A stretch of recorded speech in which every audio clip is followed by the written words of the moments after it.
Welcome to the CrashOut. Yo, what's good, everybody? I know it's kind of like, it kind of feels like we just did one like 2 days ago, especially because of the, we had our special homies Nell and Cedric on, Friday. But, we back to the regular scheduled program. It's going to be a lit episode. We had the finals for divisions pop off. That was an exciting match, so we're definitely gonna get into that along with some other stuff. But hey, man, today obviously we got your boy Nano, and we I don't know what happened. Sammy's getting replaced today, man. We got our guest Kel Girl in his steed. I don't know where the captain of DT is back. Here she is. I'm back. Can't get rid of me. Yeah, man. Looks like Cowgirl's here to stay. She's here to stay. I don't know. Yes, sir. But that's what's up, man. Glad to have you again, Cowgirl. We appreciate your presence. Thank you, guys. We got Mr. Khalid Blackflash. Yo, what up, everybody? It's Caleb Blackflash. It is the #1 Zaz of Sonic Crossworlds Racing. Here in the flesh. How y'all doing? Or as some people know me on Marvel Rivals, Caleb Godspeed. But what's popping? Okay. Yes, sir. Y'all like, who is that? I know Sonic and Knuckles and Shadow. Who the fuck is that? I don't even know who Zaz is, to be honest with y'all niggas. But, we still rocking it. The purple dude. But, yeah.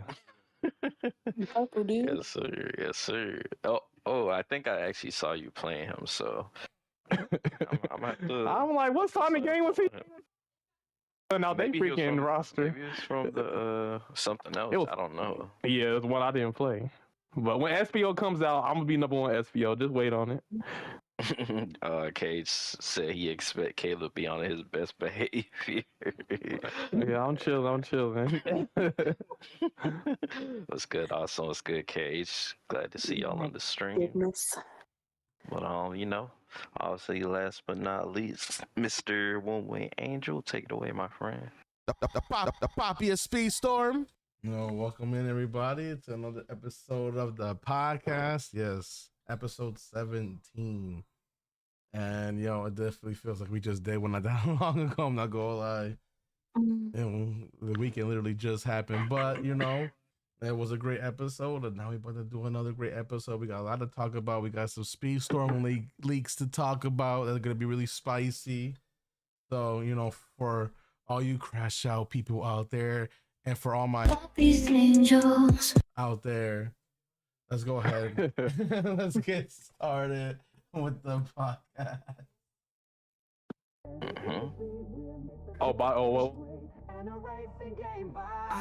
It's the CrashOut Podcast. Buckle up, let's go. One Wing Angel, Nano, Sammy, Caleb in the flow. We're talking top 100 drama and the heat. From Disney Speedstorm to the latest game and beat. CrashOut, spin out, bring the heat and the vibe. Controversy, competition, the reason we thrive. From the track to the trends, we're taking it all. With special guests in the mix, we're having a ball.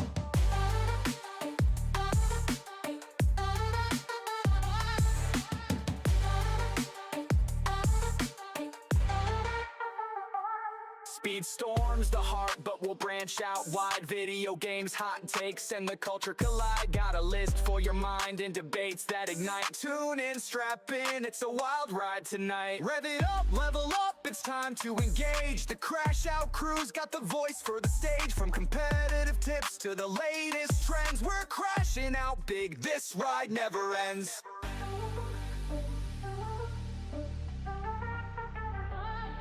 Crash out, spin out, bring the heat and the vibe. Controversy, competition, the reason we thrive. From the track to the trends, we're taking it all. With special guests in the mix, we're having a ball.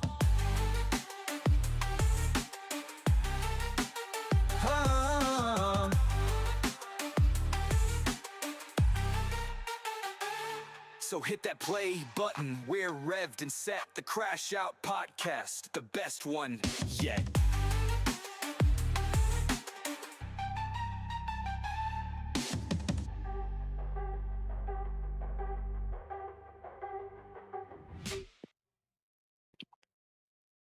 All right.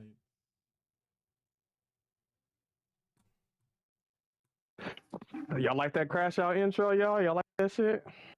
Actually, every time it plays, I actually be humming it while I'm on mute. It's pretty catchy. Hey. Speaking of the Crash Out song, I got a song I need to release for Kel Girl. No, I'm just playing with y'all. Oh yeah. I was like, I got another one. Well, Get you're out gonna of have here. the whole fucking chat just crash off. For a second. Oh dear.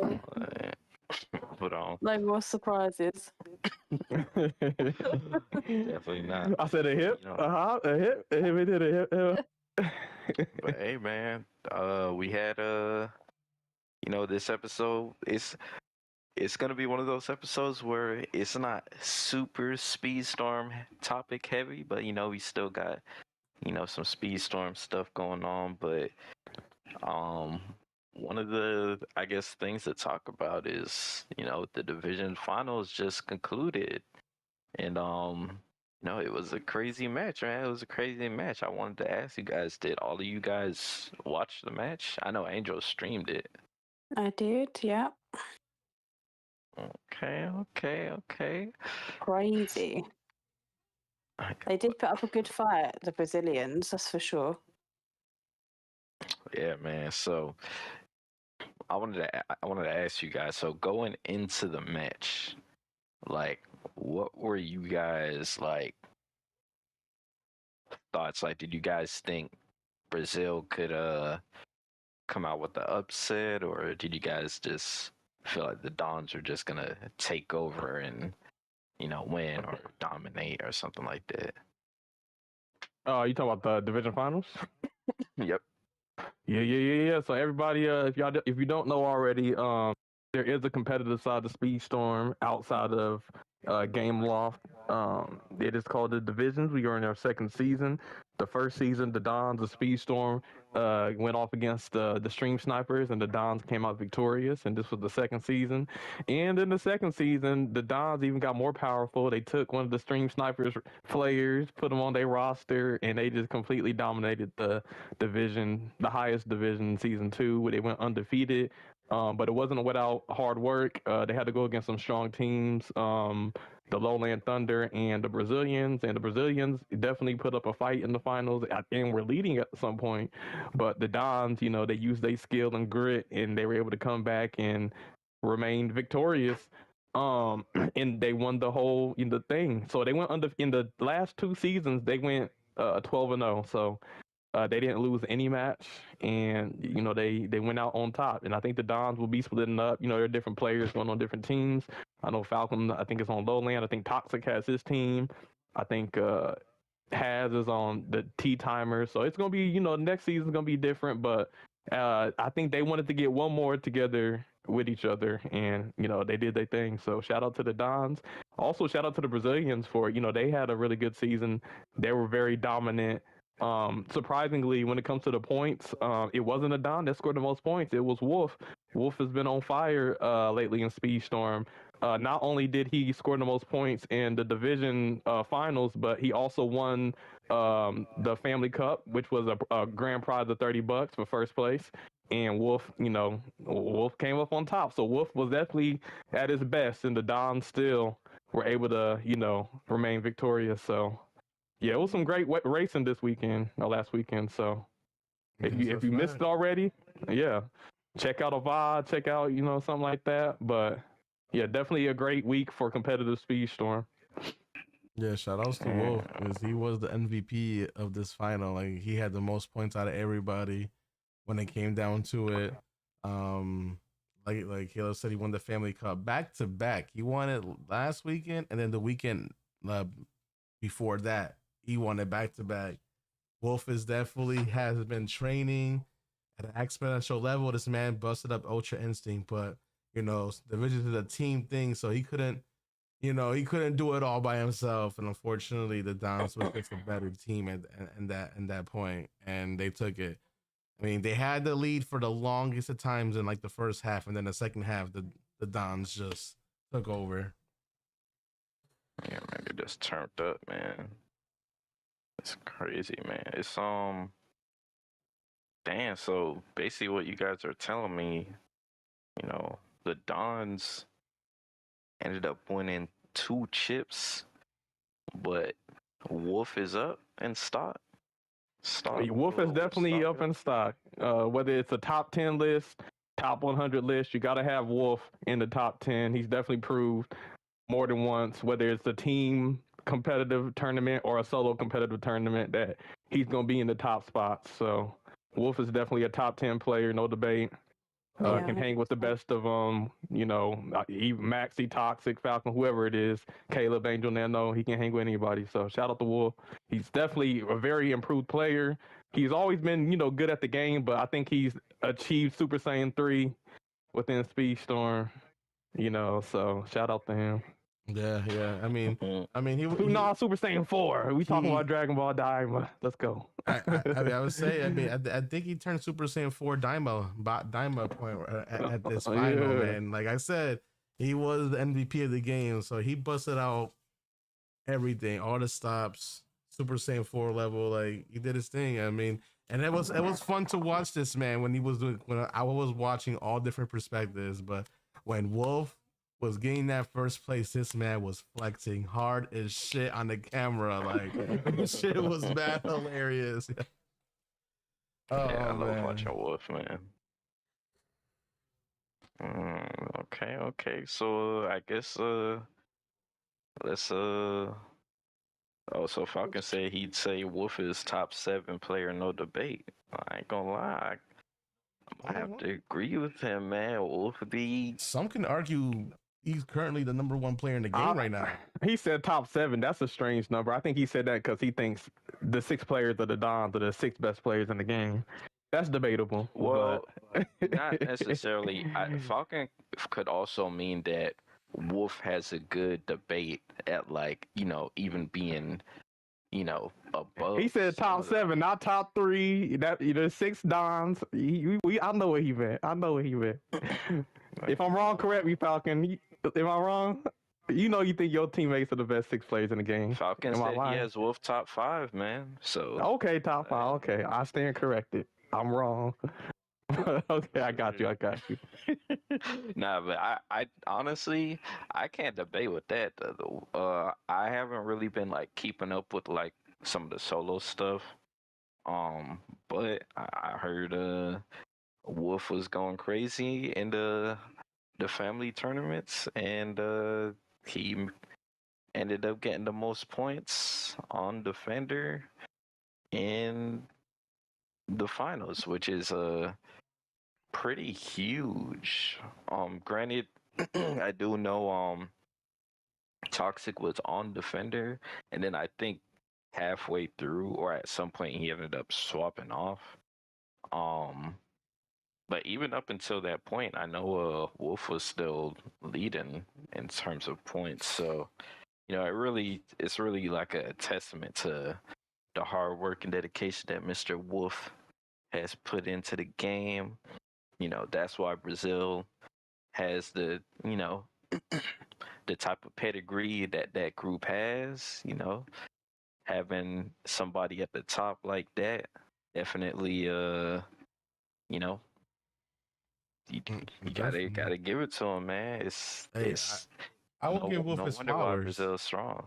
I will give Wolf his flowers. I think he is arguably, you can say he's top 3, if not current number 1 player right now when it comes to winning back-to-back tourneys. Like it might not be solo like divisions, but like the Family Cup, the last 2 Family Cups have been a stacked 8-man lobby. Like I have never been in a solo lobby with this many like good players back to back like this. Like we had literally the Dons in there. We had like everybody in there, no solo, and he managed to win them back to back.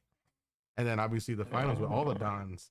he had the most points. So I mean, arguably, like he can make that statement. He could be the number one player in the world right now.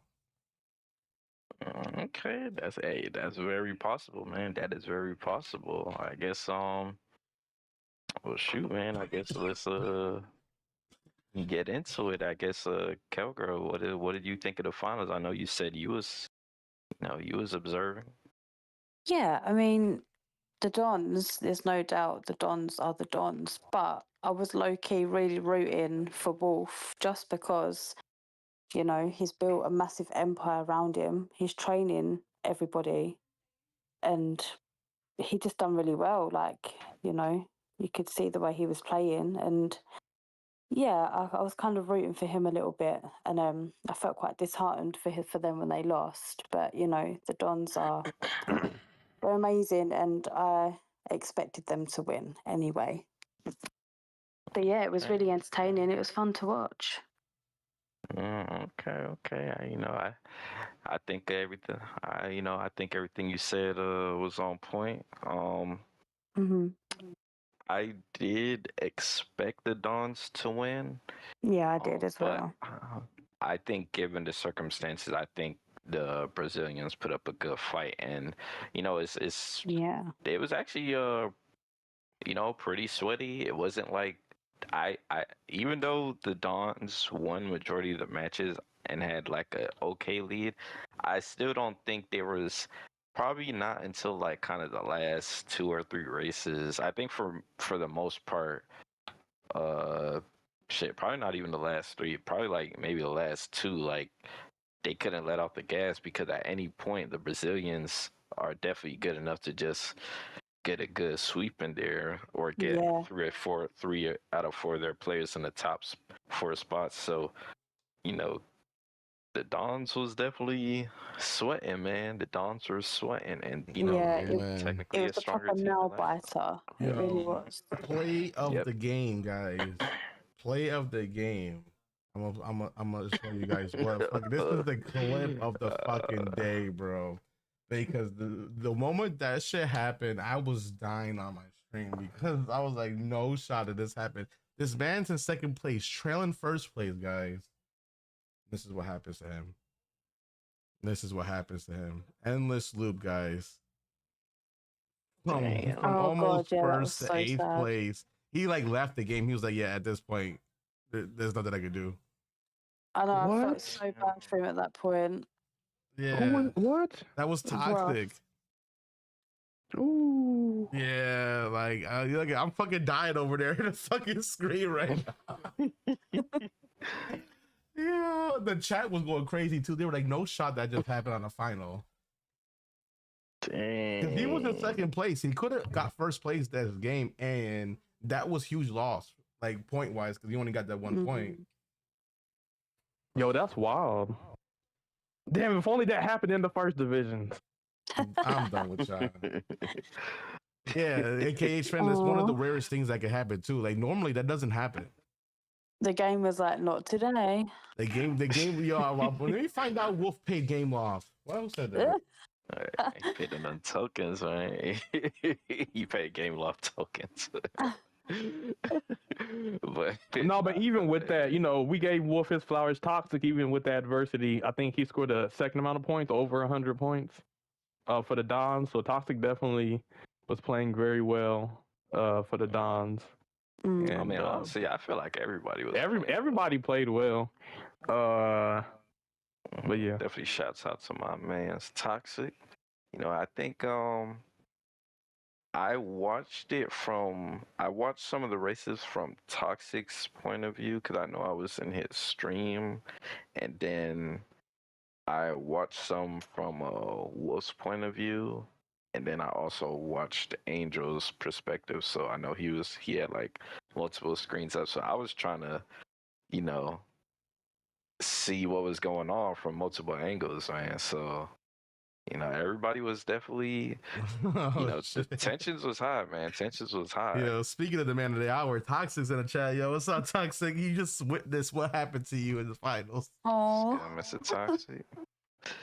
Yeah, man. I mean, even if that happened, though, you still gotta say hats off to the Dons because Toxic could have crashed out at that point. He could have been like, man, like he could have let it like mess up his mood, and that could have snowballed. But he put on his big boy boots, and he said, he still got what, like 16 more races left or something? I don't know. That was race number 2. So yeah, he had 18 races after that.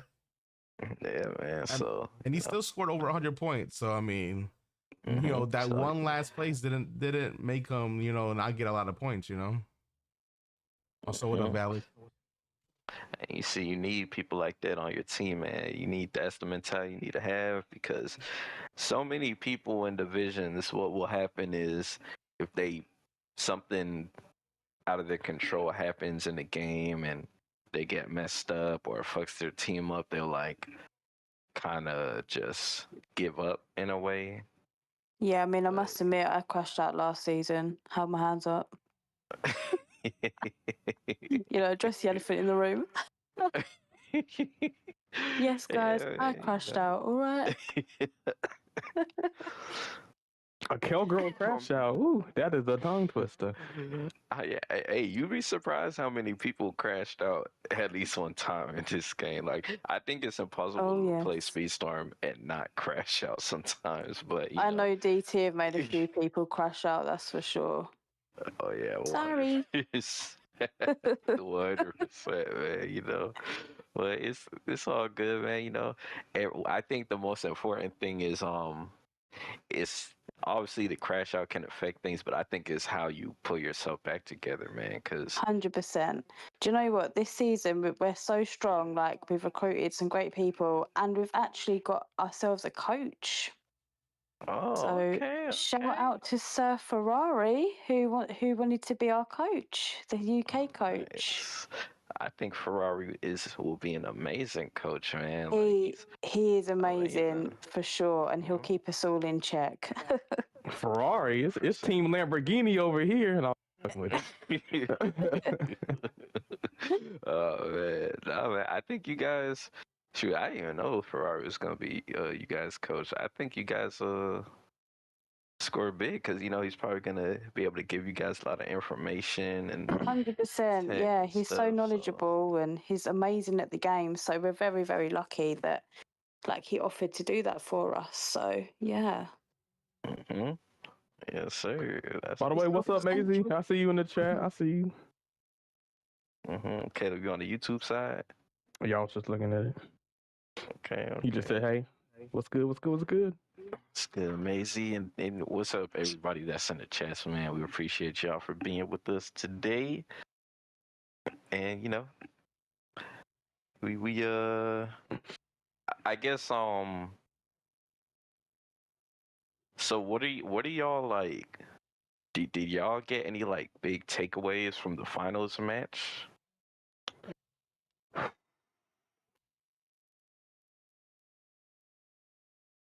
Having a consistent 3 that can get like the top 4 positions is very important. Consistency is key. That's big, man. Because I guess as we could see, as we watch, Wolf was putting on a clinic, man. That man was like Michael Jordan out here. He was like going Super Saiyan, like nobody could stop him, and I could just see in like every time I kind of saw this more as the matches went on, but like Wolf would like clutch out first place, and sometimes his team would kind of, because the prowess of the Dons, even if Wolf got first place, it's hard to beat everybody on the Dons consistently because they're so strong. So you have the Brazilians taking some of the lower positions, and it's not like there are bad players or nothing. I actually think everybody on they're really good. They're skilled. It's amazing. Just players like Tyap, Dino, Falcon. They know all the tech. If maybe they know some tech, I'm sure Wolf knows it. But hold on, you forget somebody. Oh, Has? Yes. Yep. Oh, my bad. Yeah. Oh, yeah. Hey, Yeah, I'll just fuck with can't you. forget Has competed too. Has Shit, I you think know it. Has played the first 10 races and then Dino came the second half. So Right. Has was going crazy, man. He was going crazy. So definitely shout outs to everybody on the Dons team, man. But yeah, man, I could just like Wolf would get first place, and then it'll just be like the Dons taking up most of like the other closer positions, and then like you just see like the Brazil, and then you look at Wolf's face, and he would be distraught, man. Like, Mm. like he's like, "Damn it, I tried my hardest. What the fuck?" But you know, I can't. You know, it's hard, so I can't. You know, it be like that, man. You know, shit. It's But yeah, this is a it is an esport, and might not be as big as Fortnite, but this is an esport, and if y'all like Speedstorm, y'all like the kart racing in the game, make sure you check out the vibes and the perspectives, and just if you want to maybe pick up some tips, I think it's a good thing to look at. You can kind of, yeah, honestly, the game's kind of evolved now to where, like, let's say between all the good players, sometimes what separates WRL is who knows of all of the tech and who can perform the tech the best. Whether that be bunny hopping, rail jumping, or whatever. I mean, even Crusher. I think Crusher just recently learned the rail tech, and I feel like he was already a good player, but I think he's gotten even better. So, I think the game as time goes on, it keeps evolving. With the techniques and stuff. And so I think that's kind of the thing that kind of separates teams and separates players is who can perform the tech the best and more consistently and all of that. So Yeah, that's true. Alex said, I've learned not to go too far in the lead so that we can all get to the finish together, especially with season 1 of Divisions. Yeah, it's funny because I actually feel like there's different strategies you could utilize based on, your team composition. Some people like to some people might play the way Alex does, or some people might feel like once they get first place, they want to keep the lead as long as possible. It could also vary with what class is in first and characters being used and stuff like that. But I think there's a lot of room for versatility and strategies. But, yeah, the the division finals, man, it was a sight to behold, man. Not gonna lie, it was very entertaining matches. I was sweating and I wasn't even in the match. so with that being said, what's left for divisions? There's the sign-ups for season 3 divisions are open, so make sure you join the competitive Discord to sign up for that. And in the meantime, there will be 2 solo tournaments. I think the first one's maybe March 9th. I'll have to check again, but I think March 9th there will be a solo. Last time we had 4. I think this time around there will be 2 solo division tournaments, and then season 3 divisions will start, I believe, in maybe April. But yeah, something like that. So something like that. March should be interesting. So yeah, but it's been some changes. I think DT has also been part of some of the changes for the upcoming seasons. I believe there's going to be 2, just like there's a bunch of Brazilian teams, there's going to be multiple DT teams. So, Kelgirl, if you want to talk about what's going on with DT and the UK versus US or times US. Yeah, I mean, obviously we was one whole team, and I know that there was a few issues with our identity that people didn't like, that we were changing the teams and things like that. So we thought, because of all the time difference and it's hard to get together, we thought, well, why not have a USA team and a UK team, and then we can all go in. I mean, at the time, we created a proper stacked USA team, and then all the changes come about, and I was like, great, now we're going to have to go against the the really strong ones. I mean, not saying that we're not strong, but you know, they are a very strong team. Like they've got Smarty, Micah Mass, Young Link, Monstrals. You know, we're thinking, oh, great, we need to up our game here.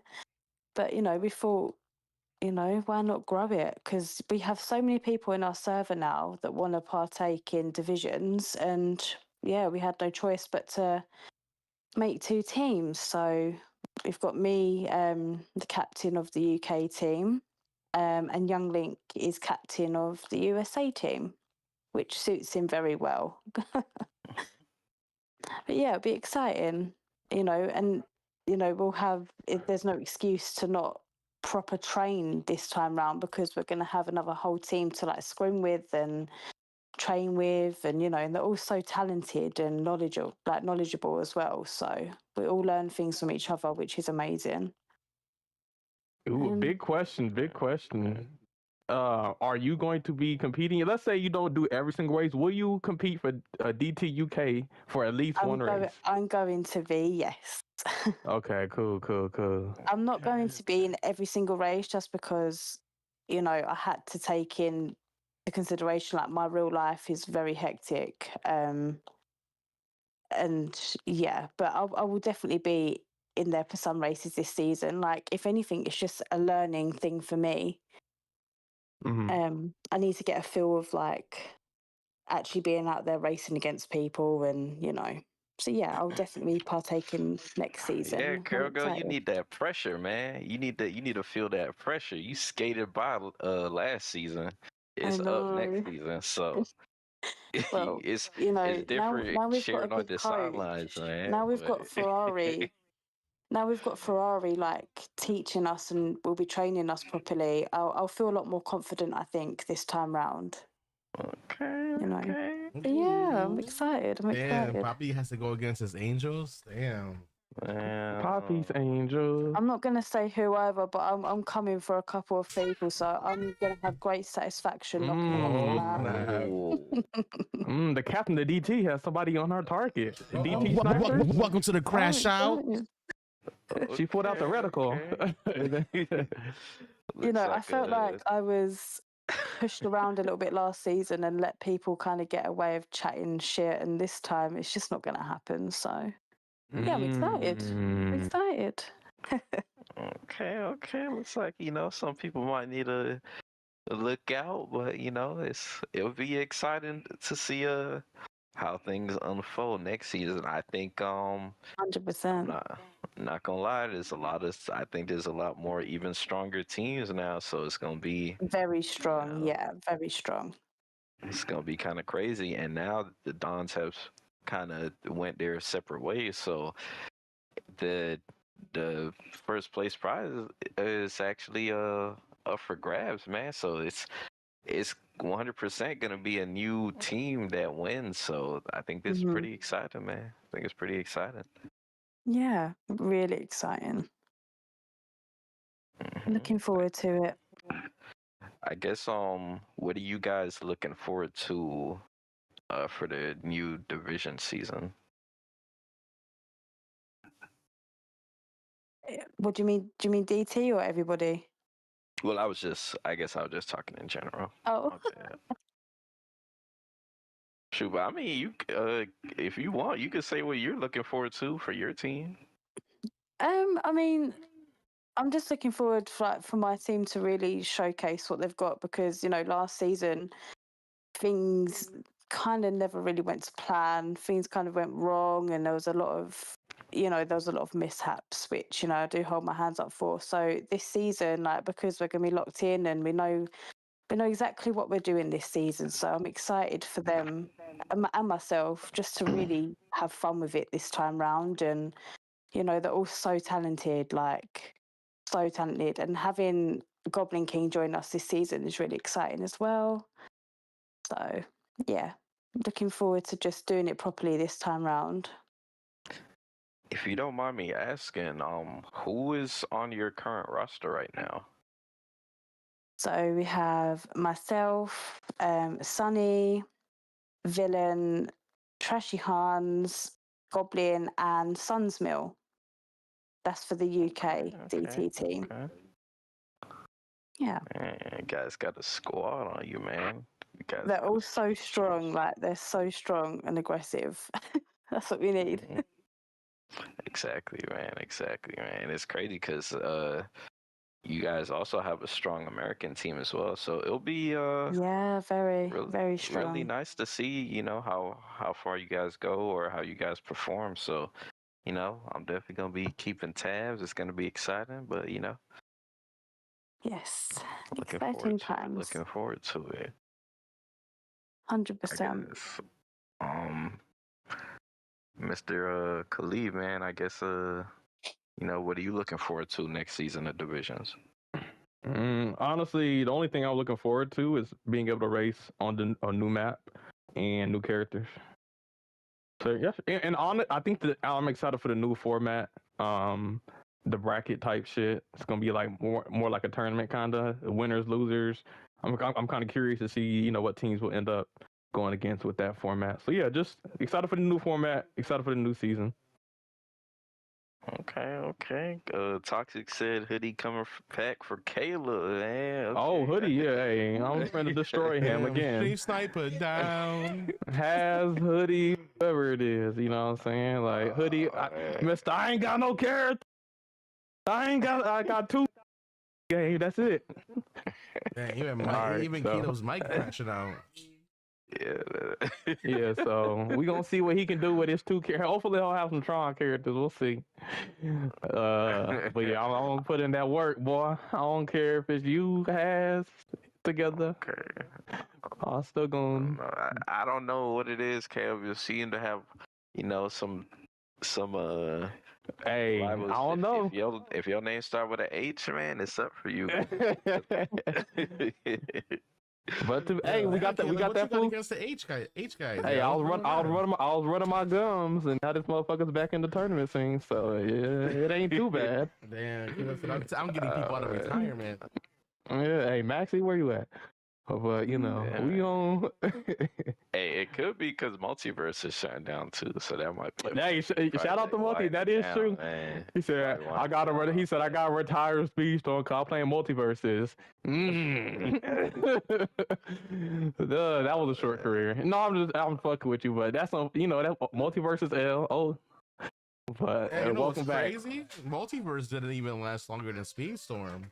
That Speedstorm lasted longer than Multiverses with Super Saiyan Shaggy, with Superman, with Finn, all of these amazing characters. LeBron James, you can play as LeBron James, the Iron Giant, and somehow Speedstorm outlasted that. So I know we complain about the monetization in Speedstorm, the Multiverses monetization. It really must have been ass backwards if it could have outlasted Speedstorm, but I guess people really love their Disney. Yeah, man, Multiverses had their own set of problems. I guess fortunately for Gameloft, people are keeping Speedstorm up and running, but it's I don't know, they're gonna have to get it together, man. They're gonna have to get it together. I hope they're looking at games like Multiverses and stuff and seeing what they shouldn't be doing, but I don't know. We gotta see, man, because there is another racing game on the horizons that we will. Speaking of that, did we talk about it now? Nah, hold on, what a hold on, transition! not yet. Yeah, not yet, bro. We still gotta talk about Well, one, we still gotta ask Angel, like, what are you most excited for next season? Next season divisions. Well, I'm just excited to be able to have a matchup with different teams, instead of just the ones in the Premier League. So, because there's a lot of good teams. Okay. I'm gonna be honest, there's a lot of good teams that, wasn't rising or even in rivals that, we couldn't go against, obviously, because they weren't in our league. But I feel like some of those teams were Premier League levels. So I'm definitely excited to, face new people. It's gonna keep divisions fresh. Obviously, it's going to be a new season, so new racers as well. And you never know, we might have a patch note here coming soon that, team mode might get implemented in privates or something like that. So, that'd be crazy. You got 3 months of development time. Patch notes. You know what? Before we move on to any other racing game, Angel, do you got some details on There's maybe some leaks that's going on with Speedstorm. What do we have to come within the next few days and weeks with this Speedstorm? Put us on game. Put us on game. So apparently this was leaked by the same leaker that leaked what was it? What did he leak?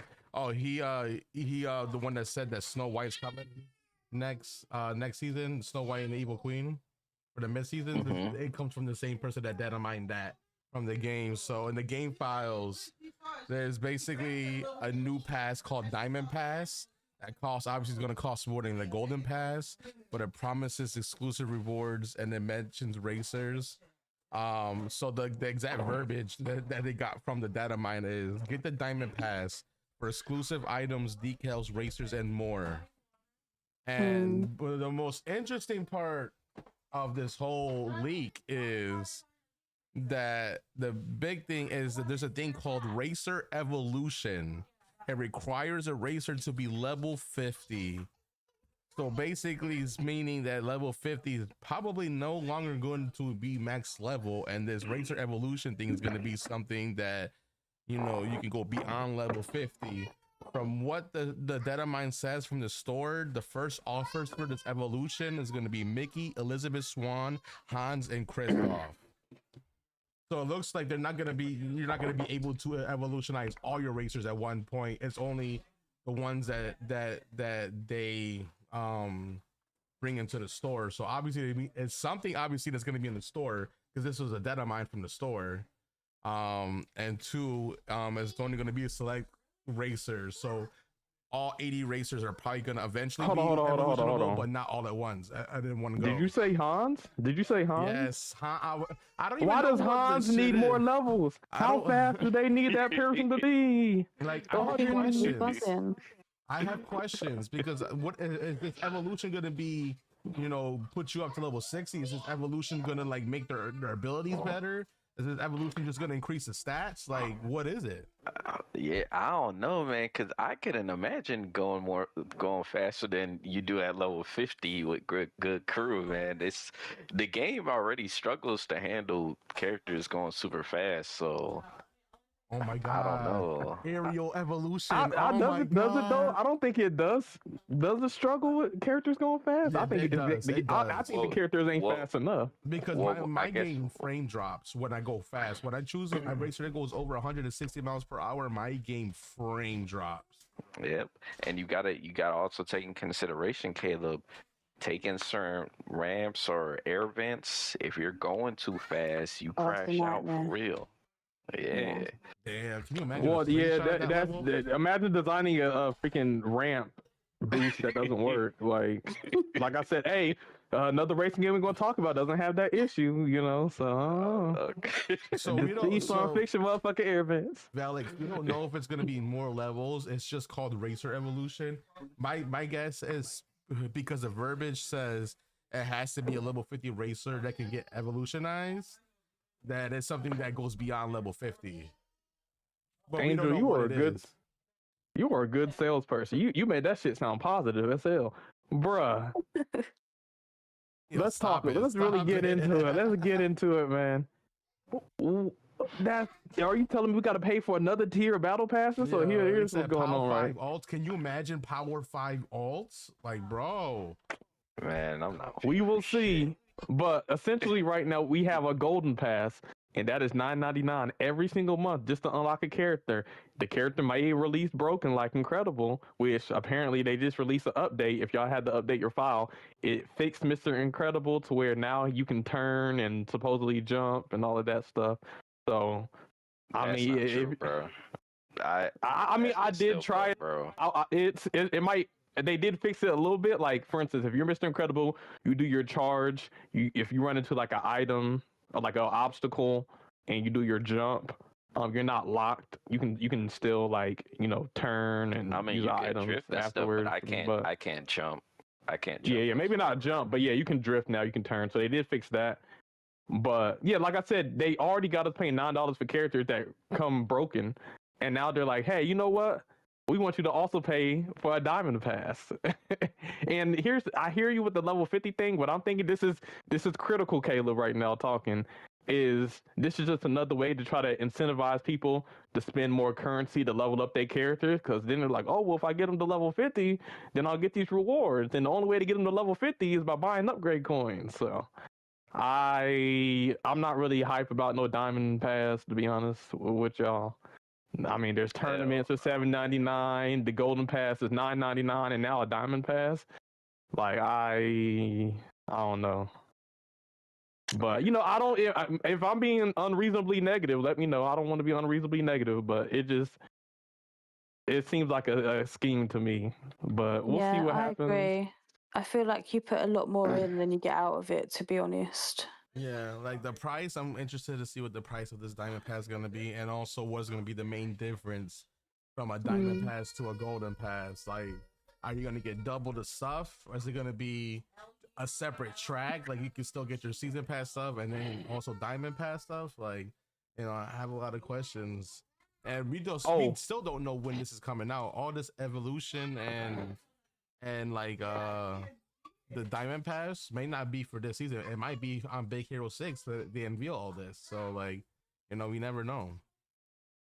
And apparently another thing. So Mr. Incredible is apparently supposedly fixed a little bit, one of his things, but apparently they're investigating Dash not being able to jump. So it's been 3 months, and it takes them 3 months to investigate Dash not being able to jump. That makes me think, was he supposed to be able to jump?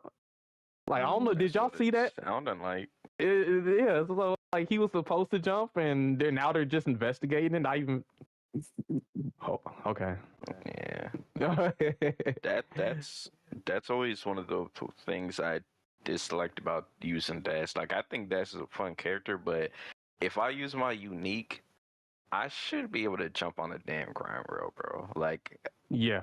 I don't know. Like, that's one of the things that make Dash feel clunky to me.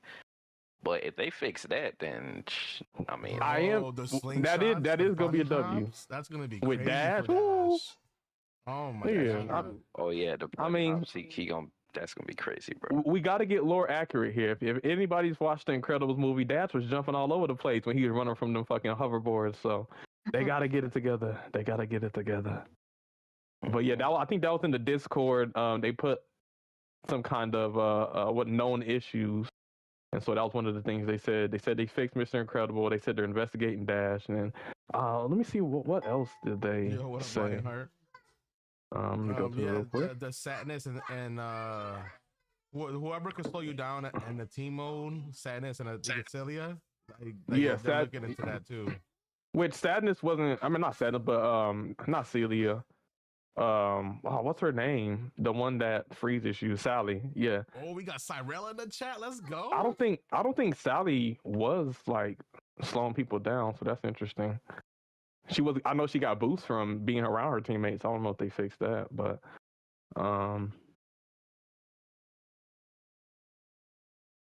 yeah. So those are the some of the changes. They haven't came out the patch notes yet. I think those are bug notes and known issues, but yeah, those are the things that they're looking to improve on.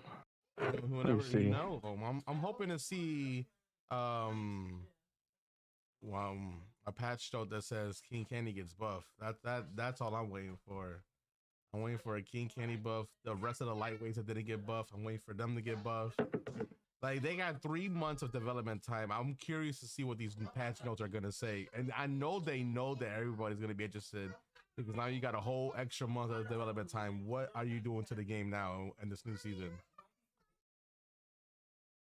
Whew. But yeah, I will say this is season 11, and there are 7 days left, which means that the Tron season will be probably next week on Thursday. We will be getting a new season, so let's look forward to that. See how things go. Would you crash? Are you guys excited? No, I wouldn't. Excited. I mean, well, yeah. Obviously, now that I think about it, I was firstly thinking no, but like the fact that they already extended this season kind of made it a little bit longer than it should have been. Yeah, if they delayed it, that'd kind of be wild. But delayed this season or next season? Like, would they need more than 3 months? They got 3 months already. Like, what more? Bro, this has been the longest most drawn out season in Speedstorm history, bro. Like they do not need no delays, man. I don't know. I'm not with it, man. I'm not with it. Well, I mean, like, we have 1 week before the new season. We got no racer reveals yet. We got no patch notes. So usually the patch notes is like literally the same day it comes out, unless they finally release the patch notes early enough. But yeah, there's no patch notes. There's no like race reveals yet. So like either they buckle down the rest of this week to start like showing off racers, or they might not get any information until freaking Monday next week.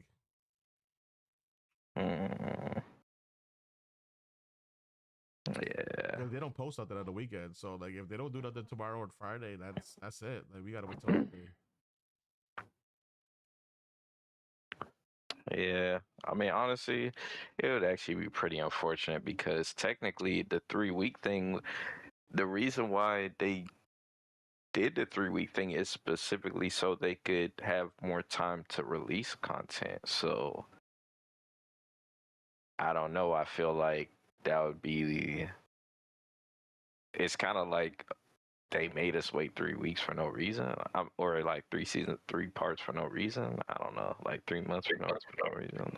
Like, Yo, what's up, Wolf? I Wolf don't in know, here bro. too. Hey, Wolf said I told them. They said I don't play the game enough to complain about things I don't know. Damn, they didn't really tell you that, Wolf. Whoa, that's crazy. That's crazy. They told him. They I told don't him play what? enough. What? That's I don't mad. play your game since it came out. What are you talking about? I don't play enough. Maybe the developers don't play enough.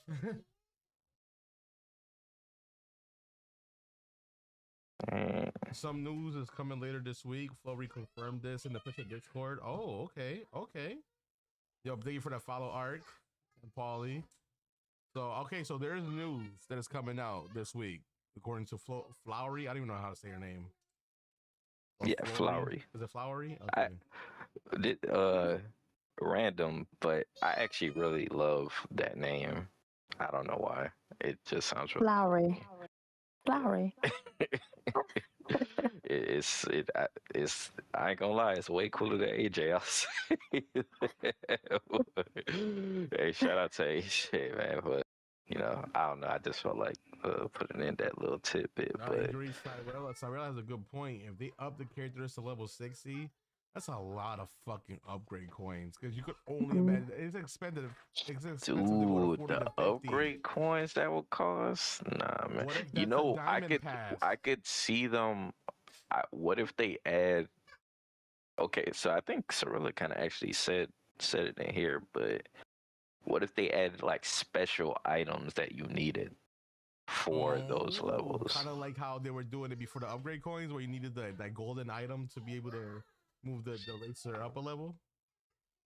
It's very possible, man. It's very possible. Yep.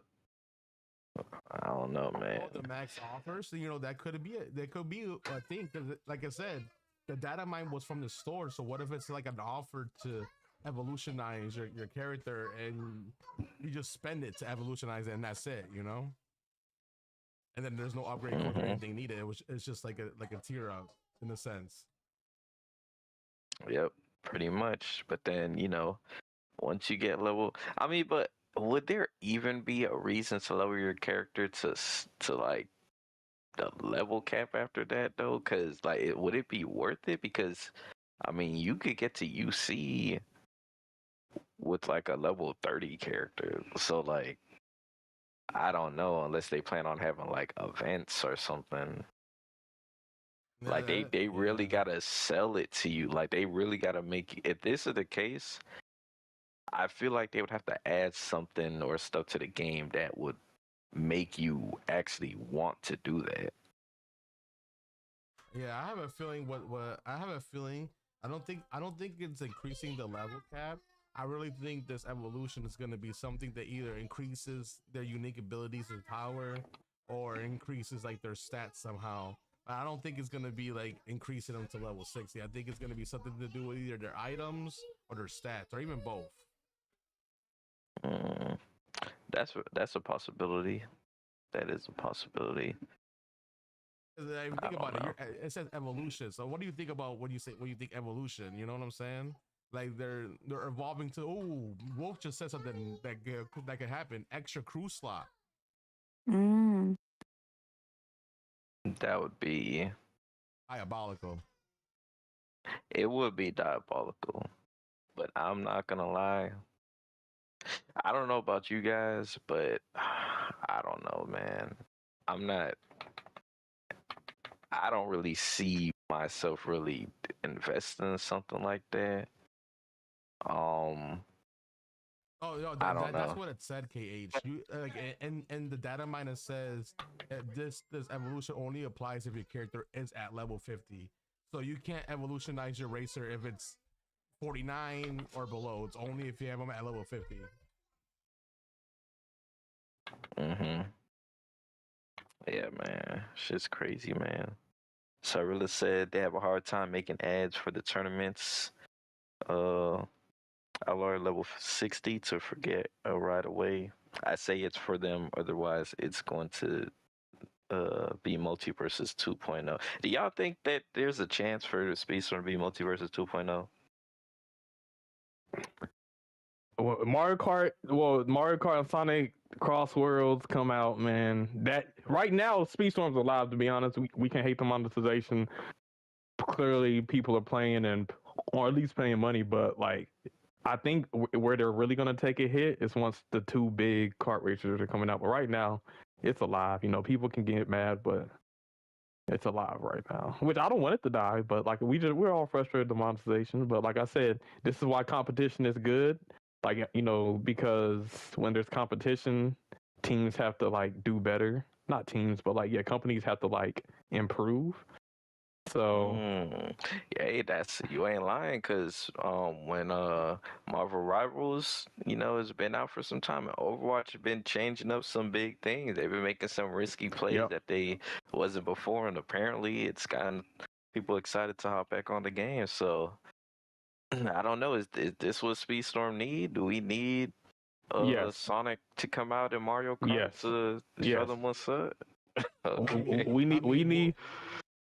What if this is the reason why they're trying evolutions and diamond passes and other like stuff that got data mine? Maybe they're trying to see if there's something more that they could add to the game. I mean, obviously, this is gonna be lockdown monetization, so I don't know if it's a smart play either. Imagine thinking, what can we add to the game to make players want to play more? And their solution is getting us to pay money. We'll give you another pass. We'll give you. Right. Like, yo, what do we do? What are we doing here? Like, I think maybe their thought process is, okay, more players are playing the game that are new. Let's give them an option to catch up to the other players with this diamond pass, and I think that's what. Yeah, I can see that. Is. Yeah. Possibly, but I mean, is that really like? Do y'all think that's gonna retain players? It's not. People already see. I can't get these characters. Okay, how do I catch up? Oh, I have to pay for a golden pass. Oh, I have to pay for upgrade. That sounds like it's gonna cost more than the golden pass. When something is diamond, I gotta pay for a diamond pass. I mean, look at the offers they got. Not only a bunch of goofy chain offers, but like they'll have. If you already have the character 4 stars, like it's like $9. But like, let's say you don't have a 4-star character, you just want to get them maxed out from scratch. It's like $59 for one character. Like, nah, catching up. Basically, the only way to catch up is spend a bunch of money. No, what if these evolutionized racers transfer over to privates?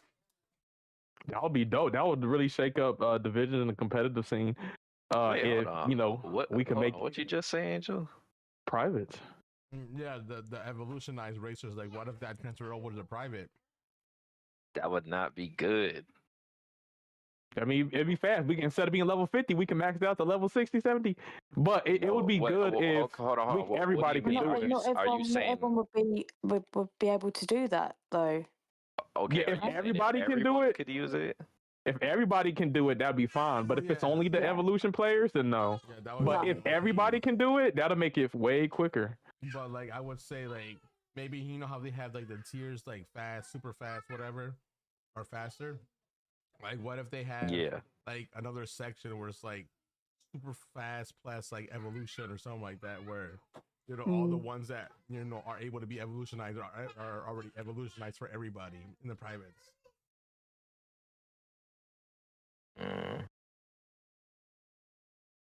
Which probably means that those racers are probably going to be the ones that get banned and targeted, but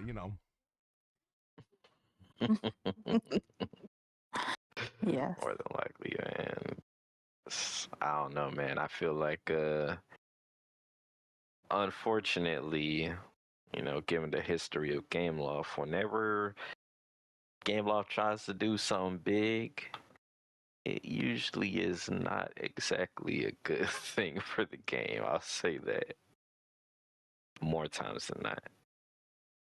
So, I don't know, man. Is this another one of those patch notes that I will be scared to get? Yes, I am. Yes, I am. But Nano, this is good news for you because I think you probably the number one person who is excited for the Tron season. A lot of people were like, Tron season? I ain't excited for Tron. Good But news Nano's for like, me man, that I gotta pay a diamond pass for Tron. I mean, you do like the series. I am curious Put your to see money the where your patch mouth notes. is. I'm curious to see what these patch notes are going to look like when they come out. Me too, Cage. I'm scared, man. I'm scared. Gameloft, the only game that gets me scared to look at the patch notes. I've never had this feeling before, but for Speed Storm. It's wild, man.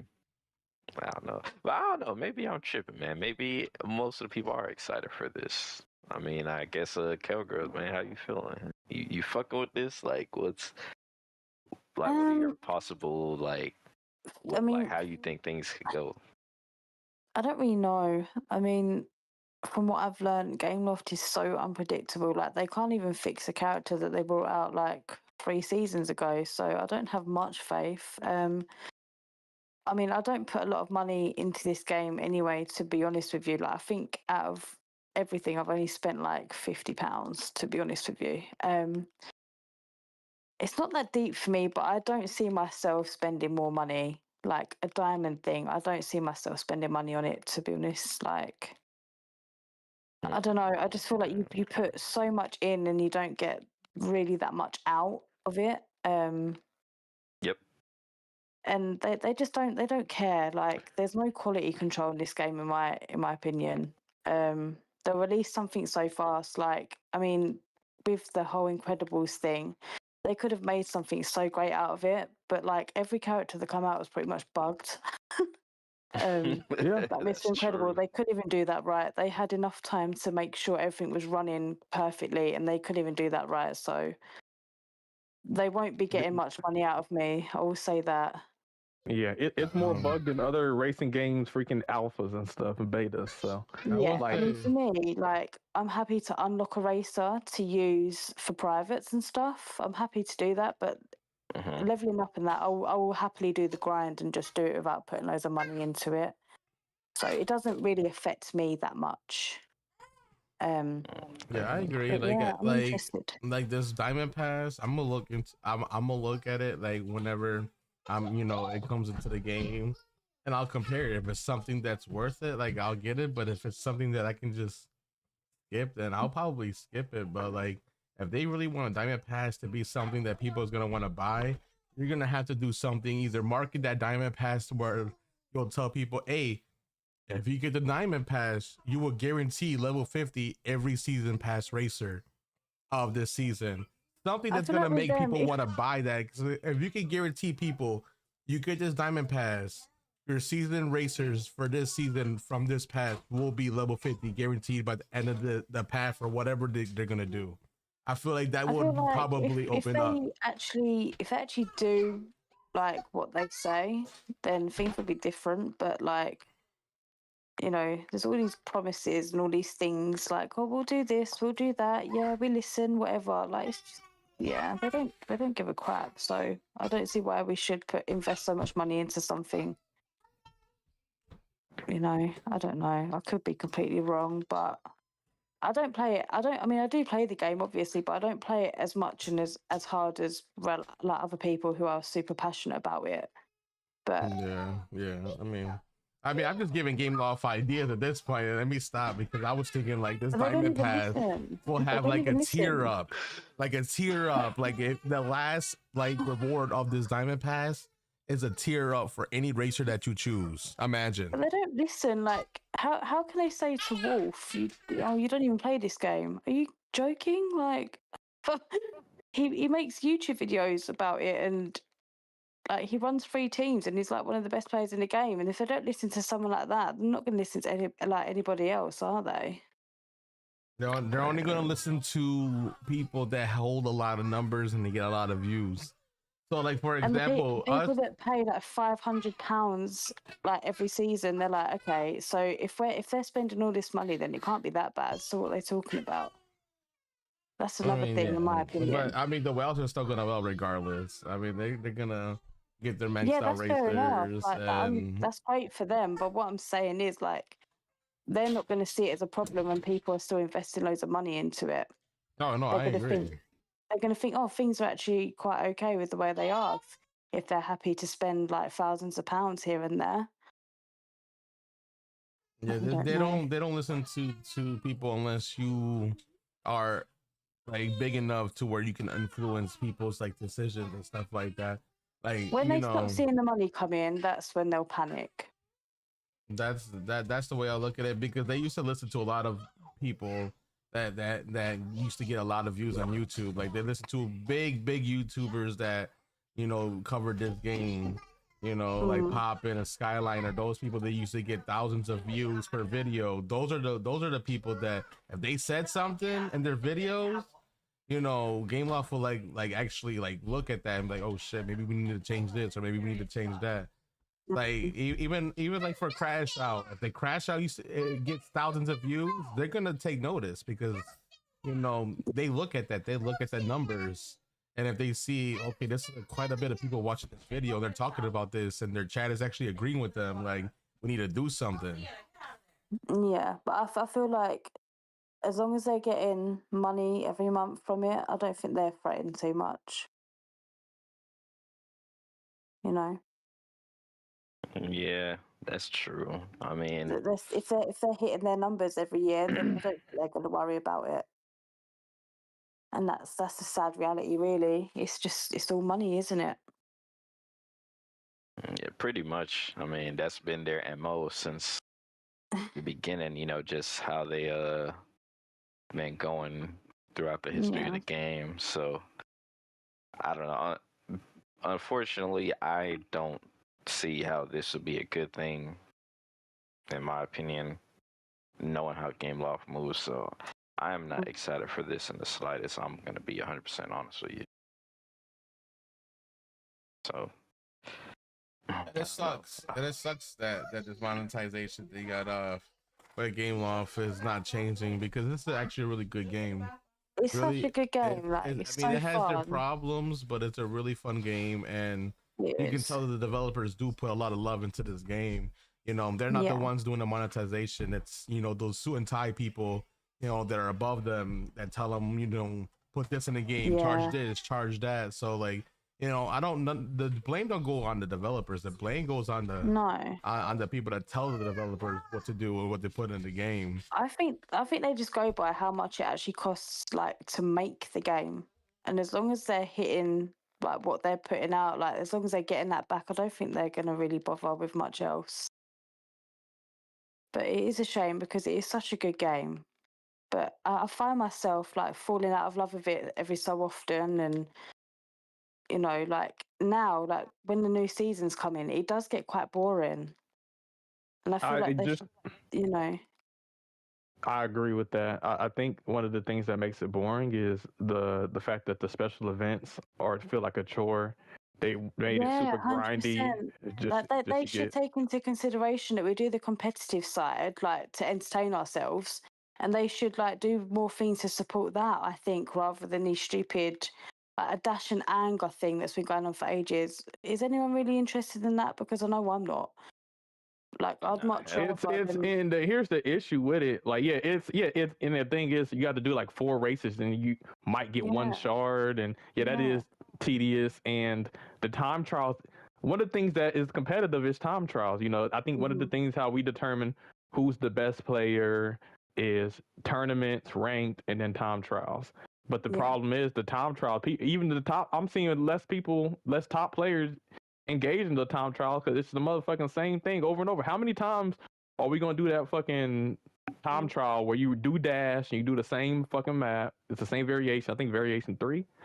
It's the same variation week after week after week after week, or that janky ass map where it's small and you kind of have to go like in a circle, and then there's that hill that kind of has like a invisible wall on like it's weird, but those are like the only 2 variations. That's not engaging.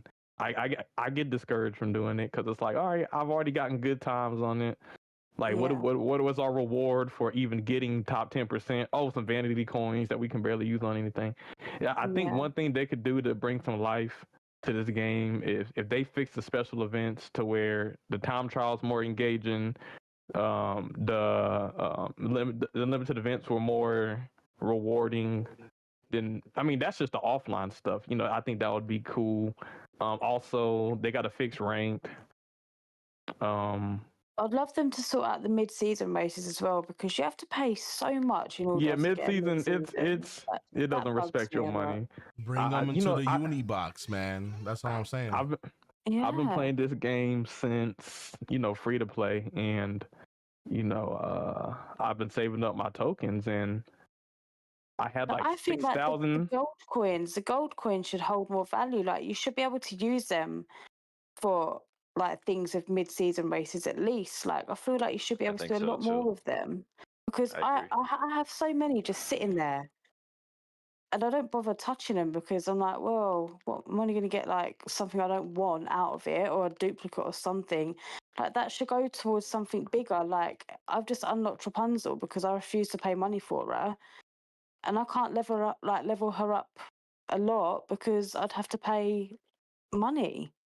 A lot of money to get her to a decent level for a time trial, really. So, I feel like they need to do more things there. Yo, big shout outs to Paulie for that raid, by the way, y'all. Thank you for trusting us with the community. Welcome in. Paulie, how was your stream? Shout out to Mr. Savage Life Paulie, one of the OG members of Team USA. Shout out, man. Shout out. But yeah, man, I agree with everything you said, Kelro. They gotta. I've always looked at the mid-season races as like a scam, honestly, because if you think about it, the mid-season races are just racers that come out. I bought Moana, and I thought to myself, I'm only going to do one box because I'm not going to spend so much money. But I really wanted her, and I wanted her for like divisions and stuff. And I got 10 shards in one pool, and I was like, okay, that's great. But like, she now sits at a level 35, and that's from doing ranked with her. And I can't get her any further because of all the shards. Like, they're not even available to get either. And it just puts like a halt to everything. One of the issues with mid-season is one, like I was saying earlier, like I've been playing since free to play. I've been saving up my tokens. I don't just waste them. But this season for the Moana, I'm all like, okay, I'm going to, open up some boxes and see what happens. And 6,000 tokens gone, which is like $60 worth of real life money, and I barely have Moana at like level 33. So it's kind of like a waste. Those boxes are a scam. They are. Yeah. I refuse to do it now. Like, I won't do it. Like, especially when they have offers where you can get characters maxed out for $60. You're better off paying for that, which it's still a bad deal, but you're better off paying $60 just to max out a character than spending $60 or $60 worth of in-game currency on the mid-season boxes. So, yeah, 100%. I think with Game Long to make things interesting for seasons, and to get the boredom out of people, especially like during the end of a season, is one, do more events in the in the limited event section. Bring back Golden Arby's for the last week. Like, I don't know why they stopped doing Golden Arby's. Golden Arby's was actually really fun. It felt like an end game thing because the levels were like almost level 50. But it was too rewarding. That's why they didn't bring it back. People was getting. Yeah. They need to do more events for mid-season races to get shards. Like I know they do I the time agree. trials, but it's like once in a blue moon when that happens. Like They also need to make rank more interesting. yeah, I think like this is a mobile game, and a lot of mobile games that I've played, I put this in even in their Discord as a recommendation. Like, do a weekly leaderboard where like obviously you have your rank leaderboard, but do a weekly leaderboard of the current players and have them fight for rewards. Like the top 10 gets tokens, racer shards, something. You know what I mean? To make players want to play ranked. You know, like give them yeah, something to fight for, because a lot of these racers have UC racers already. We're not getting the rewards playing ranked anymore. Like we're just playing ranked just to play ranked at this point. Like give us yeah. something that is like that, like a weekly leaderboard, or like a multiplayer event. Do something like that where it makes players like get stuff for doing things in multiplayer. Like they could do so much with multiplayer to make it more engaging and fun. I think what they have to do, because they just have it to where they have a system set up that encourages bad behavior. They need to have a leaver penalty. So like if you're leaving like Whole New World, if somebody like Whole New World is in a race and they just like are leaving the lobby, they should be penalized. Yeah, I And you do it agree. after so many It's times, you frustrating. can't play ranked anymore, because they're literally solos is dead. So teams is ranked mode. And the way teams works is you win or lose based off of your team. So if your team AFKs, even if you win the race, you lose. So the fact that that is how the game works and they're not punishing players for leaving, that's the issue. So that's another reason people, because even when you win, you lose. And they got these win streaks to try to make the game more engaging, but it's not engaging when your win streak is over because Whole New World decided to disconnect. Yeah, That's one thing they could do to fix ranked. They need to up the team mode. I feel like it's the 3v3 just means that there's a maximum of 6 people you're racing against, when it's like it should be 8 bare minimum. I mean, look at I every other agree. racing game. They're going bigger and more. That's what makes it fun. The more chaos, the more racers. Like in Mario Kart, the new Mario Kart is rumored it's going to be 24 players. And Sonic Crossworlds is 12 racers, which makes it fun and chaotic. But then you got Speedstorm and you're in a 1v1 or a 2v2. Yeah, That's not engaging. So they need to do that. So Yo, I got something for rank, okay? I know you were saying that solos is pretty much dead, and you're right. Solos is pretty much dead. I have like you can add like a competitive section, right? Obviously, they're gonna want you to use your max out racers. That's how they make money. So they can do that, but have like a ranked competitive section where it's a weekly ban list. So certain racers are banned every week. A select number of racers are like pickable. Like you can't choose all 80 racers, and have it to where like you only could race those those select racers, and then you level up somehow in like a competitive bracket where you're getting shards, and you're getting rewarded by playing this, but also it's more competitive because at the same time you're only choosing certain racers, and it's not over flooded with Sallys and Barbosas and stuff like that, because they're mm, they'll be banned for that week or whatnot. So it'll like mix things up.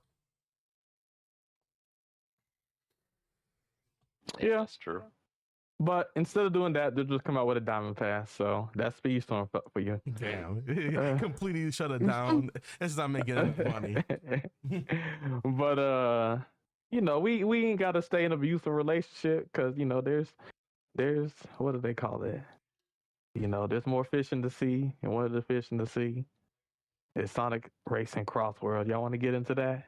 I will say a lot of Yes, sir. Speedstorm players were playing Sonic Crossworlds, and not to my surprise, the Speedstorm players were dominating the rank scene in Sonic Crossworlds, because Speedstorm is actually a competitive racer. You don't get carried like in Mario Kart. You actually have to be good. So I think that kind of like gave us an advantage. It took a learning curve, but I think me and Angel were playing. We were in lobbies together. I think Departed. I even heard Bozzy was in, Sony, Limitless, Toxic, Falcon. There was a lot of top players in what's it called, Speedstorm, that were playing Sonic Crossworlds and dominating the competition. So it was a good thing to see. It was good to see. But yeah, if you guys don't know, this weekend there was a Sonic Crossworlds beta or a network test where we got to test out the game, and I had a good time with Angel. I guess you can go first. Like, what was your overall thoughts of the Sonic Crossworlds network test of the game? Maybe compared to Speedstorm, so on and so forth. I mean, I enjoyed it the time that I played it. Like, it was really fun. It was definitely different. You know, like mechanics are different. The drifting is different. There's no bunny hopping, obviously. Thank God. I do like the element of the gadgets because it brings, you know, a unique factor into the game with different like builds for your gadgets, and I can see certain gadgets being more meta than others off of what I played in the playtest. Which I like. I like you can customize your cars. I like that any racer, heavy, lightweight, midweight, can use certain carts and it affects their stats, kind of like Mario Kart does. So you can have a heavy racer on a speed cart, you know, or on a handling cart, and you know they won't be, you know, that bad with handling because they, you know, they're on that cart. I do like that. The items, I will say, the items, you know, they're nice, but I feel like it's very, very chaotic. The game is There's not very, enough very defense ever, I chaotic, found. and you know Yeah. you can do really Not enough well defense. in first place and get hit with their blue shell variant, which is like that ghost guy, and you will literally go to first to last place in 2.5 seconds. Like, it's one of those where like you could have your great lines, you can get 100 coins, you can do so well, and this one small thing would push you all the way to the back. And then once you're in the middle of the pack, it gets even more chaotic because you're gonna get the front and the back. Like, it's like when you, I mean, I will say at the same time, it does feel good when you do get a first place, because it is so chaotic that if you do get a first place, like, you know, that's a feel good moment, like you actually work for it. But I mean, it was still a beta test, so like maybe, you know, that they use that beta test as, you know, way to like, you know, buff, nerf things and maybe change, you know, the RNG a little bit, because yeah, I didn't get a lot of defense items. Like No, when I play, like obviously there's a gadget that gives you more chances to get it, but like, you know, like when you're in first place and you don't get no defense or something to help you like not get stunned, it's crazy. I guess while we talk about Sonic, you can put either my live stream or your live stream on the screen. Yeah, But it's actually so something there I be put some in the gameplay. chat. That whenever you're ready, Angel, you could like show it on the screen. That survey thing I was telling you about, Caleb. Oh, okay. Yeah, so Angel, I just gotta be honest, that wasn't a blue shell, or that wasn't a ghost that hit you, that was me. Cause when we were in the match together, I kind of ran your ass over with the monster truck. My bad. But yeah, the game is chaotic. I'm just Is talking that shit. an item or is that like? Yeah, it's an item. So there isn't a monster truck like car you can use. It's an actual item where you can like run over people. But yeah, my thoughts on the game. I guess just a quick overview of the game or the beta network test. So the network test came out this weekend. You know, it was just ranked. It was just ranked. They didn't have any like offline Grand Prix, so we weren't able to like. There was no tutorial. They just kind of you had to jump right in. And so the way the rank works is there's rank based off of letters. There's E, D, C, B, A, and then Legend. And Legend tier is basically like S tier. And in Legend, I think there's like 8 or 9 tiers of Legend. So you start off in E. It puts you in a match against 6 real players and then 6 bots. And then once you get out of like E or D, once you get to C, then you're racing against nothing but human players. So it's full lobbies of 12. And it's not just like the letters. There's also like, let's say you get to C, you start off C minus, and then you go to C, and then C plus, and then B minus, B plus, A minus, A plus, and then Legend 9, Legend 8, 7, 6, 5, 4, 3, 2, 1. So they have a really unique or a different ranked system versus Speedstorm, and it's actually good, unlike Speedstorm, because like, okay, one of the things you can't do in that game is go AFK like in Speedstorm and make it to the highest rank. Because in that game, if you get anything less than 6th place in the 12-person lobby, you're losing points, and you lose more points the higher the rank. So I think at one point, if you get first place in A rank, like you only get 10 points, but if you lose like 12, 15. So it's definitely not something that, it actually, the ranks actually mean something in that game, which I like.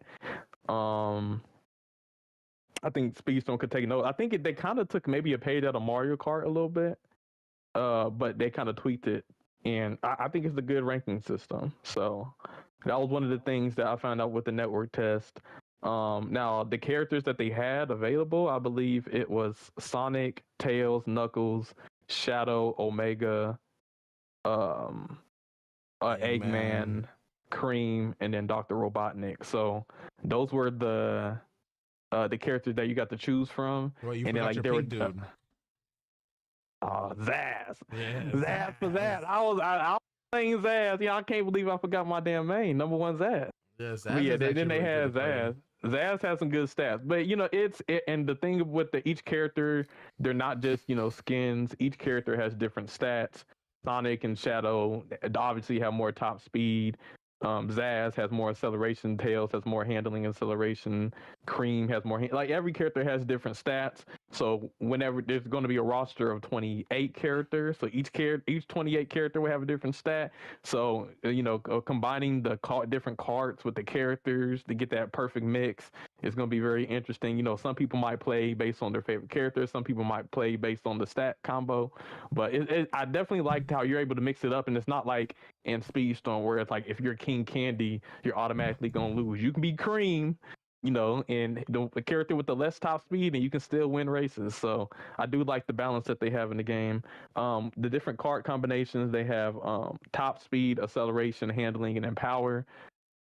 Honestly, I wasn't fucking with the power type, but maybe I didn't spend enough time with it. But it seemed like the speed, handling, acceleration were some go-to picks. But within that, they kind of had a Mario Kart system to where you can kind of like add, like within your cart, you can add like spoilers, or you can like switch up the wheels, and it gives you different stats and stuff. So it was a very detailed and cart system.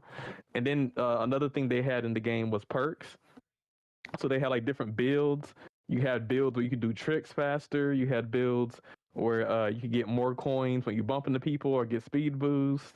You can make your items bigger. It was a very detailed, thing, which I think brought some variety to the game, because nothing felt the same. Like everything felt like you could like try out different things, try out different builds, try out different characters, try out different cards, and still be competitive in your own way. So yeah, it was definitely a really good, fun game. I agree with Angel. I think the one negative was the item balancing. Like it's chaotic, and chaotic is good. Chaotic is fun. One thing I think I was saying was when I was playing the game is that as chaotic as it is and frustrating, you about to crash out, I never felt like I was bored.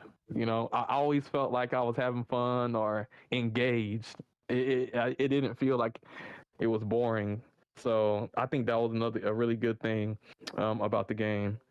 Obviously, they didn't have the Sonic Riders mechanic in the beta test, but we did get the transformed stuff. So as you can see, you can fly. There are segments of the track that you can fly. There are segments where you're in the water. The segments when you're on land. So yeah, it was very fun. The drifting, I felt like it was responsive.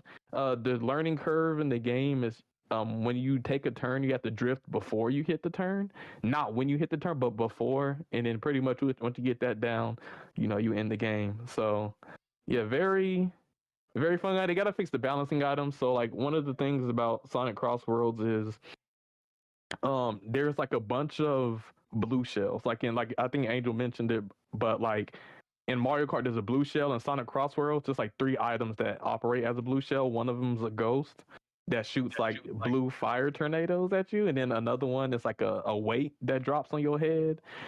And then, I think there's some other stuff that's annoying, like saws, where they saw your cart in half and then you lose an item.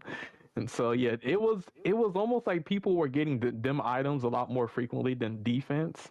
Like they do have defensive items, they do have speed boosts, but it kind of felt like you didn't get those items enough. I felt like if they increased the shield percentages, I think that would be like a good balance to some of the chaos, and maybe like some of the boost items you get a little bit more. Because like in this game, the mushrooms are basically wisps. So yeah, Mario Kart you have mushrooms to give you speed boost. In this game you have wisp, and then there's triple wisp, whatever. But I felt like you never hardly ever got wisp. Maybe if you were in last place, but it kind of seemed like you didn't get it enough. It seemed like the most frequent item was either the tornado thing or like the rocket punch. But it would have been cool if they just got to fix the item balancing. But that's the one negative. And if that's the only negative about a game, that's actually really good.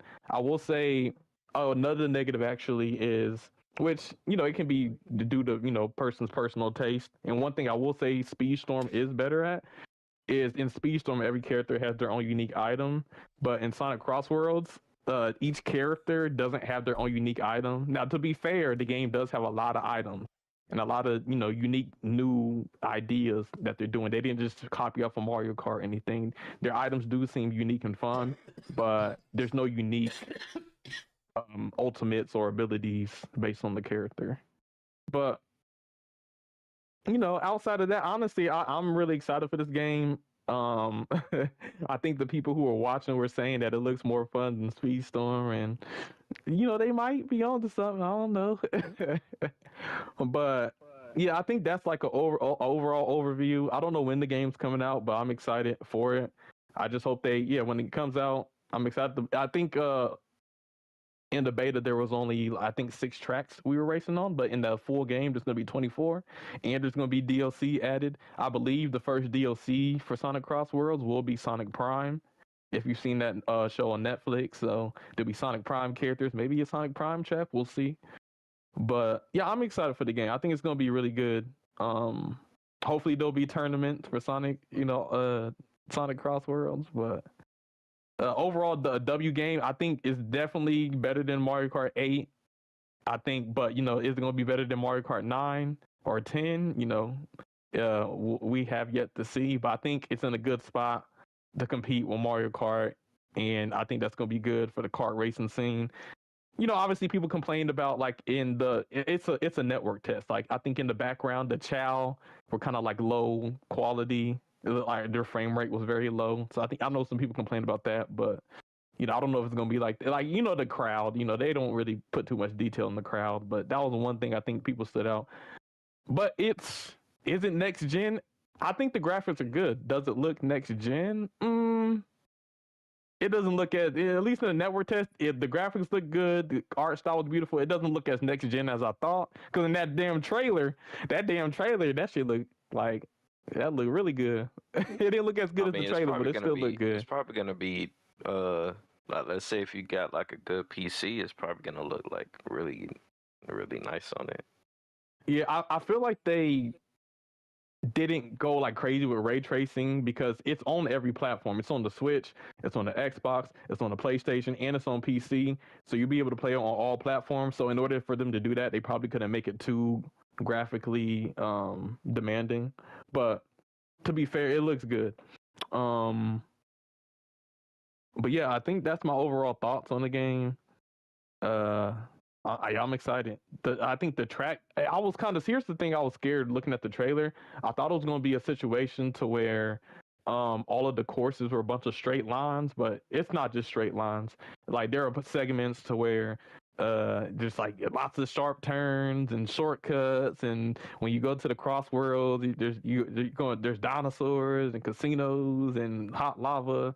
There's a lot going on, so it's definitely, the track design I think is good as well. So the music's cool. It'd be cool. Here's the issue. They didn't have any options to change. I'm sure whenever the full game comes out, you have options to change the sound or the controls. That's one thing. I think it was me, Toxic, Angel. We all found this out. You got to change the controls to the Sonic Team Racing, because the way when it starts off, the default, it's the acceleration is the X or A button, and then it was just weird. But if you change it to Team Sonic Racing controls, then it feels a little bit more like Speedstorm. And yeah, once I changed the controls, I was doing like a lot better. But So when you say change the controls, is that just for the beginning of the race, or is that just the driving period? I think when you just first download the game, the default controls are on some nonsense. It's just a weird setup. But they do have a variety to where you can switch it up to the more classic, controls. But And you said the Team Sonic Racing one feels the most similar to Speedstorm. yeah, where like the gas is, the right trigger, and what? That's not default. No. Yeah, no, by default it's the X button, and like when me and Caleb first launched this game, and they were like, "Oh hell no, acceleration is X." No, we gotta find a change to that. 'Cause I need the trigger to be acceleration. Yeah, with the default controls, we were looking like trash news. But then once we switched the controls, we were winning races. So Shit, yeah, I'm glad y'all told me that, because that would have caught me by surprise, man. yeah. So Okay. I mean, from what I saw, okay. So I do have a question. So when you get to the point in the race, I know there's a point where you could, like, the person in first could choose like the next map or something. How does that work? so it kind of works. It's funny. I'm referencing Mario Kart, referencing Speedstorm. Now I'm referencing Hot Wheels Unleashed. I don't know if people get the reference. It's kind of like Hot Wheels Unleashed. The way it works, you get to choose between 3 tracks or 3 courses or random, and everybody votes, and it kind of just randomly picks somebody's choice. It doesn't matter if they're in first or last.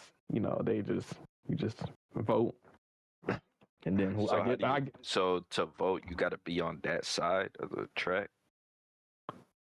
Oh well, you're in a lobby. Like once you finish the race, you go to like a lobby hub world. Oh no! I'm talking about mid race, like how Oh yeah. So mid race. So the one of the mechanics that's unique to this game versus other kart racers is every race is 3 laps. The first lap is the standard lap. The second lap is you go you have to be in first place, and the person in first place chooses what the second lap is going to be, or the crossworld. And the way you get to choose the different crossworlds is you either have to go right or left. So if you see like the hot lava stage or crossworld is on the left, you could go right, and they have like a random option, and it randomizes the crossworlds, and you go to like another one. So let's say like if there's a crossworld that's shown and you're not good at that crossworld, you can if you're in first place, you can choose a different one. You just have to be in first. So I do like that because it gives you an incentive to be in first, because in a lot of kart racers, you actually being in first is actually a bad thing, because if you're in first, you're going to get blue shelled over and over again. It's almost like everybody has items to hit the person in first, but the player in first kind of doesn't benefit for front running. But in this game, it at least gives you a benefit for front running, to where you get to choose where everybody gets to go. So I do like that. So yeah. Okay. Sounds pretty good, man. Sounds pretty good. Well, I mean, I did not play the beta, but I am actually excited to hop on the game. I do hope that when they do have a release date, when do you? I'm actually surprised they don't have a release date. Like, do y'all think, like, what would be like the estimate release date for you guys? I think in the next 3 months, it would be smart. My thought process is you got to release this before Mario Kart. You got to get people to play the game. Oh, excuse me. To play the game, to enjoy the game, to get used to it, to have fun. So then when Mario Kart comes back, people will get on Mario Kart, but they'll still get back on this game. I feel like if they wait for Mario Kart to come out, like, and then they release it, nobody's gonna be worried about it, because they can be like, "Oh, Mario Kart's so amazing." I think they need to give the players a time to have fun, experience this game without Mario Kart being in the forefront, and I think that would be successful. So it's got to be soon. I'd say maybe April or May, because the Switch 2, I think there's going to be a trailer. I think in the end of April, But the Switch 2 doesn't come out in April. The Switch 2 is probably going to come out at the end of the year. So I think Sound of Crossworlds has to come out sometime, at least by summer. That's what I'm guesstimating. Especially if they already got a beta ready and stuff. It shouldn't take too long to tweak the items. So. And so you think they should tone down the items? Not tone down, rebalance it to where you get defensive items more often. Like I said, there's more than one blue shell type of item, so you need to get the shields more frequently. That's all. Okay. But other than that, the game is mostly positive for you. Yes. It's definitely a positive. I honestly, yeah, it's better than Speedstorm, and you don't have to pay for each character. You buy the game; it's probably gonna be $60. Dang, so you think it's better than Speedstorm already? Yeah. Yeah. Just being honest. Okay. Well, what about you, Mr. Angel? What do you think? What was the question again? Like, do you feel like well, I guess, what are your thoughts on like Sonic Crossworlds? Like, how do you like it? The mechanics, like, do you feel like Caleb said he feels like it's, for him right now it's better than Speedstorm? So like, how would you how are you looking at everything in the game so far? From my experience, I mean, I like it. I mean, it is definitely a lot different than Speedstorm when it comes to like the different mechanics. Obviously, you have flying, you have boats, you have land. But I'm different. I think I like Speedstorm's mechanics already. I think I like it more than Sonic's. Maybe it's because I still probably need to get used to Sonic's because it's a lot different. But I enjoy Speedstorm's, like being able to feel like my drifts a little bit, tighter and whatnot. Like when it comes to Sonic and the drifting is definitely, you feel like you're sliding. Like you could tell by like if you're watching it right now, turning, like it's definitely not as tight as Speedstorm, like control wise. Okay, it's funny you say that because I asked Kayla, I was like, yo, does it feel like really slidey when you're drifting? Yeah, and then like the drift is different on the boat than it is also on air too. Yeah, like, they gotta get that a little bit more precise. Yeah, that drifting on the boat feels kind of very sluggish. I feel like weighted down when I try to drift with the boat. The airplane is all right. The airplane is different too, because like you're literally just pretty much just moving your airplane to get the speed boost off the drift. So that's different. Like on Lando, I think I got it pretty down pat. I think land is really nice, and I like when you obviously there's 3 levels, well 4 technically on drifting, but obviously the 4th one's on certain occasions or if you have the gadget for it. And when you're turning, if you turn to the other side quick enough, you hold that counter. So say for example you went to level 1 and then there's another turn in the opposite way. If you turn and drift quick enough, you will actually fill up that meter from level 1 and you continue it forward. And if you do your lines correctly, you can pretty much drift all the way to get that level 3 and then use that level 3 right at the end of the turn. So I do like that aspect when it comes to like drifting. Like, you can, that's pretty much a way of chain drifting, because when you let go of that drift, you don't really like to do that when you're like going from turn to turn, because obviously you're gonna fuck up, trying to drift after that. That's like a bad habit that I had to learn to get away from Speedstorm, because Speedstorm, you chain drift, boom, boom, boom, no matter what, and this game, you kind of want to like just hold on to that drift chain all the way into the last part instead of just letting it go, which, it rewards you if you do it that way, because you'll get to that level 3 right at the end instead of just trying to get multiple level 1s. Oh yeah, I forgot. Yeah, there's no hopping and there's no side bash. But there might not be side bash, but people definitely will turn into you and bump you. Yeah, you There's can definitely some bump bumping. people. You don't side bash. You can definitely bump people. I will say that. And then obviously there's certain gadgets that reward you for bumping into people. Like you'll get coins if you bump into people, or even a speed boost. Yep. Okay. Well, dang. I mean, I guess And if also, you I don't want to forget about Nano's picture too. So Yeah. So this is a survey for the people that participated in the Crossworlds beta, right? Right, Nano? Is this yeah, what this is the survey? yeah, yeah, Falcon sent me that. yeah. I got the email. So these are this is to show you that other companies know different kart racers. Like they literally name Mario Kart, Crash Team Racing, Kart Rider, even Disney Speedstorm is on this list, and then Nickelodeon, Lego, and then other. So they know about Speedstorm, they know about all the other kart racers, and I'm sure Nintendo knows about all these kart racers too. So they do watch what Speedstorm is doing, and a company knows what they're doing. They can take exactly what works on Speedstorm and improve it and make it into their game without the monetization. Like, Yeah. you know, they can do whatever makes Speedstorm right and just make it better. Yep. So Yeah, this is what I'm saying. Hey, these companies are looking at Speedstorm like, yeah, we're not gonna copy your monetization, but we're gonna take this, we're gonna take that, and like I said, Speedstorm is on the clock. Yeah, I feel like it is. Like once you really get moving, I know Angel, you didn't play as much as me or Limitless or whatever. I think you played the first day, but once you really get moving and understand the game, like it really starts to feel fun. So I think just bare minimum. Like I said, I said where Speedstorm is better, and I think Angel believes it's better in some aspects as well when it comes to like the mechanics. But like bare minimum, it's not monetization heavy.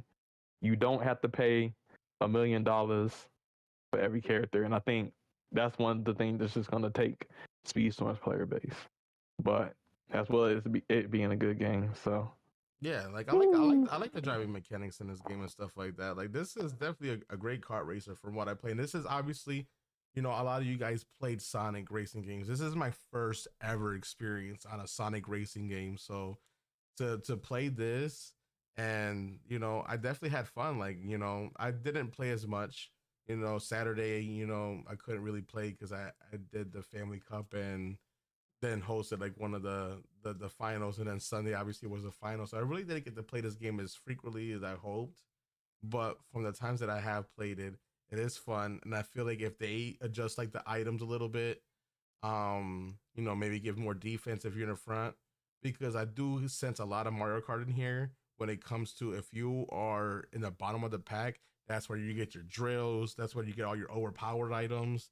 And a lot of people can use that same mechanic like they do in Mario Kart, where, you know, they'll be in lines, they'll get good items, they'll hold on to them so they can get into the front of the pack and use their OP items in the front of the pack and just go off. I'm gonna be honest with you. That's the thing. I think it's kind of balanced because I feel like when you try to smuggle, there's so many times you get your items stolen a lot. Like there's that black chow that steals your item. There's the motherfucking saw where if you get sawed, it cuts your car in half, slows you down, and you lose your item. So like you can try to smuggle and it works sometimes, but Oh yeah, like true. you got to be I careful. forgot about that. You can't get your items taken away or lose your items. So, I mean, that's a risk and reward factor if you try to do something like that. I will say it is hectic in that sense, because there's times where I went from last to damn near almost first place because, you know, I kept getting these overpowered ass items that just boosted me. And if you know how to use them in certain areas, especially if you get that fucking drill on a fucking turn, you're literally just zooming past everybody. Damn. So let me ask y'all. So let's say Sonic Crossworlds was, you know, let's say it had a competitive scene. Do you feel like if there was an option to kind of balance the items, that would be the way people played in the comp scene? Yeah, it definitely. There's the warps. I think you can get like items when you first start that can warp you, and you can smuggle that. You can get drills. Like I think one of the things I was doing, I had like a warp, and I got it on like the last turn, and it like shot me all the way to first. There's the drill. Yeah, there's that. The competitive scene is gonna be crazy as hell. And the thing, oh yeah, that's one of the things I forgot to say that's unique is you have double items. It's not just one. You can get an item box save the item, get another item box, and now you have 2 items to use.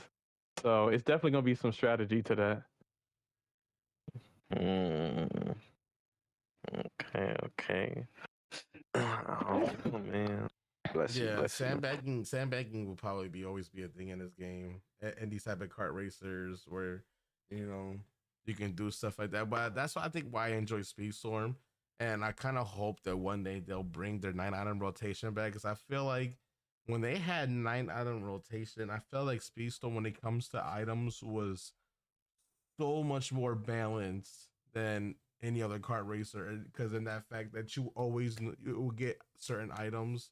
Sometimes you'll get your unique back to back. Sometimes you'll get in your class item.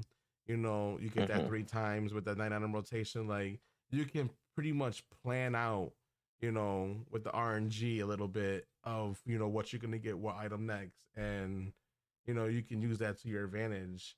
Now with this RNG shit, like I don't know, I just don't like the way that they do have it now, because I feel like in competitive that was a great aspect in competitive is knowing what items you already use, what items you think are coming next, and depending on where you are on that track, you can kind of like pick and plan out your items.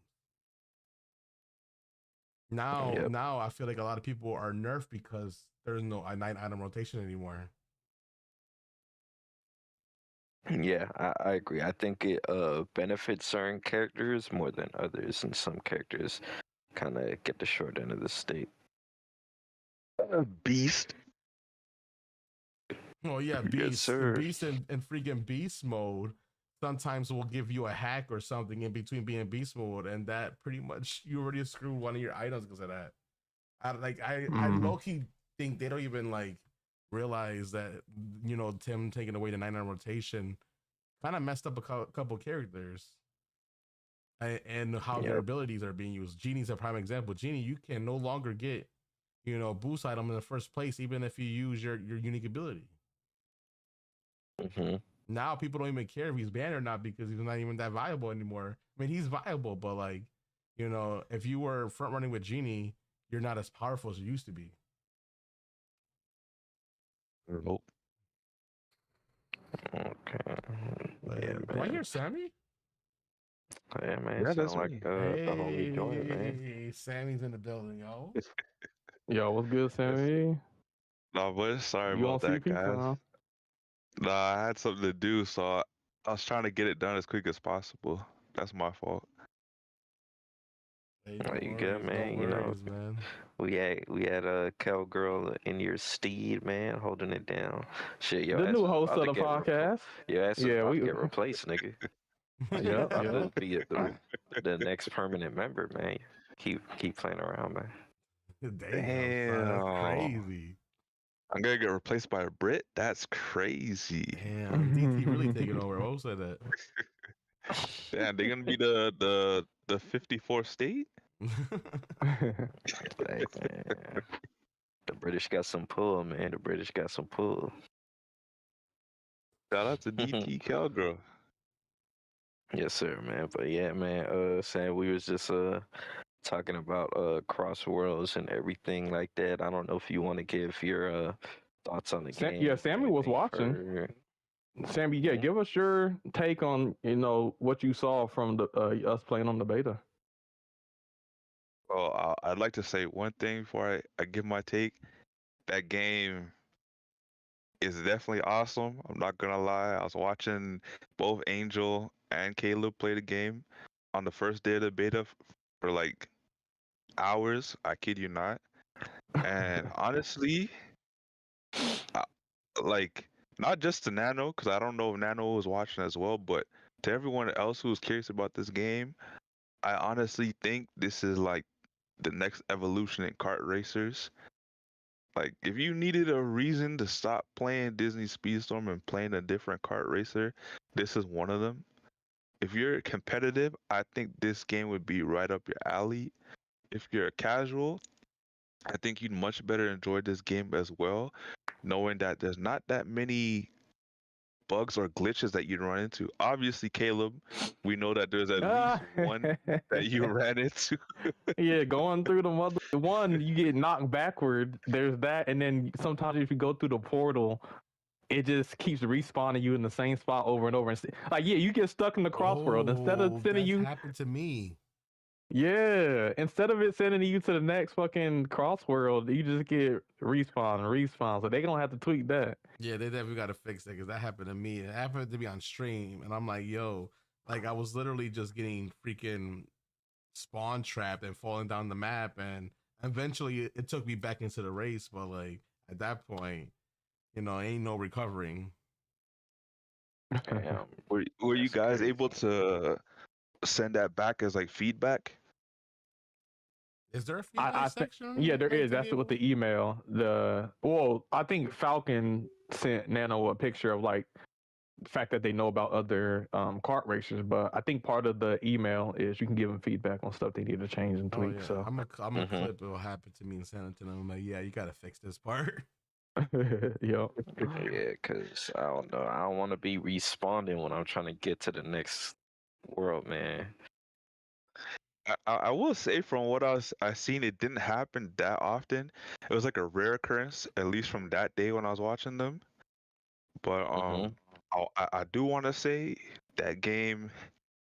Oh man, like you have to be on your P's and Q's in that game. Like you can't just get away with thinking that you're a good racer and thinking that you're gonna swap games and think you're gonna be nice at this game. No, it's gonna take a lot of work and a lot of practice. One, you have to get used to the controls.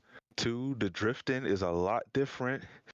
You know, if you cannot, if you're not able to drive on water, that could kill your race. If you're not able to fly, that could kill your race. But most importantly, if you don't know when to use your items, that can really hurt you as well. But I want to say the king in that game is really boost chaining. Like you always have to keep your boost up because that's what's gonna keep your top speed. So if you're not able to keep your boost up, you're not gonna be in your top speed. I was trying to help Caleb a lot in his first couple of races because I don't think he knew that. So I was trying to give him the pointers and I was trying to let him know. I was like, Caleb, yeah. if you're able to chain your boosts for most of the race, you're gonna be in your top speed most of the race. The What issue, were you gonna say, Sammy, Caleb? was I think we were talking earlier. The reason why I wasn't able to really chain drift because of the controls, but then once I changed the controls, I was finally able to get them drift down. Yeah, Oh. Sammy, Angel and Caleb told me that the default controls you accelerate with X instead of Yeah, the something truck. like that. That's crazy, man. I thought it was gonna be the trigger, but apparently you could change your controls, so I'm happy about that. Yeah, that's a good thing at least. I do want to say there's a lot of variables in terms of like a meta in this game because it looks like we went through so many combinations. Well, at least they went through so many combinations. I was just there giving my input and seeing, maybe if I catch something and I send it to these guys, they'll probably catch on. But like for the most part, they went through so many different builds to try and find like a viable option in online. And I think we came across like maybe two that day. I think it was what you had what do you call it? The passive where you can get boosts just by hitting other racers, which was very solid. And then you could use it with I think it was the acceleration cart. Correct me if I'm wrong, guys. Yeah, the acceleration car was good. Yeah, acceleration and handling carts are pretty good. And then the second build that we found like at the last second, I think it was you use like a power like a racer that um benefits I guess greatly in the power stat. So someone like Knuckles or Dr. Eggman, and then you use was it the handling cart? Yeah, like if he's a heavy racer with the handling cart. Oh yeah, there was an Yeah. Omega that kind of burnt me, or we had a photo finish. So yeah, I think he was. Yeah, there's definitely just so many customization, but yeah, I honestly I was having a hard time with Knuckles. I don't think I got his card combination, but yeah, I definitely agree with all you said. Damn, I honestly think even if top speed would be meta in Speedstorm, it's not the case over here. Yeah, Limitless okay, said okay. in Sonic racing games in general, highest boost that seems to be meta. You know who's the best character, low key in Sonic Crossworlds is Tails. Tails almost has that perfect balance. He has handling, he Damn, has I thought you was acceleration, gonna say and cream, he has top man. speed. Nah, Cream's good, but Tails is the GOAT. We love Cream. Who said that? Huh? Huh? Hey, if you like the Cream, put a 1 in the chat. And maybe I need to put shit. huh? Cream. Hey, you know, I need to keep Cream out of my song lyrics, but it's Oh damn! Are we gonna yeah, get a Cream was dope. song? Cream was dope. No. Yeah, hey, I need to make a #1 Cream. Yo, I saw a lot of Tails players, man. What's going on, man? Why? I actually saw a lot of Shadows and Sonics. Everybody and their mom was Shadow and I Sonic. think the least. what I was I think watching. the least amount of players I've seen is Dr. Eggman and that purple dude. Yeah, I can agree. I barely, from what I was watching, I barely saw Dr. Eggman on the track with these guys. I might have to. If there's another beta, I might have to check out the racers with the highest boost stat to see if that's really true when it comes to like this game. I mean, obviously, I mean, it Limitless probably was goes hand in Legend, hand so it probably goes hand in hand with the handling, I'd assume. so Limitless, you're legend rank in this game because I remember you were telling me.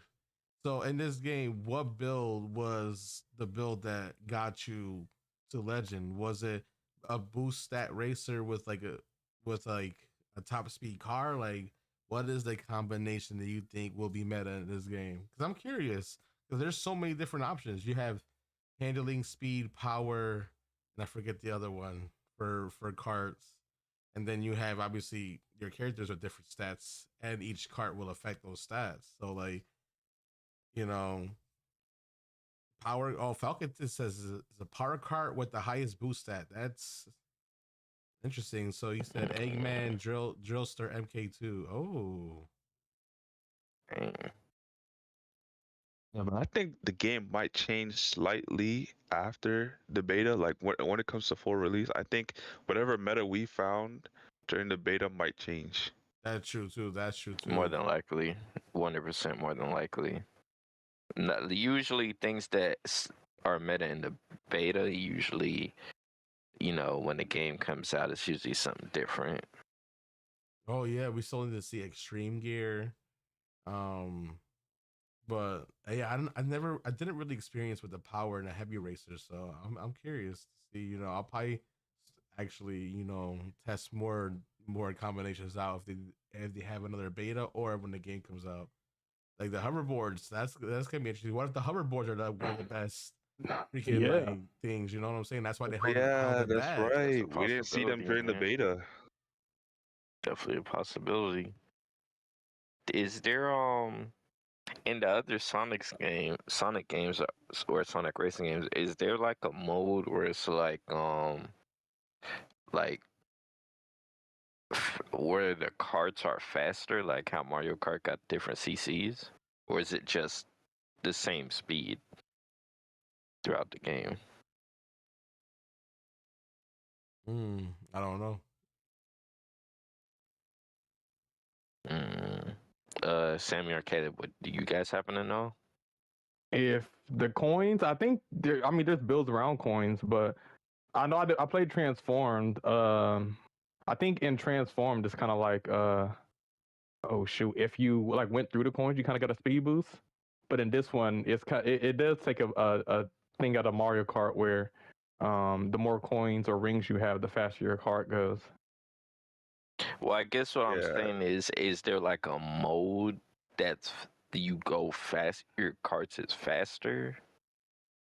Well, I know in Transform there was a time trial mode, and that essentially what that was you're going through rings of boost.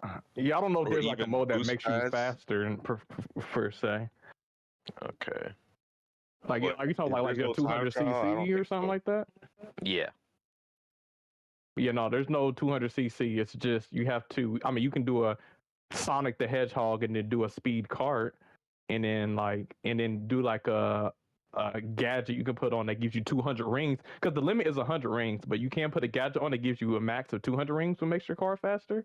So you can do that. I guess that's like a way to get more speed. Okay.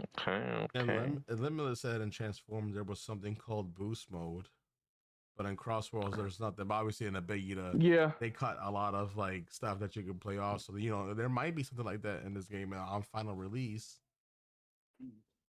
yeah, and I kind of wish they had it to where, like, I think in like there's Sonic Sega All Stars, and there's all Transform. I remember there was like that extra speed mode was like Supersonic or something.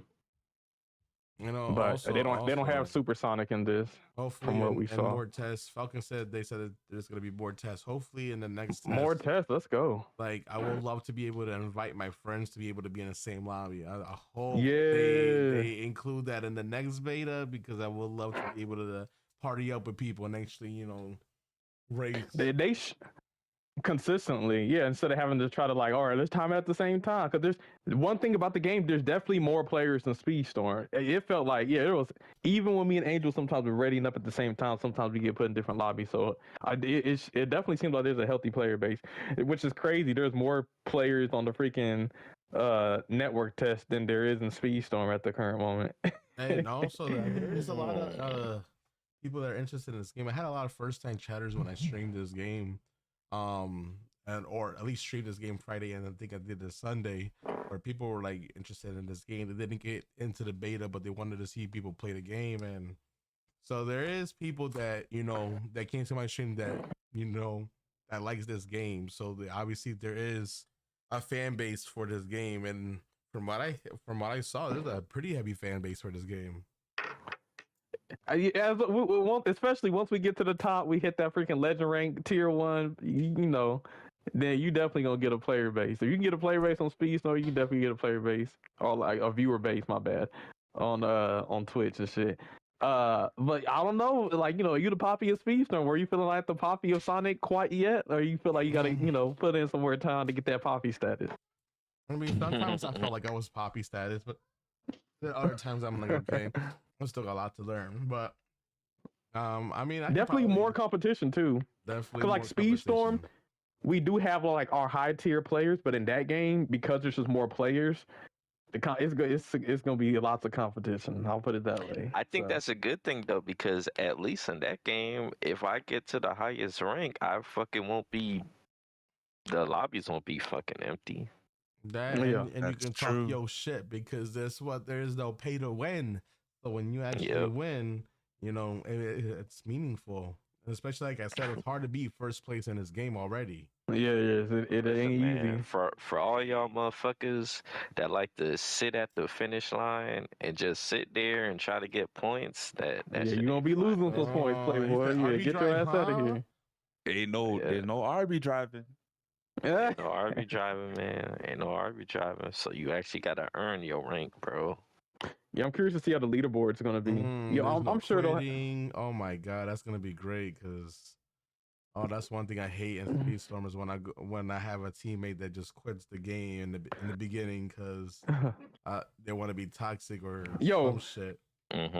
You can't rage quit if you want to. I think Sammy might have saw when he was watching, but like I got Mario Karted at the finish line, and I tried to hit the start button to exit the game, and then when you do it, all it says is continue. Like you literally can't leave the lobby, so you just gotta take your L. Do you think that just might be a beta thing though? It could be a beta thing, but but I can only imagine with the system how multiplayer worked already. Like you lose ranks. I think I was after not coming in 7th, Caleb.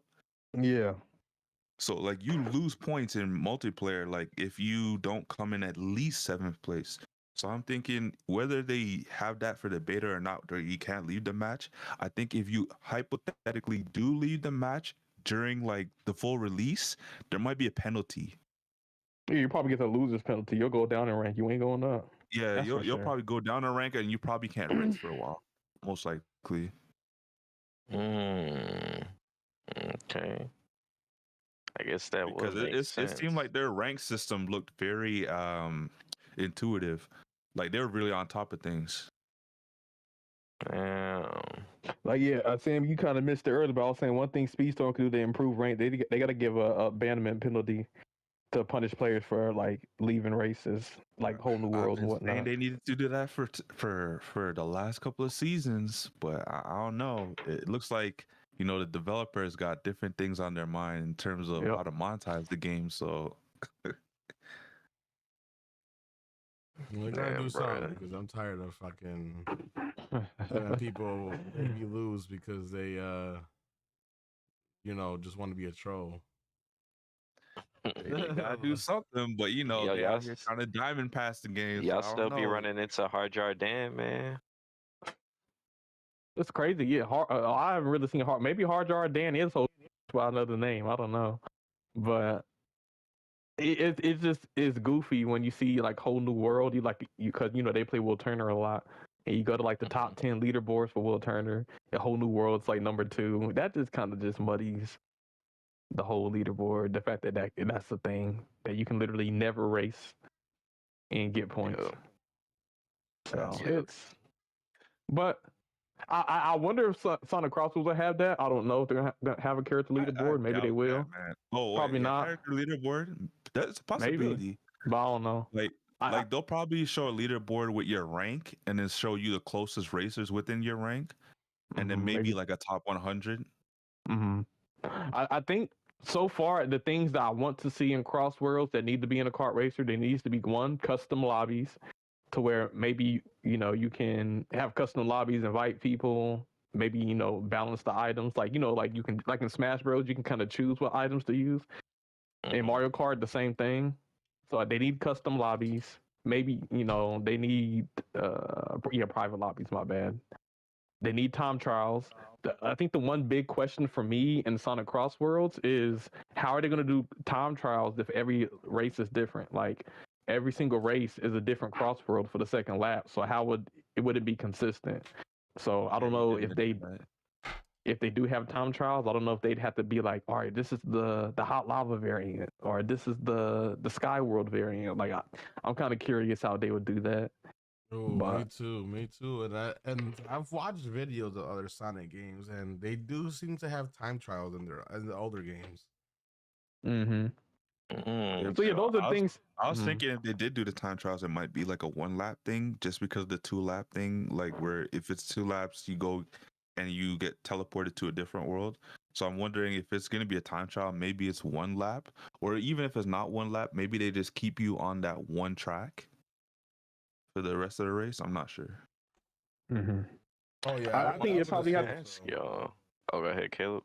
I feel like it would have to be a variant version, like Ocean View 1, Ocean View 2, with like the different Crossworlds or something. Yeah, because I hear what you're saying with 1 lap, but like the 1 lap's kind of short. Oh yeah, you're right. Kinda You're right, Sammy. Limitless said time trials in Sonic games are always 1 lap.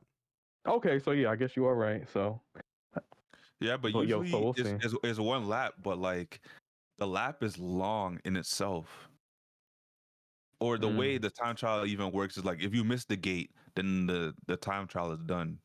So I don't know how they're gonna do with this, because you did bring up a good point. Some of the laps for some of the tracks were short for 1 lap. That's why a lot of races were going by pretty fast. But if it's not 1 lap, I could see them doing 2 laps, maybe. But like at that point, is it going to be where you get transported to a different world on the second lap, or you staying on the same track, kind of thing? Yeah, it's definitely. I feel like it's definitely a good balance. So like it's faster, it's longer than Speedstorm, but it's not too long. So like Speedstorm, you'll have races that might be 1 minute 59 seconds or something like that. But in this game, it's what's it called? I think it's around like 3 minutes or a little under 3, maybe 2 minutes 45 seconds, 2 minutes 30 seconds. It's a good balance. So you don't feel like you're in too long, but you don't feel like you're in there too short. So I like the length of it. Damn. So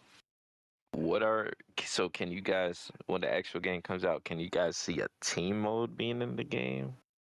I don't think so, because the Sonic Team Racing was a disaster. I don't think they're gonna have no team mode, bro. And that's exactly where I was gonna go. was it a disaster? Like, was it just a game? How it It worked? just compared to Sonic All Stars Transformed, Sonic Yeah. Team Racing just didn't live up to the previous version of the game. The fact that you had And more people wanting to play the previous game over the new iteration, which was Team Sonic Racing, was a problem in itself. And that's why the developers really came out and said, you know, we took aspects of like every game, but they made sure to specifically mention All Stars Transform because they wanted to let everyone know that's like the base of our game for this game that we built. So like, even though they took aspirations from other Sonic games, it felt like they built the game on the ground up from All Stars Transformed, and this is like All Stars Transformed 2.0, if that makes sense. Mhm. And like they added elements from all the other Sonic racing games, so like Sonic Riders, you know, Team Sonic Racing. I don't think there's gonna be a racing mode, but I could also see them probably adding that in, possibly, depending on what kind of feedback people added during the beta, or possibly, you know, just as like a random game mode, just to add to the base game. Like you'll obviously have your ranked, you'll probably have your time trials, and you'll probably have a campaign mode, and then maybe they'll have like a team mode or something like that on the side. I'm not too sure. Mm-hmm. But I don't think the team mode, even if they did have a team mode, I don't think the team mode will draw the same kind of what's the word? I guess I don't think they'll draw the same amount of maybe competitors or even players playing team mode. Well, I can see more so if people are gonna play team modes, most likely gonna be casuals. But I can most likely see most of the player base sticking with the rank system as it is. Okay. Damn. I will mean- say though, apart from like a team mode or anything like that, I will say, man, have I seen these guys lose a lot of races just because of items, bro? Or you even like item management? Like, can we talk about that?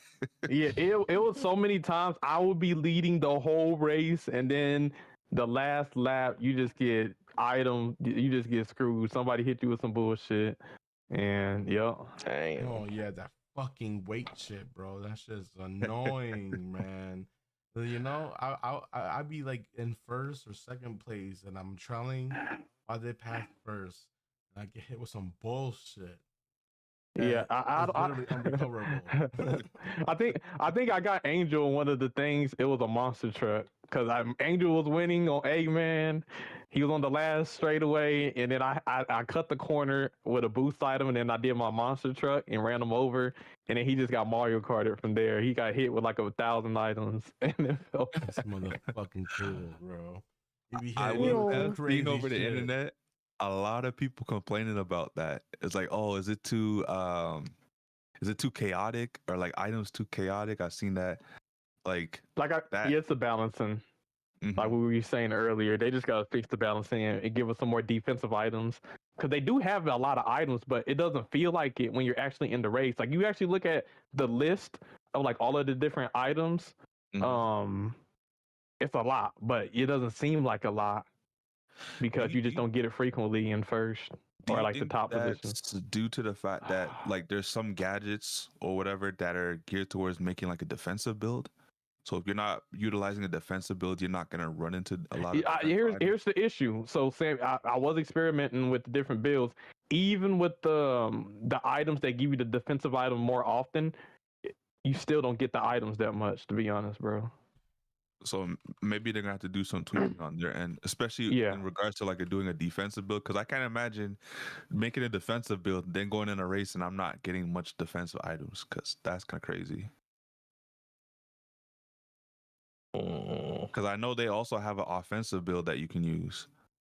Yeah, like I was doing the speed build, and there was times where I wanted to get the item, and I wasn't getting the fucking boost item when I needed it. So as much. So yeah, that's all they got to tweak. Or like there's they have Wisp from Sonic Colors, and I feel like I wasn't getting the zigzag thing enough. I think it possibly could be due to the fact that it might be an item system like Speedstorm. Depending on your position, you get a specific item. You know what? We was getting too much. The tornadoes. I feel like I was going against the tornadoes.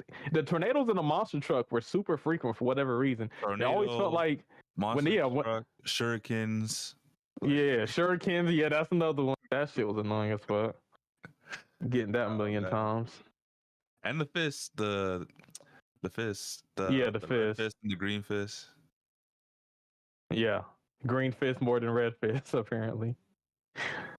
Very offensive heavy, I will say. Because just to compare, and just to wrap it up, like in Mario Kart, the defensive items we have a single banana you can hold behind your cart. You have a triple banana you can hold behind your cart. You have the red shells and the green shells you can hold behind you. So in Mario Kart, the way they balance it is with the defensive items. So, but yeah, overall, I'm excited. As a Speedstorm, it does seem like it's competitive. It does seem like it does take skill. Some of it is RNG, because as skilled as you want to be, somebody hit you with that damn item, you gone. Yep. But it does seem like there is a skill element. Hey, watching these guys get hit like item after item in some of these races felt like Speedstorm back in free to play. I was like, what the hell? Yo, they get stunned and then they get instantly stunned again. It was like a chain stun effect. And I'm just like, damn. Bro, Nano, I'm talking about first place to like sixth place after like one stun. Damn. Yeah. So there's a lot of times where either Angel or Caleb could have won the race, and then someone stuns them going into the finish line. Like they're maybe like 50 meters away from the finish line, and then they get stunned. And then I see them go from first place to like fifth place, sixth place instantly. I'm like, damn. It was almost like they were waiting the entire lap to use that one item on them. I was like, this is crazy. Damn. And these guys are ruthless because it's not just one person that will do it. If someone sees like an injured animal or like a down dog or like blood in the water, everyone starts using their item on that person. It's crazy. Man, I guess you gotta be ready, man. You got to. But do you guys think that's an issue in terms of like items so far? Yeah, we talked about it. Yeah, it is an issue. It just needs to get balanced. That's why I said the only negative. It's just a little too chaotic. It's too chaotic without defense. You have to have a balance of offense and defense. It was just too much offense. A little bit more defense. That's all. Okay. So and a little more defense and a little bit more speed items too. So maybe they tweak like the rate of the defensive items you can get. Maybe that would help. In terms of, I feel like you getting just maybe 70% of the items that you obtained during the race were like offensive. Maybe they tweak it and then it's like, okay, you get like 30 to 20% of speed items. You get like maybe 30% defense. And I think there's a shield. The shield needs to show up more often because even there are defensive items. I guess the monster truck is technically defensive because if you use it, you can kind of like tank the attacks. And there's a tornado, but the problem with the monster truck and tornado, they're also aggressive. So when you're defensive, you're attacking other people. That's why it feels so chaotic and feels like there's nothing you can do. Because even like the defensive items that come up often are still an attack item. So, but the pure defensive item, I think there's like a black hole, and then there's like a shield where it turns you metal. And that barely frequently shows up. So yeah, they gotta make the percentages for that higher. Okay. But yeah, that was Sonic Crossworlds. You know what I'm saying? It was good beta. Seems like the overall consensus is that the game is pretty good, man. What would your rating be of the beta out of 10? Both you and Angel. I give it. The beta. Were you able? Oh, okay. Without I didn't without the 3D gear and all that shit. I think at least I'll just say at least it's at least an 8 right now. But when the what's it called? When the Sonic Riders gear and all of the tracks and all of that shit comes out, I think it could be higher potentially. The fact But that just you from the rated beta, the beta an 8 says everything you need to know.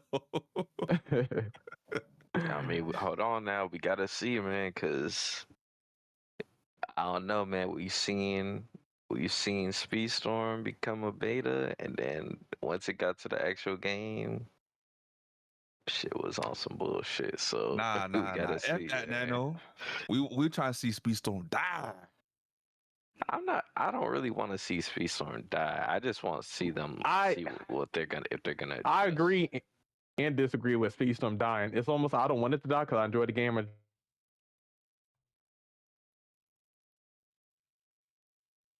Oh, Huh? I think Caleb cut out. Khalid. Guys, we lost Caleb. Welcome to the CrashOut. Damn. Yeah, I definitely crash out. It kind of like Multiverses. I want to see that game fail too because I love the concept. But sometimes games have to die so companies realize like, okay, that shit didn't work. We tried to finesse our player base. We tried to swindle them out of their money, and then the game died. I think if like a lot of these live action games die trying to be greedy, I think that's good. But it's unfortunate that Speedstorm is in that boat. But I don't want it to die. But like, y'all get what I mean, the sentiment. Nah, I feel you, man. I feel you. I mean, the only people that could really blame it is the company themselves, man. Mm-hmm. So nothing lasts forever. Everything lifespan as good as. Oh my gosh. Everything has a lifespan, and I think Speedstorm. I feel like has a lifespan too, and I will enjoy Speedstorm while it's alive and running, but eventually, we might get that freaking email or that Twitter post where it's like, all right, we shutting down, we ain't making enough money, and then we gonna play Mario Kart and Sonic All Stars, but. Yeah, hopefully that's not the case, though. Hopefully that's Yeah, hopefully it's not. It is. I mean, it has almost 80 characters in Speedstorm. It'd be a shame for the game to have that many characters and that much time and effort just for it to like fall off. So, yep.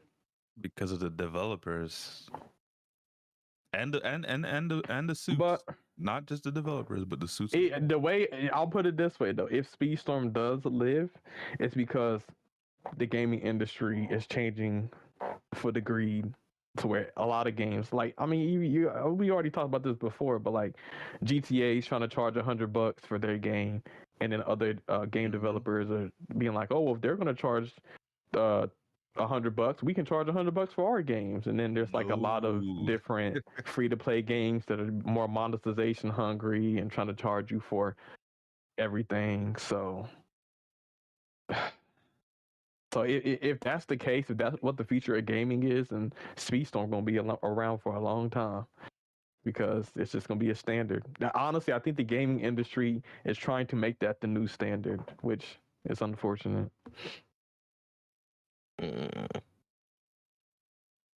Don't forget, Apex Legends tried it. Yep. Fortnite then went up on their prices. I think Rocket Racing. I think there was a point. Because they got Rocket Racing within Fortnite. I played that racing game as well. They have different cars you can use. I don't know if it was like a Lamborghini type of car, but that shit was. They were trying to charge $40 just to have a skin in the car. So like, I feel like the gaming industry is plotting, bro. Look at Multiverses, bro. They're trying to make some of these shits the standard, but a lot of gamers boycotting or not paying, holding out, I think is causing them to just like shut down. It's crazy. Once they realize they're not going to swindle their player base and get as much money as they thought, they just shut down the game and shut down the servers. It's kind of crazy. So, but I honestly, I think, free to play is on a lifespan. I feel like, but yeah, I don't know. But yeah, we'll see. Only time will tell. But Okay. It's just people give game law problems, which they should, but like these other company, EA Sports and shit, they not innocent either. Definitely not. Oh yeah, the hell no. Shit, Sony was trying to fucking raise the prices on the golden, not the golden pass, the what's it called? Where you got to pay $60 and you get live for a year. PlayStation Plus. PlayStation. Yeah, Plus? PlayStation Plus, Xbox Live. Yeah, they trying to go up on that shit too. Like, come on, these. Yep. End of the day, all these companies are trying to make a buck. So, Yep. Speedstorm, as much as we hate it, they might not never change, and it might still stay alive. But it's just I don't know. It's the bittersweet type shit. But yeah. Staying alive. Oh, all right, man. I mean, what we got next, man? What we got next? But this week, we talked about the Sonic Crossworlds beta. There is a new game coming out. It is Monster Hunter Wilds. I think we showed some trailers earlier, but I think it comes out on the 28th. I know Nano's gonna be getting it. So yeah, I'm excited for that. And then also there's another game has shut down. WB. We all love our superhero games. We like Spider-Man, Spider-Man 2. I know everybody wants a Superman or Flash game eventually. There was Suicide Squad. But there was another superhero game that was going to come out, and that was Wonder Woman by Warner Brothers. But they decided to cancel the game, and now Wonder Woman, it was going to be like a single-player, action-adventure game, but now it's not happening. It's kind of unfortunate, because I think a Wonder Woman game would be dope. I'm tired of these zombie games. I'm tired of, like we said earlier, I think a game where you're Wonder Woman, you got your lasso, you got your sword, and you just fucking up shit, I think would have been cool. But I think because Multiverses failed and lost a Warner Brothers money, I think maybe that might be a reason why they are cutting back on some games. I think if you really think about Warner Brothers, Suicide Squad wasn't that successful as they thought. Multiverses shut down twice. So like Warner Brothers is taking some L's, and so maybe they felt like Wonder Woman wasn't gonna make them the money they thought. So, but yeah, it's unfortunate, but yeah, no Wonder Woman action. Maybe in the future, I don't know. I think the worst thing that came from, so Multiverses shuts down. The game had a lot of potential. I myself, included with a lot of other people in the community, believe that the beta of Multiverses was better than the actual release. Think what you want, but that's my opinion. The game actually played better, and there was quality of life features in the beta that they eventually took out of the game on full release, which was pretty stupid in my opinion. And they never added back to the game, which was another fault on their end, which might have helped in the demise of that game. But apart from Multiverses getting shut down now, the studio behind Multiverses, which is Players First Games, they're getting shut down, the studio. So, they came out, they created that game, it failed, and now Warner Brothers is like, yeah, the game's shutting down and you're also going good night, like bye-bye. So that sucks to see, because right now in this economy, in terms of gaming, we see a lot of studios or a lot of layoffs. So for another studio to get shut down sucks, because I feel like a game like Multiverses, if it was given the chance that it needed, like some legs, maybe the run that Speedstorm has, maybe the game could have gotten better gradually over time. But I guess Warner Bros. At this point doesn't want to take the risk because of a lot of failures that they've dropped recently, being Gotham Knights and Suicide Squad. So I can see that on their part. But I think one of the biggest losses, apart from Wonder Woman being canceled, is that the studio that was developing Wonder Woman, which was Monolith, the same studio that created Shadow of Mordor and its sequel, they're being shut down as well, the studio. And this is the same studio that came up with the Nemesis system and patented that system. Warner Brothers went the extra mile to patent that system, so no other competitors in the gaming industry could use the Nemesis system in their games. And now we're seeing this same studio getting shut down. And honestly, the biggest talk about it was, when are we going to see the Nemesis system again? When are we going to see it again? Well, there's your answer. Never. They played doing that shit, bro. I don't know why the fuck they did that, bro. Because the Nemesis system was so fire and shit. And the Shadow games, bro. I don't know, bro. Like, they didn't even put it in any of their other games, man. Which I thought, like, if they're gonna put it in any one of their other games, a Batman game would benefit the most from it. Yeah. But It's honestly literally, crazy. Sammy, the only way another game could do that is if they like sell the rights to the Nemesis system, bro, which is stupid. Who's gonna buy a patent for the Nemesis system at this point? They're probably, and knowing them, they'll probably sell it for like maybe close to $1 billion. I don't know, bro. I mean, they can't use it, so I feel like they should just. I mean, what's stopping them from using it? I mean, yeah, the same studio behind it is not gonna implement it in your game, but I mean, I don't know, bro. They just haven't used it since the Shadow games. Like, how long is it gonna take them to use it? that's true. That's true. It does suck because we're talking about losing the Nemesis system, but it also sucks that we're losing the studio behind those Shadow games. That's facts. Which honestly, they were a pretty good AAA studio. So the fact that they no longer exist anymore is kind of crazy to me. Like, mind you, okay, you're gonna cancel the Wonder Woman game, but you're also gonna shut down the studio, one of your better studios. I don't know. That doesn't sit right with me, to be honest. Doesn't sit right with me either. How do you guys feel about that, Caleb and Angel? What, them shutting down the Nemesis system?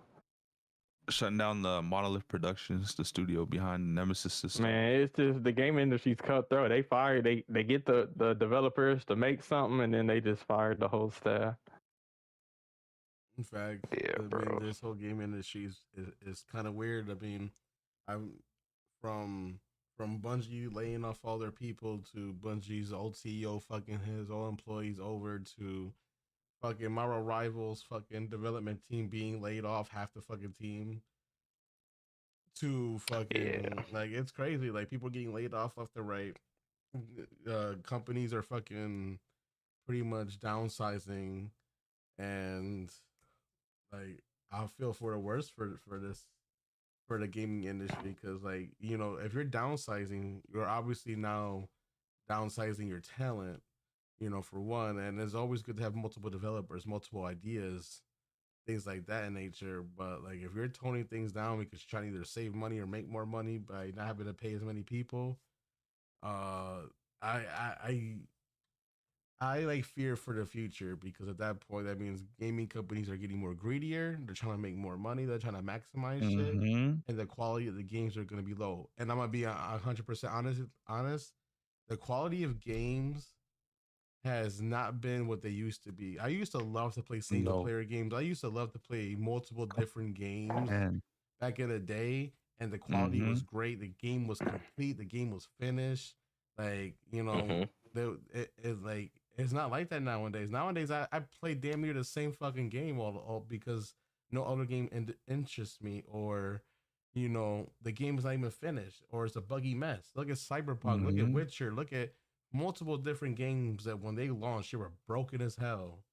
Like you mean to tell me that you know your team didn't look at all this shit before launching the game? Like it makes no sense. Why? Because the suit and tie motherfuckers are rushing these games to get pushed out, and they're rushing unfinished games. And I mean, I'm not saying that like you know developers are bad. I feel like 99% of the problem here is the suit and tie people telling you you need to make this game release on this day. You need to not postpone this game. We don't care if there's bugs because those people care about making money. They don't give a fuck if the game is finished or not. And we need to like have a thin line where you know these suit and tie people need to like you know either chill at what they're doing or you know this gaming industry is going to be destroyed because we're just going to be it's going to be a bunch of unfinished mess and the quality of the games are not going to be there no more and nobody's going to want to play half of these games no more. And that's why I play MMOs because those games have been out for 10 plus years and you know they actually know how to keep you engaged, you know, for that long amount of time. and you don't have to worry about fucking spending an arm and a leg on it. At the same time, like monetization is also killing the gaming industry because now a lot of companies are saying the profits. Thank you Fortnite for that one, but yeah, they're starting to see, oh, we could do battle passes. We can make people pay $10 every so often on these battle passes and make more money than what we would have done if we just released a full game. Like it's crazy. And I remember the days before when we used to game, like there was no day one patches. Now every game comes out with a day one patch. Now every game charges you like $10 extra for you to beta test for 5 days before it releases. Like what? They call it early access. It's not no early access. It's a beta before it drops to see everyone's input, to see everyone's feedback. Oh, if the game releases solidly, or if there's some issues, they're like, okay, we're gonna drop a day one patch to fix that. It's like, bro, just drop a game that's working. Think about it, Sammy. Think about it. These early access, you know, this is why they downsizing their teams, because guess what? We don't need beta testers because you know what? People are gonna pay for this early access and they're gonna beta test it for us. Still making money. Speedstorm was a big indicator of that. I felt like we were the beta testers for the mobile release. Pretty much, you're low key. A mobile company who makes mobile games and has mobile monetization. They just released it on console, just to get some, like you said, beta testing. Because clearly this game is still in beta. I think the worst, like Angel brought up a lot of good points, but I think the worst thing that would happen that he didn't mention was, okay, all of this shit happens where like the suits will control what the developers do. Oh, push this game out for the holidays, or like, oh, we can't delay this game, it has to drop, or forget we're gonna cut corners here. We need to make sure this game is released at like some functionality, even though it might not be stable. A lot of the problems with this is that developers will do all this work and do exactly what the suits want, and then when the game releases, like Cyberpunk, not a lot of studios are CD Projekt Red, where they'll be faithful and keep updating the game and stuff like that. Games will drop like this, and it'll have bad reception. Yeah, the suits will make their money for that time being the holiday, but also the games will be refunded, games will get delisted, which we've seen happen multiple times. But the worst thing that could happen is that these developers or these studios either get laid off or shut down because of the game's poor reception. And that's all due to the fact that because the suits decided to want to release an underbaked game. Yep. So now we might lose a good studio because, the suit and ties are deciding, or they're playing musical chairs with these studios at this point. Yep. Which is the worst thing that could happen because, we're just talking about right now, we just lost a great AAA studio. Mm-hmm. This ain't a studio that creates like free to play games or creates AA games. We're talking about a studio that's behind, some of the more iconic games in the industry. These are the guys that created Middle Earth games. These are the guys that created the Fear games. What's so crazy, Sammy? When Shadow Mordor came out, I was hooked on that game, bro. A lot of people were hooked on that game. And you talk about the Warner Brothers studios, right? Yep. And they're the same people that made that Batman Arkham Asylum games too. Oh, let's not even talk about that studio because most of the studio left and created their own independent studio. So the studio that was creating Gotham Knights at this point and Suicide Squad, it wasn't even the same Rocksteady Games studio developers. And that's why we saw a big shift in the games. They didn't feel like Arkham games. They were in the same universe, yes, but that's the only thing they shared. The universe and the name. And the games were completely different. Yeah, bro. Shit's kind of fucked low key, bro. Warner Brothers, top to bottom, needs a reset. Mortal Kombat's not doing good. Like, since I've been around, honestly, and it hasn't been that long, like 30 years, in terms of the fighting game community, it's always been 3 stable games, which has been Mortal Kombat, Street Fighter, and Tekken. Mind you, those weren't the only fighting games that were to ever release, but there was multiple fighting games. You know, we're talking about, I don't know, King of Fighters, Soul Calibur, Dead or Alive. There's a lot of fighting games that's existed so far, but those 3 games have been the only ones that were stable enough to keep releasing periodically for us. And the fact that one of the 3 staples is now looking like they're in a position where they're not as stable as a studio to give us a good AAA fighting game. What, we're gonna start ending up with just 2 games, Street Fighter and Tekken? This is a Warner Brothers studio, NetherRealms, the guys that make Mortal Kombat. You know, Mortal Kombat 9, 10, and 11 were great games. All of a sudden, Mortal Kombat 1 drops, and you know, it's not doing so well. You know, lots of issues going on with Mortal Kombat. Yeah. Damn, I wonder what that means for Mortal Kombat now. I'm also wondering what that means for Injustice 3, because what was supposed to happen, Mortal Kombat 1 wasn't even supposed to release. It was actually supposed to be Injustice Part 3.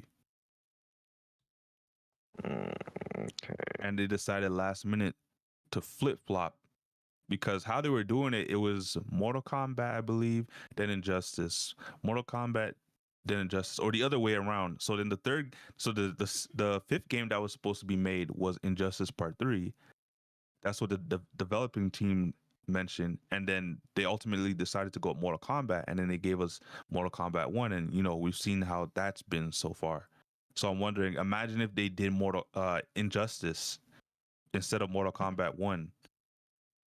Would Injustice be suffering through this bullcrap right now? Would we ever see another Injustice game at that point? Probably not. Maybe they would have stopped at 3. Who knows? But let's just say they didn't stop at 3, and Injustice 3 was Mortal Kombat 1. Do you really think they're going to do another game? I don't. Yeah, I don't know, bro.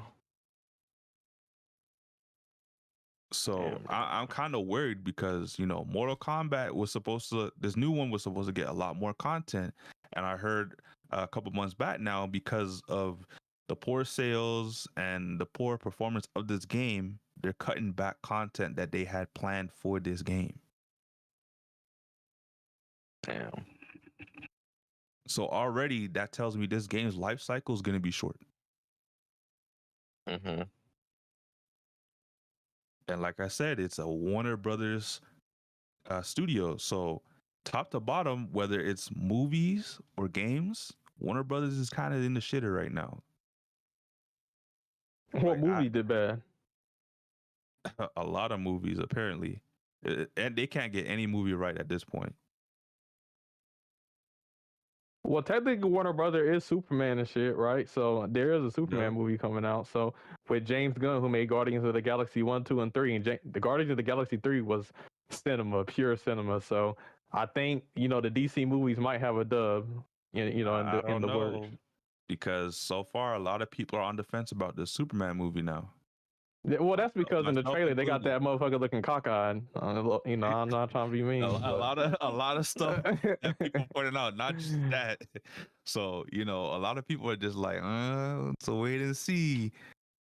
So I don't know. Like, I'm kind of worried, because if, like, you know, James Gunn is behind these new DC movies, and if they tank, like, what is that going to say for the DC games? Yeah, it's Warner Brothers got to step it up. But I think Superman might be the new first thing where they start to come back to where they need to be. Kind of like Sega. Sega was fucking up Sonic 06. You know, Sonic was kind of struggling with their games, and now Sonic's on fire. They got Sonic Crossworlds. They got Sonic the Hedgehog movies 1, 2, and 3. You know, they had Sonic Frontiers. Like, Warner Brothers, I think, will get it together, but you got to take some L's for you to learn. So they definitely took some L's. I think in the movie realm, I do think the Superman movie's gonna do good.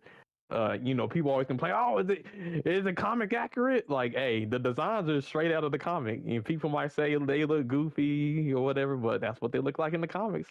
But like I said, at least when it comes to movies, everything ain't got to be comic accurate. Like when it comes to suits and shit. Like I get it, maybe like honor the source material, but you don't necessarily have to like make the characters look like pixel for pixel exactly the same as the comics.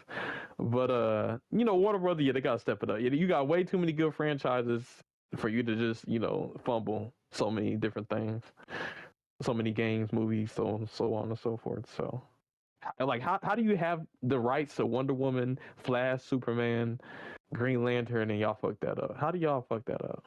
But hey, maybe Marvel Rivals will inspire DC allies or something. But we'll see. The future will tell. But hey, Warner Brothers is definitely cutting back. Maybe them laying off. I don't like to see nobody laying off, but maybe them laying off certain like Suicide Squad type studios so they can actually focus on like one good product might be good. But we'll see. I know the CEO did say after this recent news of them shutting down, multiverses and as well as canceling the Wonder Woman game and obviously now shutting down the studios behind multiverses and the Shadow Mortar games. He literally came out and said, the company's gaming division will shift its focus to 4 core franchises, guys. So whatever hopes you had for another game coming out of these studios is now dead if it's not one of these franchises. So if your franchise isn't Harry Potter, Mortal Kombat, Game of Thrones, or Batman, mind you, DC is more than just Batman, but Batman specifically, then you're not going to see another game. So we're not going to see a Superman game. We're not going to see a Flash game. We're not going to see a Green Lantern game. None of that. Just Batman. I hate Batman. Fuck Batman. Why they act like Batman's the face of DC? Get Batman out of here. There's so many Batmans. There's Batman, the Batman, Batman Beyond, Batman Begins, Batman. I'm tired of Batman. The Batman that laughs. But to be honest, the Batman games are better than any Superman game that ever came out. The Batman games are the best superhero games. They just need to get the developer for the Batman game and put them on another hero. That's all. But then, Gotham Knights was trash. Those are all Batman characters. So, but didn't have Batman in it. Oh my, yeah, that motherfucker died the first 2 minutes. Spoilers. I will say, regardless of what you feel, I do think a Batman Beyond game would sell. That would be cool. He's a little bit. He's different, but I'm just tired of Batman. I understand. Overrated, no superpower having ass motherfucker. But the fact that they literally... But the prep time, I don't care. I hate the fact that they literally said, if it's not one of these 4 franchises, you're not seeing a game. Yeah, that's goofy. Yeah. So I think they underestimate how much people like the Flash and how much people like Superman. If they made a Flash video game, that'd be huge. Ooh, yes. Well, there was one back in the day in development that got canceled. I believe I'm talking the videos are still on YouTube. Bro. Like, imagine if Insomniac got their hands on DC. Over the show, third person over the shoulder Flash game or something. Like, bro. Problem is, I think Warner Brothers games cost like double digits in the billions. Bro, imagine if they made a The Boys game. I don't think that's what it is, but just rated R. I feel like that'd be heat, bro. You gotta play. It's the same studio that came behind Suicide Squad. They're all gonna be. Then again, Insomniac, everything they touch is like pure gold. So, they be making Ratchet and Clank, the Spider-Man movies, or the Spider-Man games. Like Insomniac is just a go-to studio.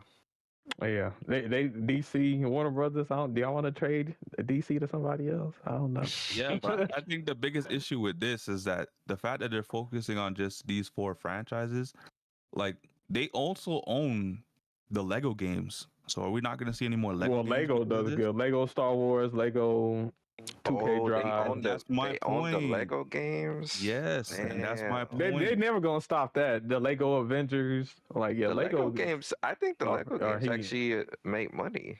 Yeah, cause they got like 100 different Lego games. And that's what I'm saying. So like, are we gonna not see any more Lego games because of this? Well, I mean, or maybe the Lego games that are out, like they already made a complete Lego Star Wars game, so I don't see them making another Lego Star Wars. And they got Lego 2K Drive, and they got updates for it. So yeah, they maybe in Lego. I mean, they got Lego DC Heroes. They got Lego. They got a lot of Lego games. Yeah. Jurassic World Lego. They turned basically all of their properties into Lego. I don't think they'll ever get rid of Lego, to be honest. Yeah, but okay, if they don't get rid of Lego and they're just focusing on these 4 franchises, how many times are you gonna do a Lego Harry Potter? Because remember, they already made all the Harry Potter games out of the Lego games. Maybe it is. Maybe it's up for Lego. Maybe there's been so many Lego. They're like, all right, Lego focus What on Mortal Kombat does so bad, they're gonna do Lego Mortal Kombat? Like, what are we gonna You do a finisher and the Legos break apart or some shit.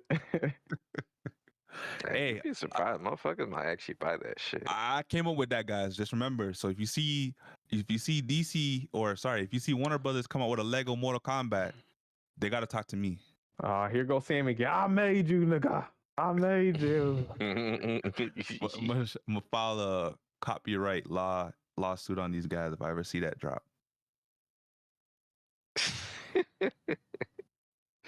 Oh man. You guys want to gatekeep the Nemesis system? I'm gonna gatekeep this Lego Mortal Kombat from y'all. Yeah, they tripping with that, bro. They need to make that shit. They need to, bro. You know how much games would fucking take off with the Nemesis system, bro? Okay, but hold on, because I'm seeing, like, I didn't mention the 4 franchises, but if we're gonna talk about the Nemesis system, then I could kind of see them, like, if they do a Hogwarts Legacy 2, they can implement the Nemesis system in that game. I don't know how you do it with Mortal Kombat, so we'll skip that. Game of Thrones, I can see them implementing that if they do like an open world kind of RPG, like how they did with the Shadow games. And obviously, like I said earlier, if they did it with Batman, I can see that happening. Because like you go through a Batman game, you're gonna fight a lot of villains, and if the villains return and they get smarter on you, they switch up on you, they add different kind of variables that would change the dynamic of the game. Yep. So, what are your thoughts on that, Nano? What about the Nemesis system being in those franchises? Listen, well, okay, here's the thing. The Nemesis system, I think the Nemesis system will go crazy in those franchises. The only thing is because we've only seen it in the Shadow game, the Middle Earth games. I still think it's a possibility for the Nemesis system to be not used to its full potential and could be undercooked if they don't do it right. Yeah. So I'm for it being in the other franchises, but they have to like really understand how they were implemented in the Shadow Earth games.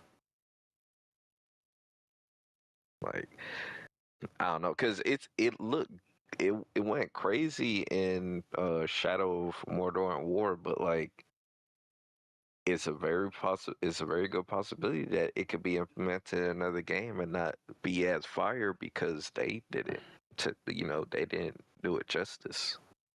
That's true, because the same studio behind it is no longer at Warner Brothers Games. That's what I'm saying. Now you could say on the flip side, they could probably build up on it and make it even better and be more creative with it. So I'm for it. I want to see it in other games because that's the only way you're gonna see it prosper. That's true. Like if we want to revisit a game with that mechanic, we have to play the Middle Earth games, and I don't have a problem with that. Those games are fire, but like. They'll be fires. Old at this point, bro. Imagine seeing a Nemesis system in like Elden Ring. Elden Ring 2. I was just gonna say Elden Ring. That'll be fire, bro. Dragon's Dogma. Yeah. The list goes on. Much. Dark Souls. Shit, you could even put a Nemesis system in GTA. Can you imagine that too? But could you imagine Nemesis system in Black Myth Wukong? Caleb would go Shit. crazy. Would go crazy. Black Myth is the go. Yeah, that'd be dope. Like games like that, I could see them really benefiting from.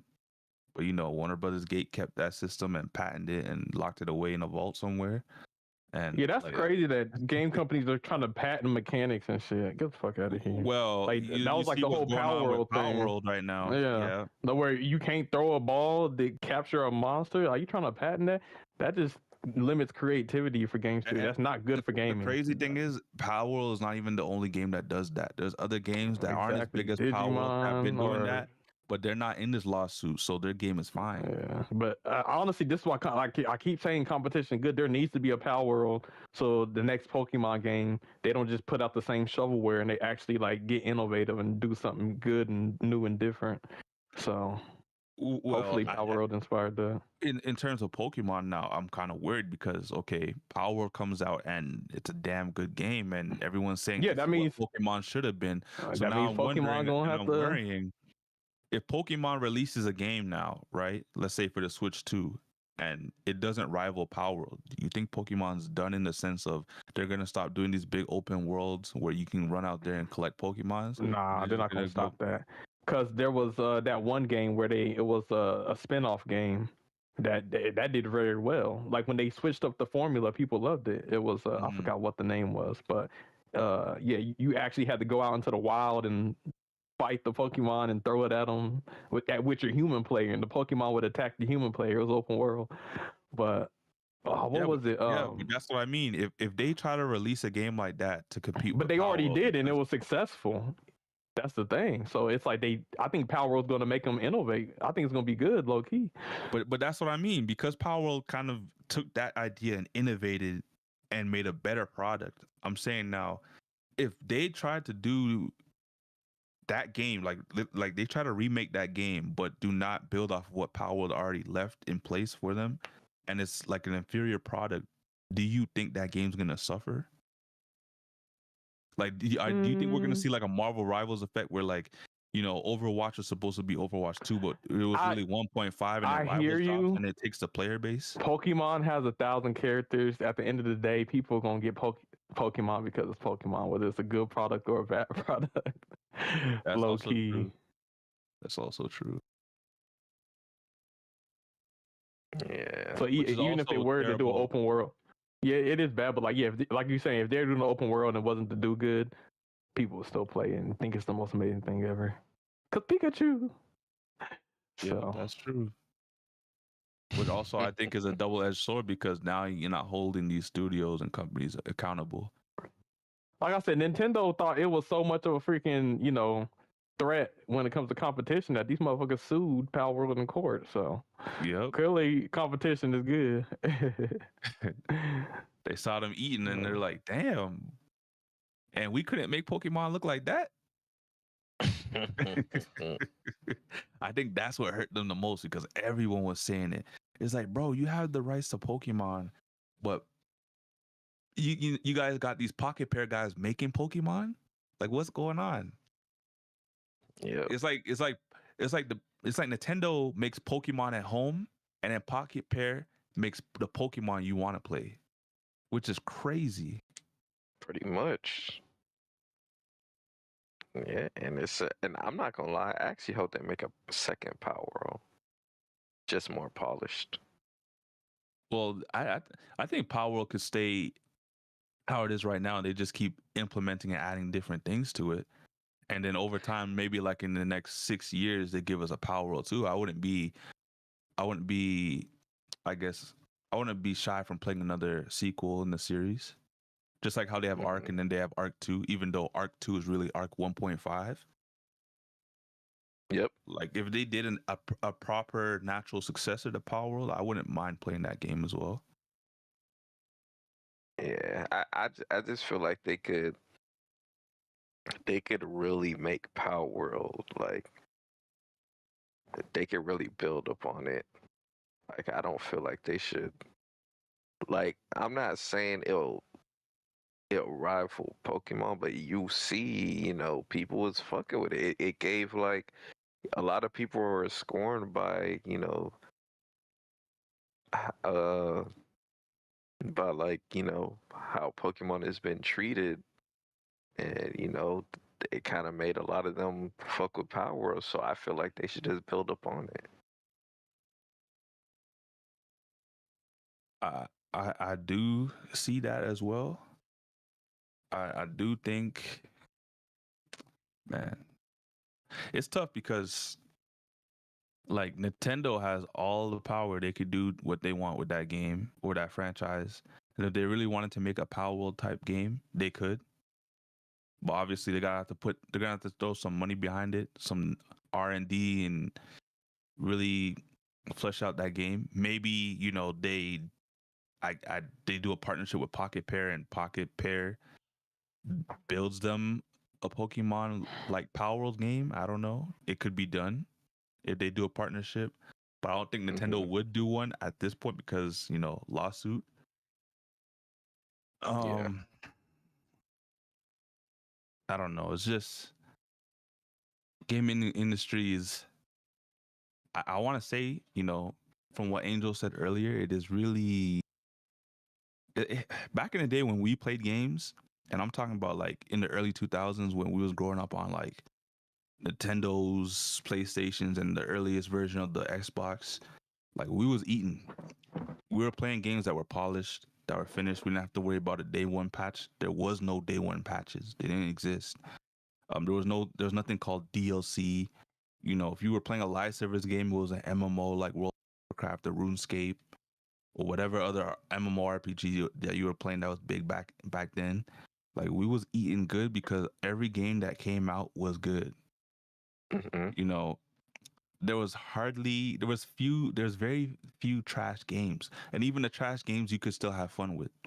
The trash games that come out now, you don't want to touch. Yep. The mid games, like how we'd have mid games back then, and we'd still enjoy them and play them every day like it was the best thing ever. The mid games we'd play one time and never touch again. The good games we'd play, we'd say, "Oh, it's amazing," but it's like, man, I feel like they're missing this. The masterpieces we had back when we were playing those games, we weren't having those same sentiments. Oh, this is the best game ever. Nothing can touch this, and we were living and eating on those games. So I'm saying all this to say that where we started from where we are now, there's a big disparity in terms of quality. There's a big drop off in terms of what we were accustomed to growing up to what we have right now. Like the quality in games have sunk to such a low place where, we're banking on like specific developers putting out a banger. I think When old back then gaming, it was like every game was a banger. old gaming tried to maximize with the hardware that they had. Like if like a lot of the best video game music, what's on the NES or the PlayStation 1 is because like even though they might not have like the state of the art graphics we had or whatever or hardware, they tried to make do with what they had, like the 8-bit music, and some of that shit like they're like do do do do do do do like some of the best video game music is the old stuff. So I think nowadays gaming has lost its soul because of like I don't know, they care more about money or graphics that they don't like innovate like they used to or like take advantage of the hardware in creative ways. So, it's so the modern gaming it's just gotten greedy. Yeah, but yeah, there was definitely more soul in the old gaming. People not to say that like new gaming is there's no soul in it or anything, but it's I wouldn't walk that back, Caleb. I would agree with you. There was soul back then when they were making games. Now we see a lot of games just released with no soul. mm-hmm. Like a game we play currently right now, Speedstorm. No soul in that game anymore. Yeah, like Ape Escape. That game had soul. The music was amazing. Some like I say, I'm just thinking about video game music right now. But yeah, some of the best video game music was the old shit. And I think on the NES, I think they were limited in like the different amount of sounds they could like even put on their fucking system, but they still found a way to, make masterpiece music. So it's I'm talking about music because one of the things about modern gaming. The music ain't good. Like the music ain't good as it used to be. They're Like gonna some have of to the hire soundtracks us just be for mid. for making their tracks now. You know, with the AI and stuff. Maybe AI will help. Yeah, maybe AI will help. I'm Knuckles. I don't know if y'all remember that from fucking Sonic Heroes or Sonic Adventure Battle. They had that motherfucker rapping on Pumpkin Hill or something. Yeah, there's a lot of good. Like in terms of music alone, there's a lot of good games that got great background music that sometimes you just pause the game or you just stop the game, like your character's just standing in the middle of nowhere and you're just like, damn, this is the track. Or sometimes it's just menu music. You don't even want you go in the menu and the song starts playing, you're like, oh man, I can't go back into the game till the song finishes. It's like things like that we'll remember. I don't even think there's games like that right now. I think I don't know. I think There's like I said, there's still some companies that put soul in their game, but it's just in general. But I get what the over what you guys are saying though. I do, because like this is a very touchy subject for any gamer, but I do want to kind of segue back to what we did initially mention, or what Caleb did mention, was the Monster Hunter Wilds releasing this week. So how do you feel about that, Nano? Man, Monster Hunter Wilds, that shit is gonna be nominated for Game of the Year, bro. Like, if you haven't played a Monster Hunter game, this is the game to get, bro. Which I haven't, and mind you, what did I do, Nano? Did you say you were gonna play Worlds or something, or did you go back and play Worlds? No, I played the beta for Wilds. Oh, okay. So I actually didn't play the beta because I didn't want to blue ball myself. But Yeah, that's exactly what you told man? me. I thought it was a really solid game. This was, mind you guys, everyone that's listening right now, I've never played a Monster Hunter game, even though I own Monster Hunter Worlds, like the full game. Never touched it just because I didn't have anyone that I knew that played Monster Hunter, and I didn't want to play the game by myself because it looked like a game you would enjoy playing with friends that play the game. So I always just dodged that game in my library just because I didn't know anyone played that game specifically. But I did play Wilds Beta, enjoyed it even though I was playing it by myself, and now that's why I could kind of say, it was the right thing to skip Worlds. Hold on, stay with me, because I would have enjoyed it even more with my friends if they ever played that game, because I could see why I felt that way about Worlds while I was playing the Wilds Beta. Even though I was having fun solo playing it, I was just like, damn, if I had someone that religiously plays this game or enjoys playing Monster Hunter games or whatever the case is, I can see myself sticking in this game for a long time and putting a lot of hours. And I understand why there's so many people that used to collect 1,000 hours in these games off of one save file or one character like it was nothing. So, like, if I do pick this game up, I'm definitely gonna have to play it with you, Nano. I'm not sure if Caleb and Angel play Monster Hunter like that. If they do, we definitely got to squad up in a party. That'd be cool. I do think the party can go up to 4, from what I saw. Yeah, it can. Yeah, I know. Who's your party? Who's your party? Hey, man, listen. No, you probably already got pros getting the game, man. So it's gonna be pro. Yeah. The thing about Monster Hunter though, you could run with multiple squads, so it's not a game where like you just gotta play with the same people. Like you could run with multiple people. Like I could play with different people this day, and then let's say the next day I run with Caleb, Sammy, and Pro. Like it could be like that. Yeah, I get that. I did like the designs for the monsters. I'm not sure if the world that I was playing in was like the fully fleshed out world that you're gonna get on release, and we were only able to play like only one part of the story campaign. So Yeah, that's how it was. So yeah, there's gonna be like more regions you could go to and stuff like that. Way more monsters and bro, this is the first Monster Hunter game ever where the whole game is open world, bro. Yeah, because I'm not gonna lie, when I opened that map, guys, mind you, again, this is the beta. I opened that map and I was kind of overwhelmed. I didn't know what I was doing in the map. I didn't know where I was in the map at some points. I didn't know where I was supposed to go for some objectives at points. I was overwhelmed by all the monsters on the map. I was like, where, like all these regions were numbered and stuff. I didn't know what the hell that meant.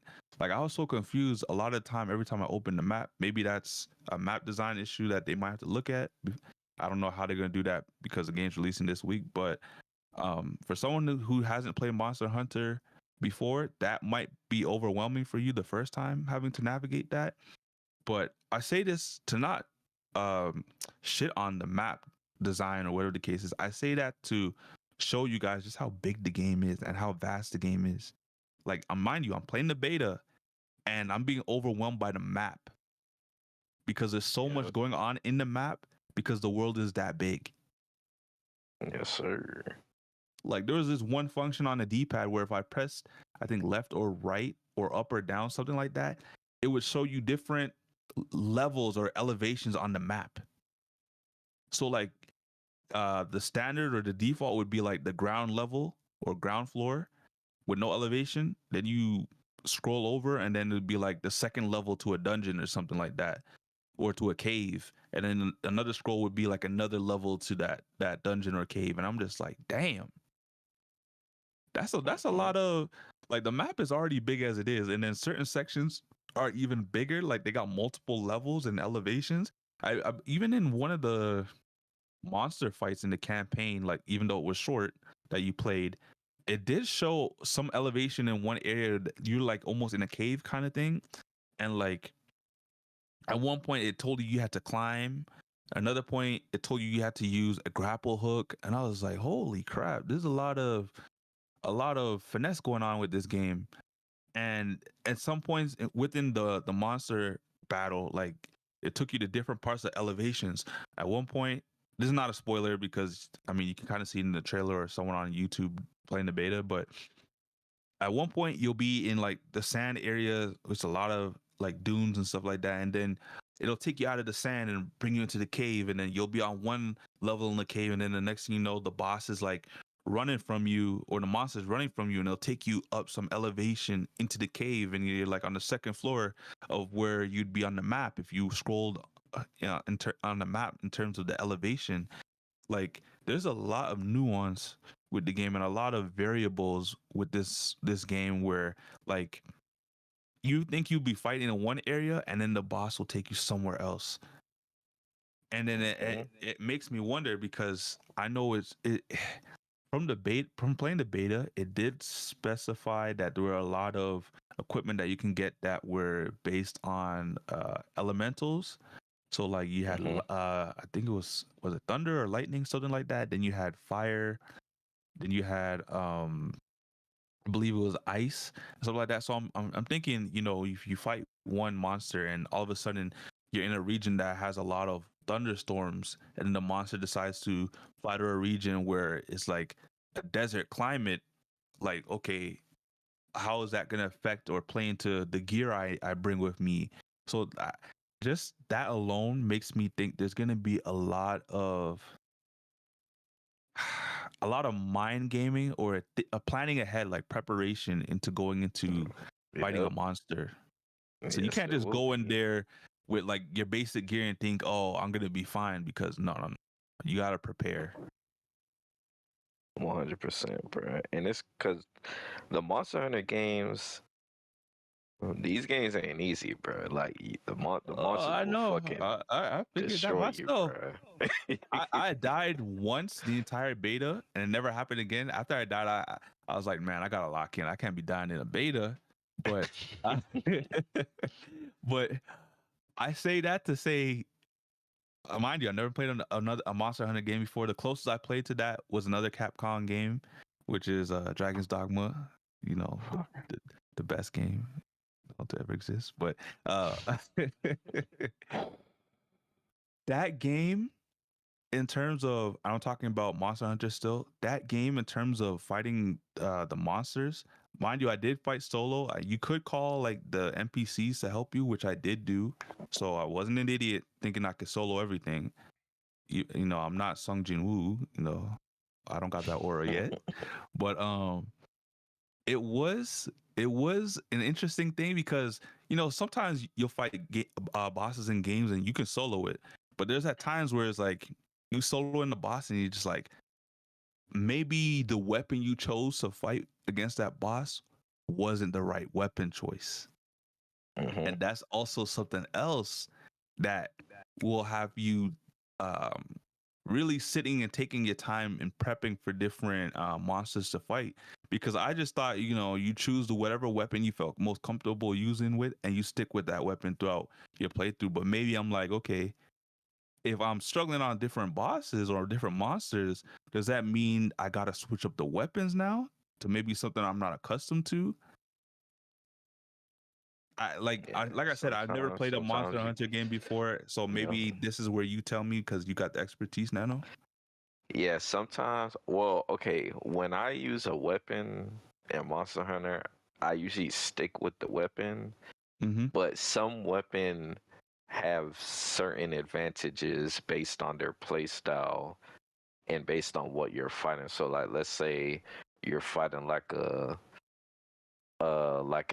enemy that's like has you want to try to break the tail because it's, you know, you want the tail, and the tail is like, it has like a huge like wide swinging tail whip move that's like very annoying. Some weapons are easier, like they work better with, you know, having reach on the tail, and they'll break the tail off easier than other weapons. And some weapons break horns and stuff better than other weapons. And sometimes you want, like, maybe you have a weapon of like a certain status effect that you would want to use that's probably better against a certain type of monster. So yeah, thank you. And this is actually the first Monster Hunter game where you're able to carry 2 weapons with you. Yes. So that's gonna be huge, bro. The only thing I dislike about that is, in order to swap weapons, you have to kind of ride your tamed mount and then swap to that weapon and then come off the mount again. I didn't like that, but you are able to carry 2 weapons. So I think the weapon I was using was the insect glaive as my main weapon, and then my secondary weapon was the sword and shield. Because normally I use sword and shields in every game I play, but I liked the versatility that the insect glaive gave me because I had a lot of mobility. I was able to dodge mid-air. I was able to launch myself in the air. And no other weapons that I've seen in the weapon pool offered that. Yeah. So I was like, you know what? Let me go with this weapon. It's not something I really play in other games, but maybe I can do something with this weapon. And I was finding a lot of success fighting bosses with that weapon. And like I said, I did die, but I never switched my weapon to the sword and shield. I just stuck with the insect glaive. And I enjoyed that weapon the most, actually. Because I did test every weapon, because they allow you to test the weapons before you go out and go off to fight a monster. But in terms out of the 14 weapons, I felt like that was the one I'd have the most fun with. So I stuck with that weapon. I didn't want to switch off that weapon, to be honest. I had too much pride to be like, you know what, I'm going to switch to a different weapon. Nah, even though I did have a secondary, that was the only weapon I thought I was going to stick to, and I did.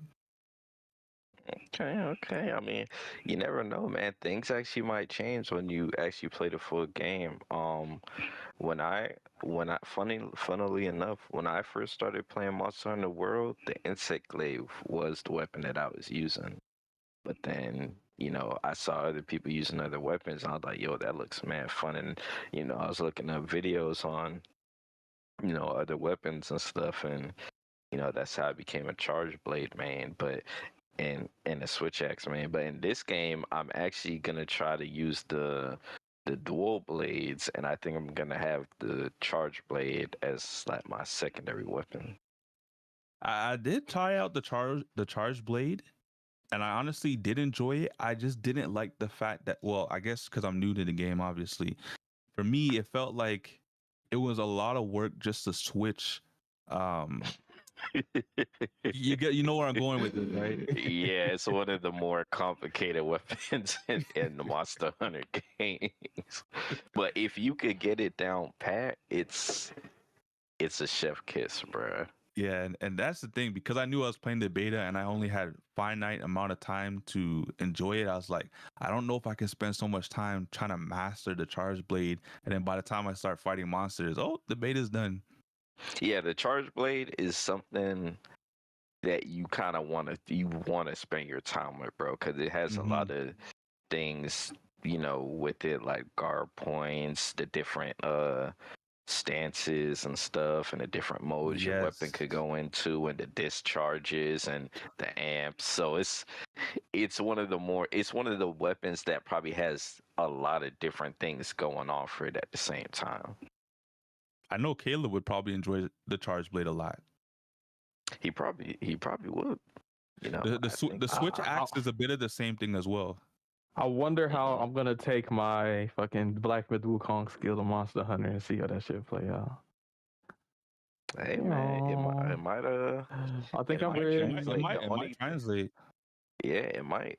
But it's you definitely gonna be dying a lot. So Hey, if I died in the beta, I don't think he's lying. hmm But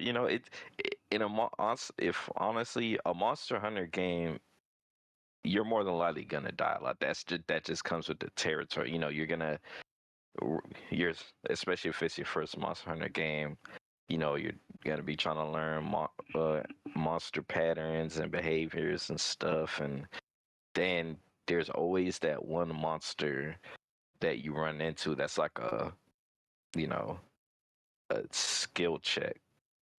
And at Monster Hunter World, that monster was the Anjanath. It's like this big T-Rex monster, and like whenever people run into that monster, they usually have a hard time with it, especially if it's their first Monster Hunter game. So I don't know if Anjanath is going to be in this game, but there will probably be a monster that you run into and you're like, fuck, this shit is just fucking me up, bro. So it'll be exciting to see how people handle the game. Angel, do you think you're gonna be playing this game?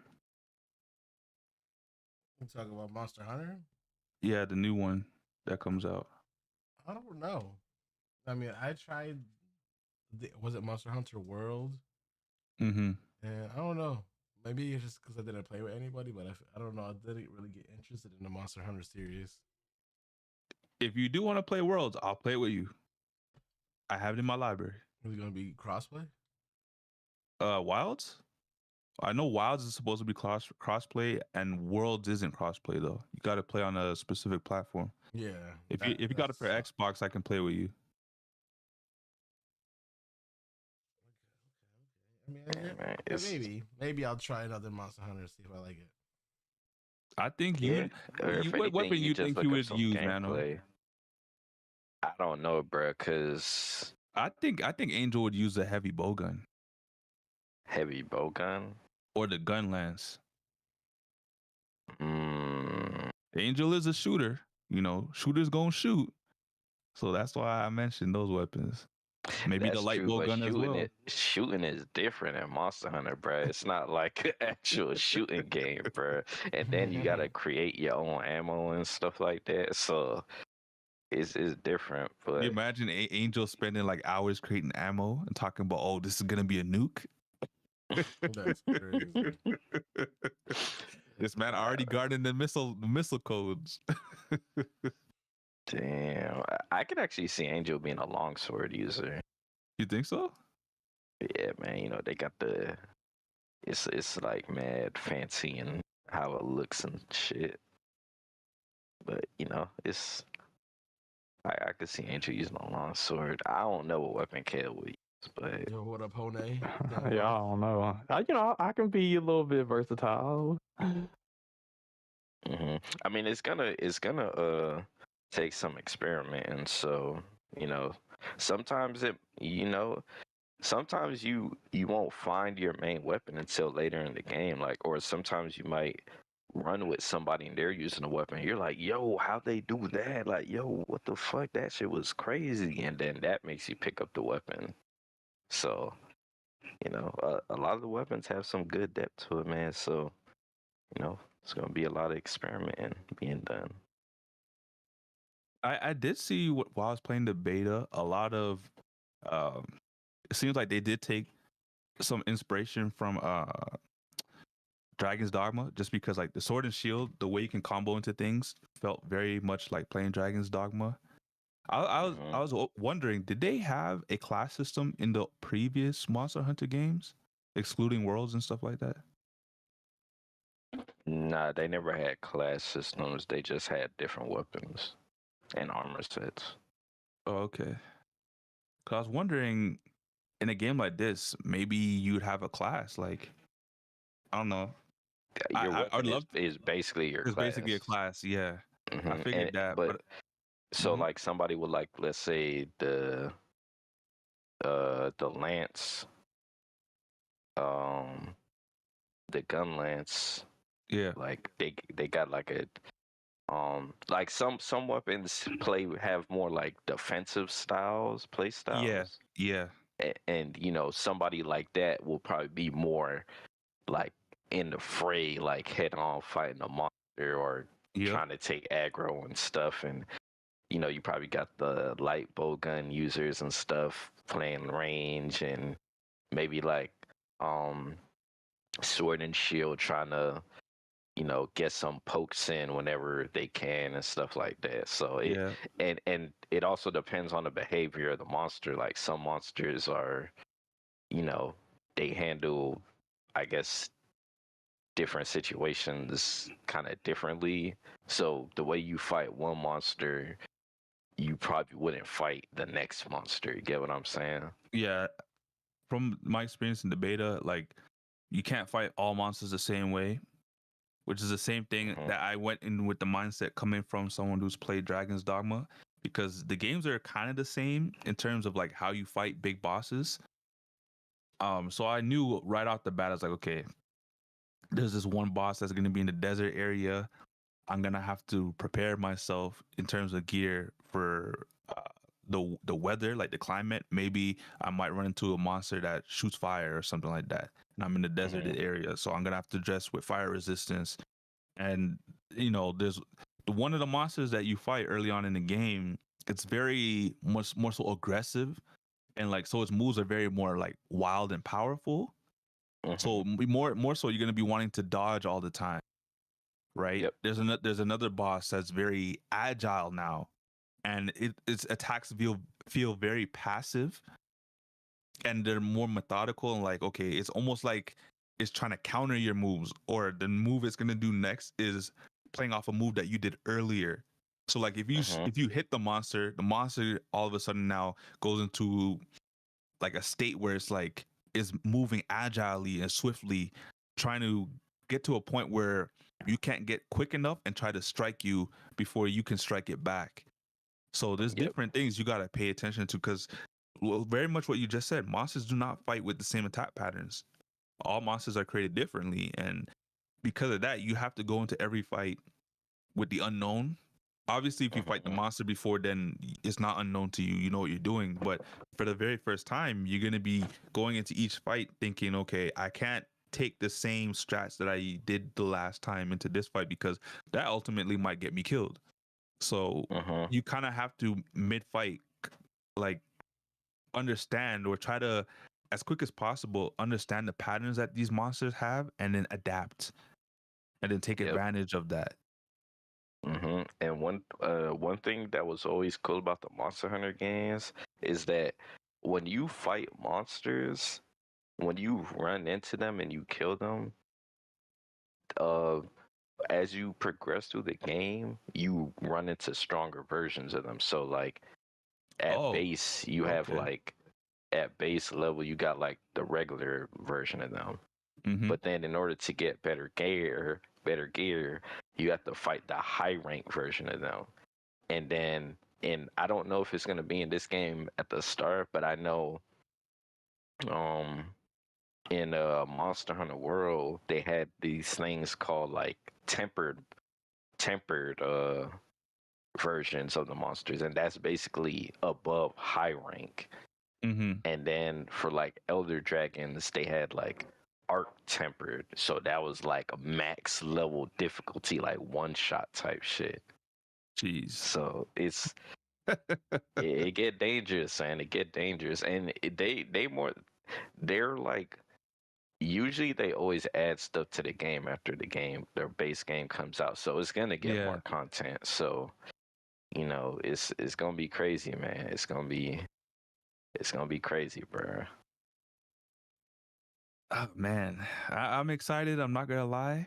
I do want to play Worlds first because I do own that game, so I do want to punch out the hours and time into that game before I hop into Wilds. So I probably won't be in Wilds when it first launches, but I'm definitely gonna have to check out Wilds at some point this year, just because I'm very much interested in playing the game after I played the beta. So that's one. I'm gonna be streaming it heavy, bro. Yeah, I'll watch. I don't know if I'm gonna get it day one, but I do want to get it. It does look like a fun game. A lot of the Monster Hunter games were on the Switch, and sometimes they look like they don't have the best graphics, but this one graphically looks good. The monsters look unique. So yeah, this looks good. So I might get it day one, but I'll let y'all know. But it does look like something I want to play. Okay, sounds good, man. This is gonna be a good time, man. It's gonna be a good time. I guess was it like something else we were gonna talk about? I think we covered it all today. I think the last topic we got is the Marvel Rivals thing, and oh yeah. So okay, everybody, Marvel Rivals is on their first season. The season's in 2 parts. I was scared with it being in 2 parts. They're gonna try to charge us twice for a battle pass, but it turns out they're not trying to do that. Yeah. So it's the second half, but they just added free characters, so I'll take it. But the free characters they added were Johnny Storm, Human Torch, and the Thing. And I will say I'm really liking the Thing. The Thing is fun. He's powerful. Johnny Storm is fun. Overall W update. They got a new map Caleb with and it. Pro was playing early last night, so we was going crazy, man. And Pro and Caleb was doing their thing on the Thing. No pun. Yep. Yes, sir. Doing the thing on the Thing. I thought you were gonna mention Storm and Johnny. I was like, okay. I think. Yeah, I mean, I hey, that's Johnny Team is Storm. good. Johnny Storm and Storm. They both got Storm in the name. I haven't used any of the characters, the new characters, but I've heard great things from the Thing, and I haven't heard too much from Johnny, but I think in the right hands he could be dangerous. From what I've heard about the Human Torch so far is that it's something like the Iron Man situation where Iron Man is solid by himself, but when he has the buff with the Hulk, he's very dangerous. It's kind of in reverse. It's more so Storm is more crazier with the Johnny buff. So honestly, Storm is like a perma ban, bro, and rank. You gotta like ban her, bro. Yep. I like that though, because I remember season 0, she was weak, one of the worst characters in the game, and now she's one of the strongest. Let's go, Black History Month. Yeah, and then they go ban her. They go nerf her next season after Black History. Yeah, man. shit. But nah, the Thing, I ain't gonna lie, man. The Thing, just watching how Pro and Caleb was using him, he's all up in the enemy lines, and I feel like you could kind of really go after whoever you want, since he's so like defensive, and he's sturdy. He can't get he can't get CC'd, and I'm not gonna lie, it worked out for me because I just picked up Mr. Fantastic, and with Caleb and Pro using the thing, I was able to play aggro with them, and I felt like it helped us get a lot of our dubs. A ridiculous front line, huh? Oh So, yeah, like, he can go after the we were front line. Straight bully mode. So this is what I got a problem with now, because it sounds like he nice, He is and nice. the issue is, do you feel like he's nicer than playing the Hulk? A little bit, yeah. You can get. I mean, in I its own don't way. know. Okay, In its I own don't way. know if he will be better than the Hulk, because the Hulk is like super meta at like high level. But I will say, I think some people might have more fun playing him than the Hulk. Who do you think is stronger as a tank? So Honestly, I don't know, think the because thing. I don't But hey, they know. both strong. It's Because the right. thing They- is, the Hulk is like one of the most high skill cap characters in the game, because he could That like is true. do so much. I think the thing could go crazy. I just don't know how he would operate in high rank. So I haven't even played rank with the thing in the game yet, Yeah. so I'm not sure. But I think he's good enough to where he's definitely going to be a high level threat. Like there can't be a thing that knows what he's doing on the enemy team and you just ignore him. Like, you're going to lose. Okay, I'll put it this way. The thing is better than the Hulk if you're getting healed. The Hulk is better as in he can play off the point better, because he can kind of jump in and out. He has his own gamma shield. He has a third form that refills his health bar. The thing, when he in your face, he's definitely stronger, but if he ain't got no heals, he's screwed. He can jump, but he can only jump back if he has a teammate in vicinity. So a lot of times, if the healers are too far away, you can't jump back to him, or like yeah. So, but he can ground people. A lot of the mobility characters he can ground. That's huge. Yeah. So I do want to ask. I don't think we've touched on it, or obviously we haven't touched on it. So that's what I'm going to ask. What is the buff looking like in terms of using all 4 characters on a team? I think. Okay. I mean, You I talking think about doesn't it Fantastic just give Four? them like Yeah. shield or overhealth? Yeah. So it's all based off Invisible Woman. So she gives her whole team a passive of like extra shield that kind of recharges. You get like an extra 100, and you get damage reduction. So that's kind of the Fantastic Four buff.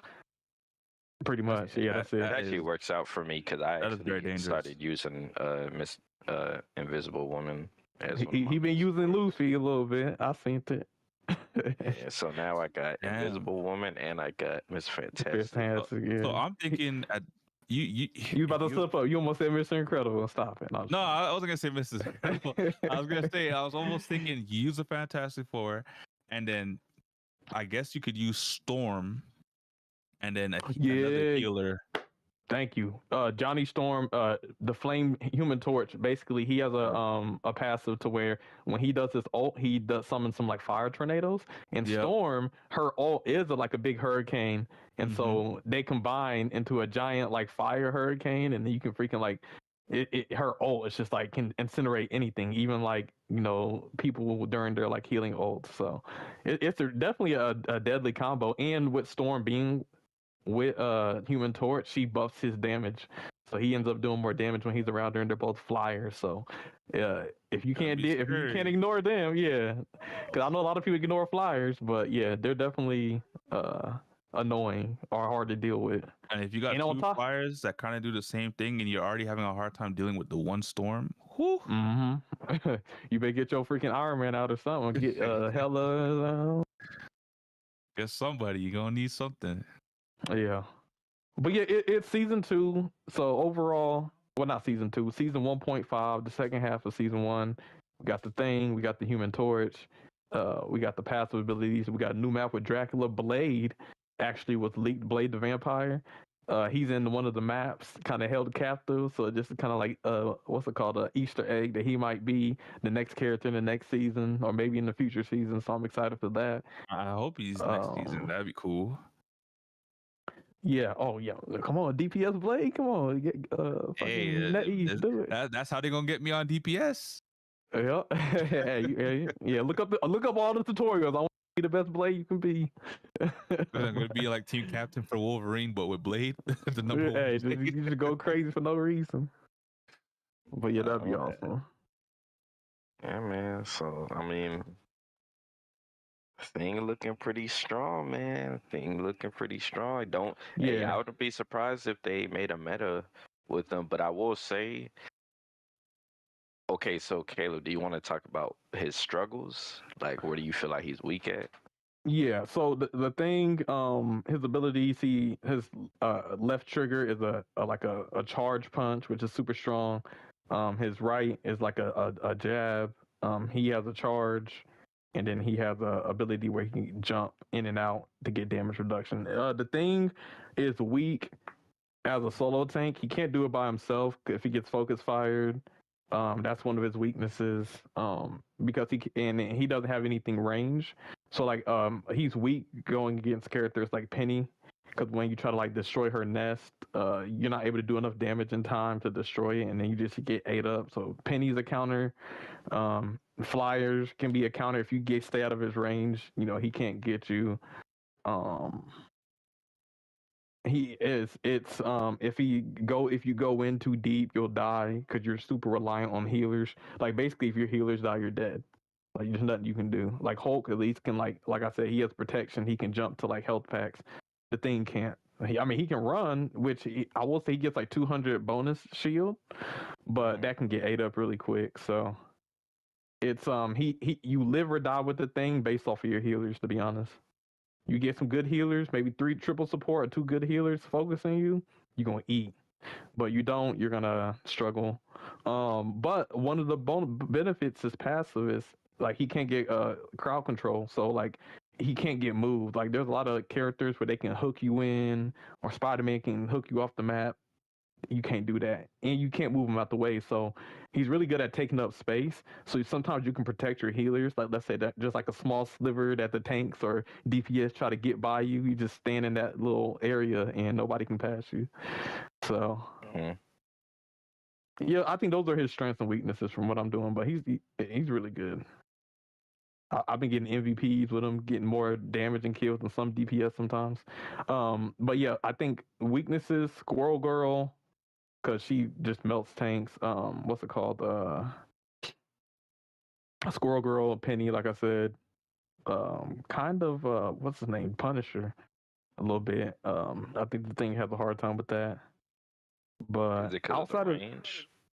Yeah, the range and he's just able to get focus fired by characters like Punisher. Okay. Oh, how about you, Nano? What are your sentiments on the character so far? I think the character is great, but one thing I will say, and I kind of like learned this by kind of seeing like taking a pro's word for it. I think Groot actually can do really good against the Thing. Oh, He can make yeah, I things forgot. difficult. Good point. that. Yeah, I think So, Groot's very good in one-on-one situations. Yeah, but it's Groot, not Groot only is kind that. of the meta. Groot thing players about have gotten Groot, better.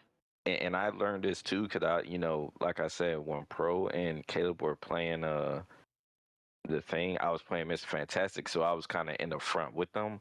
But Groot would like wall us off, and it would make it hard for us to get heals, Yep. and that kind of fucks us, and we kind of get jumped. Yeah, it's because Miss Fantastic Thing, like you want to throw the hands, you get in somebody's face, but Groot benefits from that because while you're throwing the punches, he'll put a wall behind you, throw a little Groot bomb, and then you're getting hit from the back, no diddy, with the vines from the wall, and Pretty much. it does a lot of damage. So yeah, that is so one thing you really have to play. Like Groot runs up on you, you just gotta expect him to put a wall. You gotta like move sideways just so you're not getting messed up with it. Yeah, you got to plan ahead. Mm-hmm. Yeah, Groots could be pretty scary. much. So I think yeah, go ahead. so. I know the Thing could do damage to flyers with his punch sometimes, but I think if flyers play distance, then I think he struggles against flyers. But flyers playing distance makes them vulnerable. A lot of flyers fly down. because they trying to get them healed. So that's how you're able to get your punches in. And like Spider-Man, whenever he like dives in, he's not a flyer, but you know he's very mobile, and he's been in the air sometimes. Like when he dives in on your support, you hit him with that punch right as he dives in, or you hit him with that ground and he can't get out. So it's Yeah, clutch. that's another thing I like about the thing. I feel like he could peel as a tank pretty good. Like if your back line need help and they communicate, then you could probably run to the back and like tear up Spider-Man or Iron Fist or who's ever antagonizing your back line. I do like Johnny Storm though. He is probably the fastest flyer, which is kind of surprising. Iron Man flies. To be honest, Iron Man don't fly that fast, bro. He's mobile. In his agile mode, he does fly fast. Yeah, I know what you mean, but I don't know. Either he doesn't fly that fast or it's not long enough. Nah, he flies fast, Caleb. You just gotta add finesse to it, because when people can aim,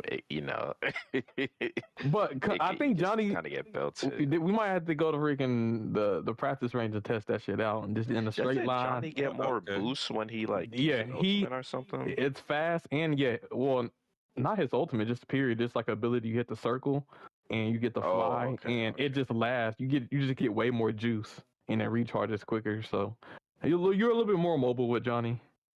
And he has like we talked about the thing a lot. Johnny, he can throw like little fire blotches on the ground, and then he can like instant like super hella quick stomp the ground and make the fire things explode. And he can like kind of like put fire fences like on the point, and anything that's inside of the fences get burnt up and do like a tick damage or whatever. So. Johnny's good too. Before we get to Johnny, I want to ask: does the thing play more like a tank or maybe like a hybrid build? He's more of like a off tank. To be honest, he can like. So yeah, he's more. He's like on the tank. He's like a Thor. Yeah, he's like a Thor. Okay, so more like an offensive tank then. Yeah, more offensive than defensive. Yeah, he's not that defensive, but he does have some good survivability. Like one thing I failed to mention is if you use his charge punch, every time you use the punch, you get like some bonus shield. So that kind of helps you. So something like Mr. Fantastic when he grabs. Yeah. Yeah. Mm-hmm. Yep. But it's in his punch, and you're just able to spam the punch. So, like I said, I'm low key I'm playing right now, and I got my ass to fucking Grandmaster for the third time using the thing. Hey, Caleb said he was gonna one trick the thing, man. I'm one tricking it, man. I'm gonna one trick his ass to Celestia. Watch. Yeah, I'll probably stream. I'm not streaming right now. Fuck no. These are some goofy lobbies. But when I get to like Grandmaster 1, I was streaming it. Imagine saying GM lobbies are goofy. They are, bro. Because I was looking at some video. It's true. People got egos and shit because they think they know better because they made it to GM. So it's don't worry, you and one of my homies was saying the same thing. Like he got the GM and he said motherfuckers in that rank are stupid. Oh yes, bro. So you saying GM is moving like bronze lobbies again? The Wild West? Nah, it's not like bronze. Motherfuckers. They think they know how the game. So yeah, exactly. They think they know the way the game's supposed to be played when there's so much versatility. Like if you ban a certain character, why'd you ban that character? And then they want to argue with you for 20 minutes because of one ban. And I'm not even talking about the ban they were trying to use, but like let's say, you ban Squirrel Girl. Let's say there's a Squirrel Girl who gets 60 kills and melts you. And then your next match, you ban Squirrel Girl. Why you ban Squirrel Girl? Why you ban Spider-Man? As if there isn't like goated Spider-Mans out here. Why you ban Wolverine and then you face Team Captain the next match? Exactly. And he's not banned. So that's the kind of toxicity you get in, Grandmaster. And they think they're just so greater than thou. And it's like, bro, like, if you're so good, why aren't you Celestial? Why aren't you Eternity? Like, it is an achievement. I'm not going to take it away, but you still got a lot more to go, motherfucker. Where you can go out here just talking shit to everybody. Woo! Okay. So you were mentioning some abilities that the Human Torch got. He got the fire fences. You could put fire blotches on the ground, and he can activate them. I believe that's what you said. He got a fast flight movement ability. I think that was it that you mentioned so far. Yeah, so L2 and L1 is dedicated to hovering up or down. Mm-hmm. The right trigger, I think, is your fire. It's like a shotgun fire thing. And then your Shotgun. Yeah, it's kind of like, because Storm, she kind of like throws like some like wind balls. Yeah. But when it comes, but when it comes to Johnny Storm, it's like a shotgun. And then his R1 is the fire blotches that he's able to put on the ground. And the fire blotches basically have multi uses. So you can put the fire blotches down, and if anybody stands on the fire blotches, they take consistent damage. You can use the fire blotches. You have like 3 or 4 fire blotches you can put down, and if you fence them off, it does area of effect damage, and then you can explode your fire blotches with the X button to like land on them and do a stomp. But yeah, that's pretty much the Johnny Storm kit. And then the circle button, you can kind of like fly really fast or whatnot. So I don't know if you guys covered it, but what was the Thing's ult? Oh, the Thing's ult. He slams the ground and does like, you know how like a lot of rock creatures are. Some like hits the ground and does like a little earthquake shockwave, and it like stuns what's it called, the enemy, and launches them in the air. Super clutch for getting into the back line. Whenever like you're fighting the tanks and you see 2 healers behind, you just do your ult, and everybody's stunned, and you're able to like the freaking punch. You're able to punch the freaking healers to death. So it's hella dope. Does the Thing and Groot have a synergy? I think they do, because the Groot can kind of, what's it called, freeze them in place, and then like let's say like, and then the Thing can kind of like, let's say once the Groot freeze ends, you can just do your like Thing ult, and then kind of freeze them again. So yeah, they got some synergy for sure. Damn. Yeah, I'm Yes, Sam. We'll have to get a quick play match again. We'll have to test that out. We'll have to test that out. We might have to test it out just now after we wrap up. Oh yeah, it's Sammy, you are a tank man, so you might fuck with him. Oh, definitely. I appreciate having more variety or variability in terms of tanks, just because, you know, I feel like the tank class is the one class that could use a lot more in terms of its roster. I feel like there's so much DPS already in the game. It's like, we don't need so much more DPS. Start filling up the other roles like, you know, Vanguard or support. But yeah, having the Thing as an option for tank is also good for me. It means I'll be playing more tank. You know, I've been trying to diversify myself by playing other roles like support. I do play a little bit of DPS in terms of, but I do want to see more maybe supports come into the game as well, but also more tanks until we get to like a balance where there's about almost an even number of supports, tanks, and DPS. Okay. So Caleb, so he's definitely one of your mains. That's it. Yeah, definitely a new main. Human Torch. And the Thing, and the Thing kind of he has a charge where he can run through people and launch them in the air. That kind of reminds me of like Rom, which was a tank in Paladins. So hold on, how are they gonna give the Thing all the cool abilities, but you know, Hulk just sitting there? I know, right? It's making charge into people. He can slam the ground and cause shockwaves. So I feel like that charge you can break down walls and stuff like that with that run. Right. Well, the only thing it does a little bit of damage, but oof, it doesn't knock down the Groot walls when you run though. No, I mean like environmental walls. Yeah. I'll be running through walls. Man, you gotta be kidding me. And when you charge, the Hulk can't. But yeah, you just with the Thing. That's kind of crazy. Shit is wild. I'll be destroying environments and stuff just on accident. I'm like, damn, I'm trying to stand on that platform. Oops. Man, they did the Hulk dirty. I knew this was Heavy. gonna happen. Nano, I told you. Imagine they release Thing and he's more fun and enjoyable than playing the Hulk. And the Hulk's supposed to be doing the stuff that the Thing's doing, which is crazy. Listen, you know. man, the Hulk is too good of a character. Like he's gonna still get playtime, bro. So Of I course don't he's gonna get playtime. worry I'm just about saying like the small little details, like attention to detail, like Thing be able to charge and throw people up in the air because Listen, of they've that, been or doing- run into listen, walls.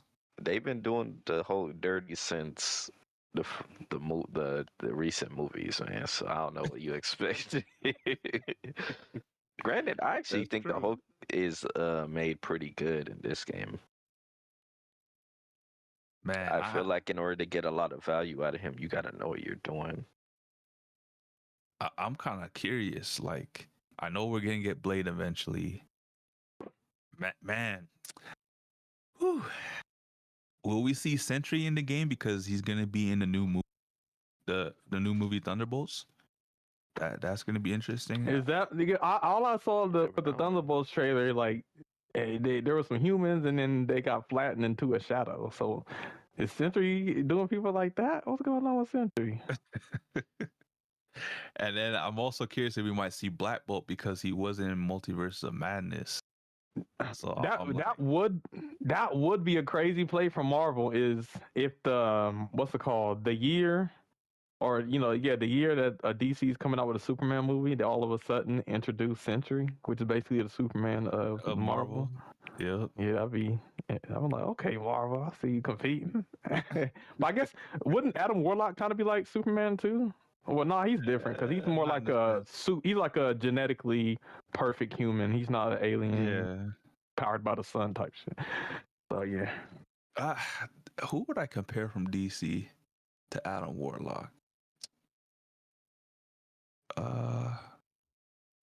he's kind of unique, I will say. I guess he's kind of like Dr. Manhattan, which is more Watchmen side of DC than anything. But Dr. Manhattan's more like a god at that point because like, he only got like one weakness, and even then, like, it doesn't really affect him that much. God. Yeah, man. Pretty good, man. I think I'm not gonna lie, man. Marvel Rivals got a lot of good stuff going for it, man. Oh, I was gonna say, did you guys see that trailer of that new DC shit? What? The new DC what? That new DC game that they're gonna launch? What DC? Oh, It looked like another DC Online. It looked like, honestly, it looked like a Rivals game.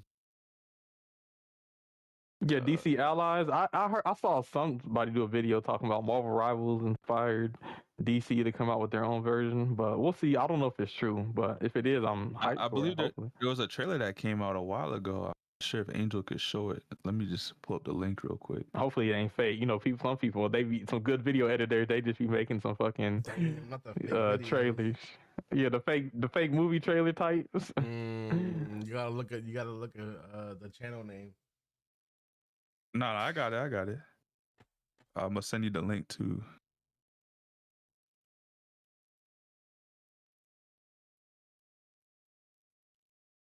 Yeah, let me know what you guys think about this. Friday.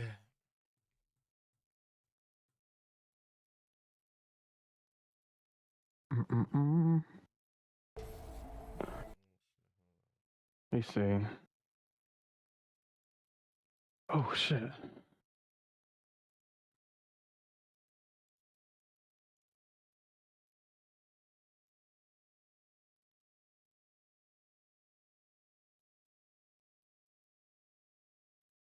Into a classy looking logo.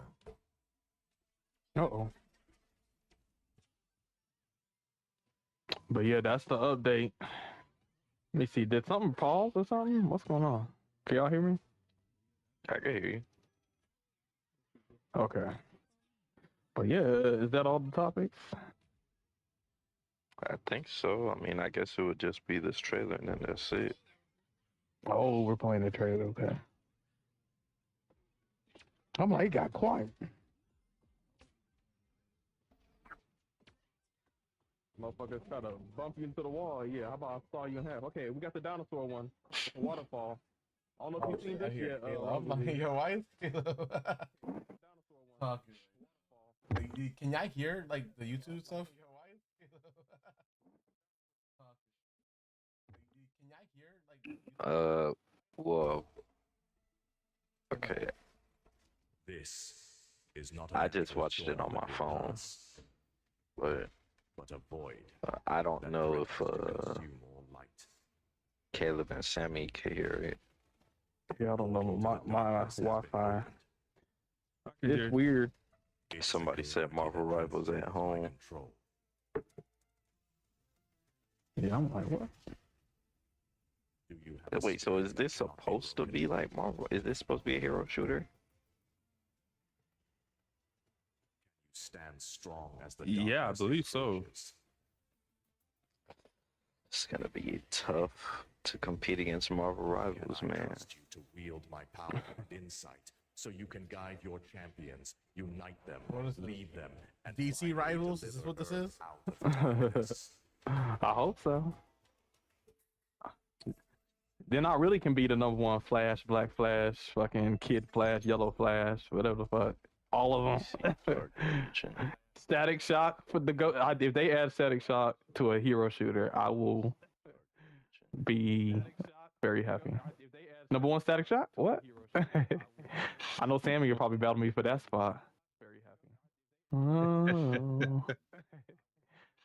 It's a possibility. Yeah, so it's gonna be interesting with this game releasing. I do know it's gonna be on mobile, so I don't know how I feel about that. It's gonna be on mobile? Yeah. This is a mobile game. That's dead in the water. Fucking up already, man. A mobile game? Never mind. Oop. You know, it ain't gonna be no quality. Fuck mobile games. For a mobile gaming is ruining gaming. Crazy. It is. You see what happens when they monetize mobile games, right?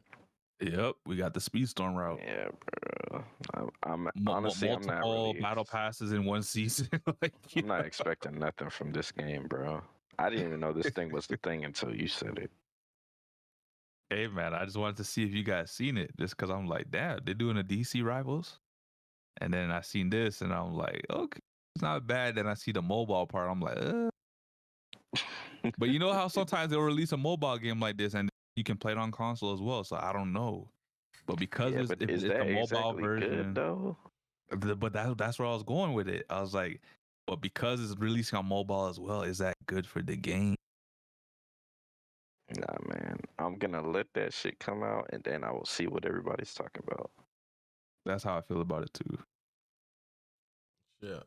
Marvel Which is Rivals on mobile? Shit. Right? Which is unfortunate because, you know, DC got a hefty roster as well, which could benefit from a Rivals type game. Yeah, man. I don't know, bro. I'm not expecting nothing, bro.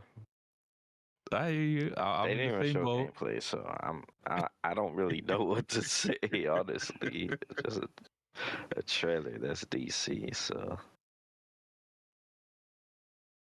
Damn, this man Kilo hit the start button trying to rage quit. That's crazy.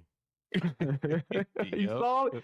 Bro, that was fucked up, This bro. man fell That off was the fucked map. up. Hey, that ain't the first time he fell off the map like that, man. I'll tell you. It's this map every time Caleb be messing up on that turn. Going into Oh like my the last God. map. Too. I be But messing y'all up see, I too. tried the rage quit. I told you I tried the rage quit and it wouldn't let me. It was like, do we want to continue though? He's like, fuck, I'm forced to continue. You can't leave. You can't leave, but you can can't still rage rage quit in our quit. game. Yeah, that was a fumble of the century, but it's all it happens to the best of us.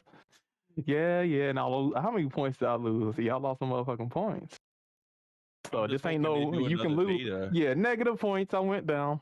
So String sniper down. string Was sniper that down. that song you was singing yesterday, Caleb, we were playing? Shit, I don't know what I was thinking. I was just I was sad. Oh, that's I was another thing. I wasn't That's in the another mood thing. to sing. Divisions will go crazy with Sonic Crossworlds, bro. Could you imagine the team aspect for this game?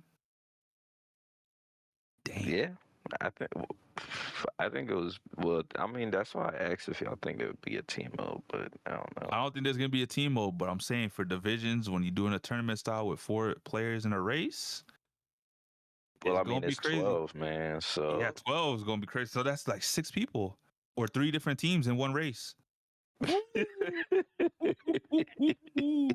That's scarier, bro. What would you prefer, 6-on-6 or 4v4v4? Yo, speaking of, I don't know, bro, because like that means the finals would be 3 people. Hey, I don't see nothing wrong with that. I don't see nothing wrong with that. What if you have 3 Yeah. teams in different divisions that are undefeated, you know, and for whatever reason the bracket just works out where the 3 undefeated teams face each other in the finals? Someone's got to take a L. Hey, man. I mean, I'm not gonna lie. I'll be for it, man. That would be so chaotic and hectic, bro. Oh my gosh, I have nothing else to say. Yeah. But I do think the player base, like the competitive scene, will be bigger because I feel like more people are gonna be playing this game. I mean, yeah, it would be bigger, but I mean, like, you know, the Speedstorm community playing this game. So then, like, you know, if Cedric and Alyssa decide to host a tournament for this game, I think they would get all the action, really. Even if there's like an official tournament, like if we're doing unofficial tournaments and they're hosting, I think they'll draw a lot of eyes too. Hey, possibly, man. Possibly. Because they're very professional in terms of what they do for the competitive scene for Speedstorm. So I can only imagine what they would do for Crossworlds. Yeah, but you know, obviously they would have to be into the game, so you know. That too. We'll see. yeah, this game, you know, this game is only a lot of people played Speedstorm because they're like Disney. It's not because they're like kart racers. Yeah, That is true. But with this game releasing, it'll have a way larger player pool than what That's we're accustomed facts. to right now. So even if they're not here for Disney or anything like that, they're here for the game itself, Sonic. That's And we're going to facts. be playing against a lot of people online. That's true. I'm gonna let them know who the true kart racers are. What? Who said that? Like I said, Speedstorm, everybody on Speedstorm, let's take over. Let's show them that, you know, we got more skill than y'all. We got more skill. But no, I think Limitless is already showing. He made it to Legend rank. I made it to A rank. Really, I would have made it to Legend, but on Sunday, I waited until like the last hour to get back on. It But seems, like from what Caleb was saying, it seems like Toxic, everybody Falcon, who like Angel. went to play Speedstorm, that you know they're pretty good so far. So I'm excited. Yeah. So Sony, Bozzy, whoever else was on. I know it's Sonic Anarchy. I think Sonic was on for a little bit. I don't know how long you played Sonic, but I know you was on the beta too. So, like I said, and here's all I'll say is just because Mario Kart or Sonic Crossword comes out doesn't mean you have to stop playing Speedstorm. I think we can do both, and you know, get the best of everything. So it'll just be another thing that we can enjoy, and hopefully we can build a community around that as well. So I'm looking forward. Mario Kart comes out. Building you a gonna do all community three? off this? Bro, you know how many people are going to be playing this? The official Discord is going to be going crazy. Yeah, it's gonna be hype. Yep. Maybe Hey. I can partner up with Sega. Who said that? Sega, Maybe, man. nigga. Angel's gonna be a new DLC character. Damn, the popular Sonic. What? No, you Papa Eggman? You gonna be Papa Eggman the game? Oh, that's Jim Carrey. Oh, I finally saw Sonic 3 on Paramount. It's on Paramount Plus, y'all. I saw the whole movie. It was good. Like you said, it was some Dragon Ball Z shit. They was in outer space and shit. And Shadow the that Hedgehog. shit was I don't know if y'all played Shadow the Hedgehog on the GameCube, but like literally Yeah, the that scene shit's they fire. put in the fucking movie is literally the scene they put. No, the scene in the game's what they put in the movie. Cause like there's like an opening in Shadow the Hedgehog where he kills Sonic, and they had that same animation in the fucking movie. I'm like, wow. They went hard on the animations, bro. But did you see the ending? Yeah. Hold on, don't Credits. say nothing. I still didn't. I still didn't. I didn't see that either. This motherfucker. Oh. Jim Carrey was definitely on one. I'll put it that way. Jim Carrey was on one in this movie. Yeah, he Bruh. did his thing. I sensed this. I sensed the spoiler coming. Yeah. Shamik Moore? You saved me, bro.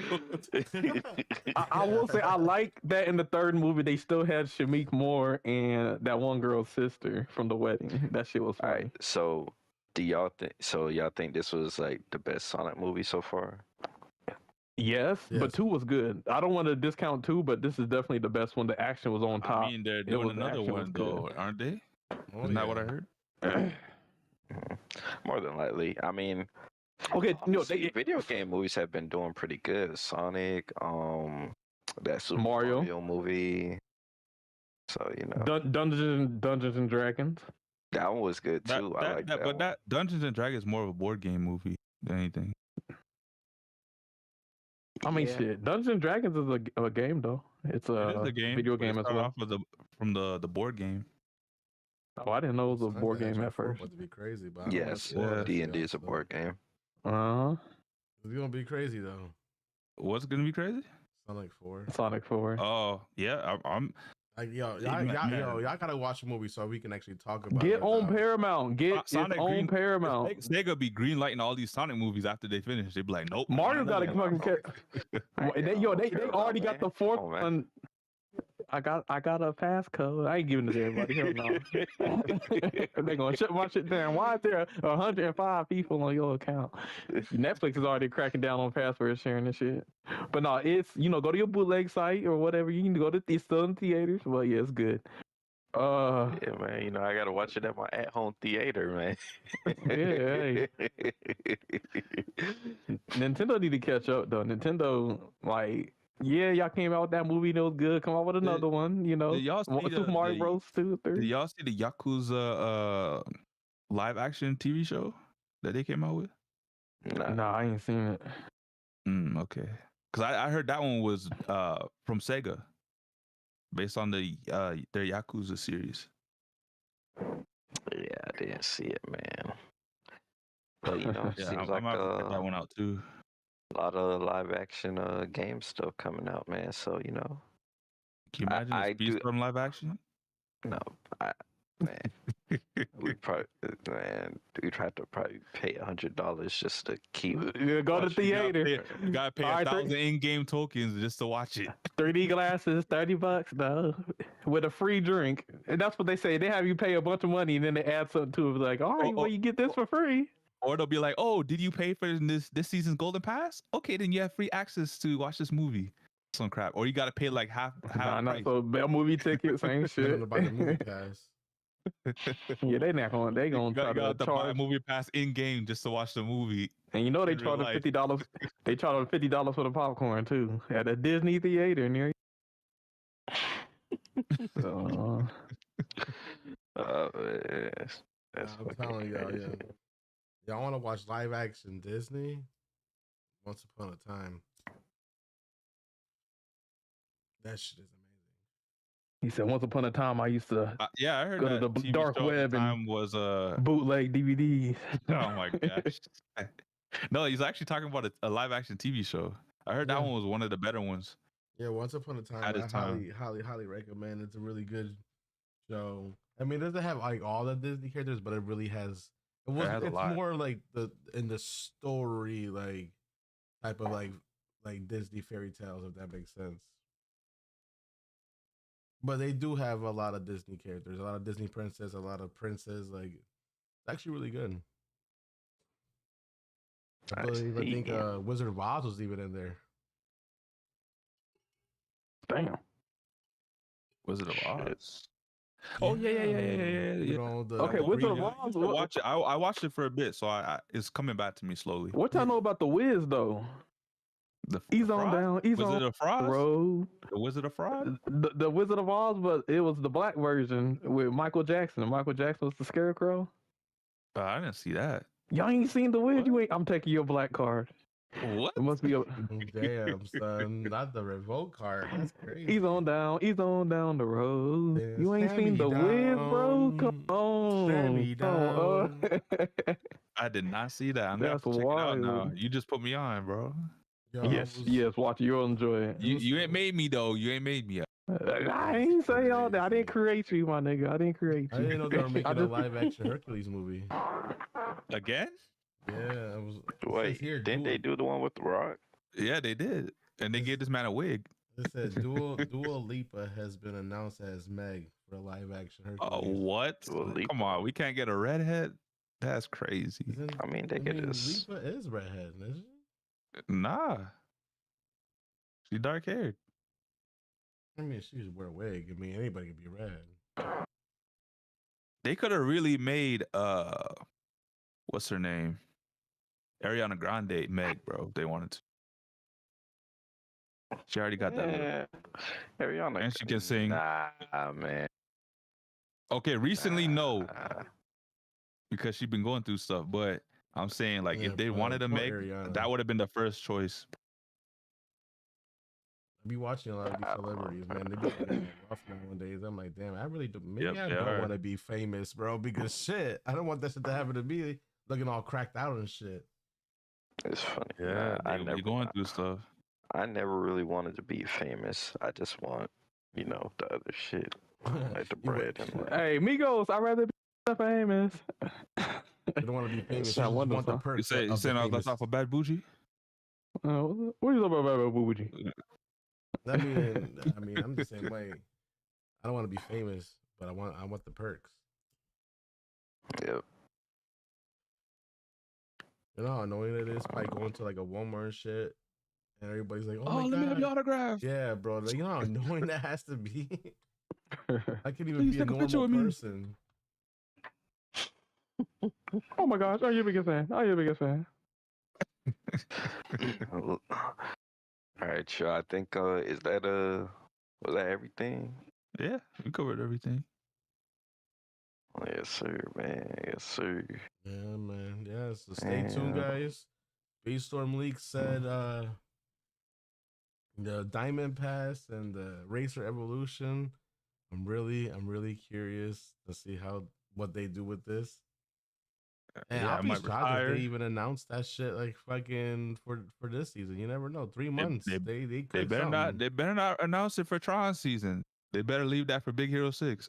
Damn. Well, they're doing Tron season dirty, man. Nah, they better not, bro. If they gonna announce this, then they better announce it after the last content from Big Hero 6. So because we know the roadmap so far, and they said more coming soon or whatever. So that more coming soon better be that Diamond Pass shit. So then I could be like, all right, time to head out. Look, Sammy, I'm just say this. Don't do it to me, Angel. Don't do it to me. Sammy.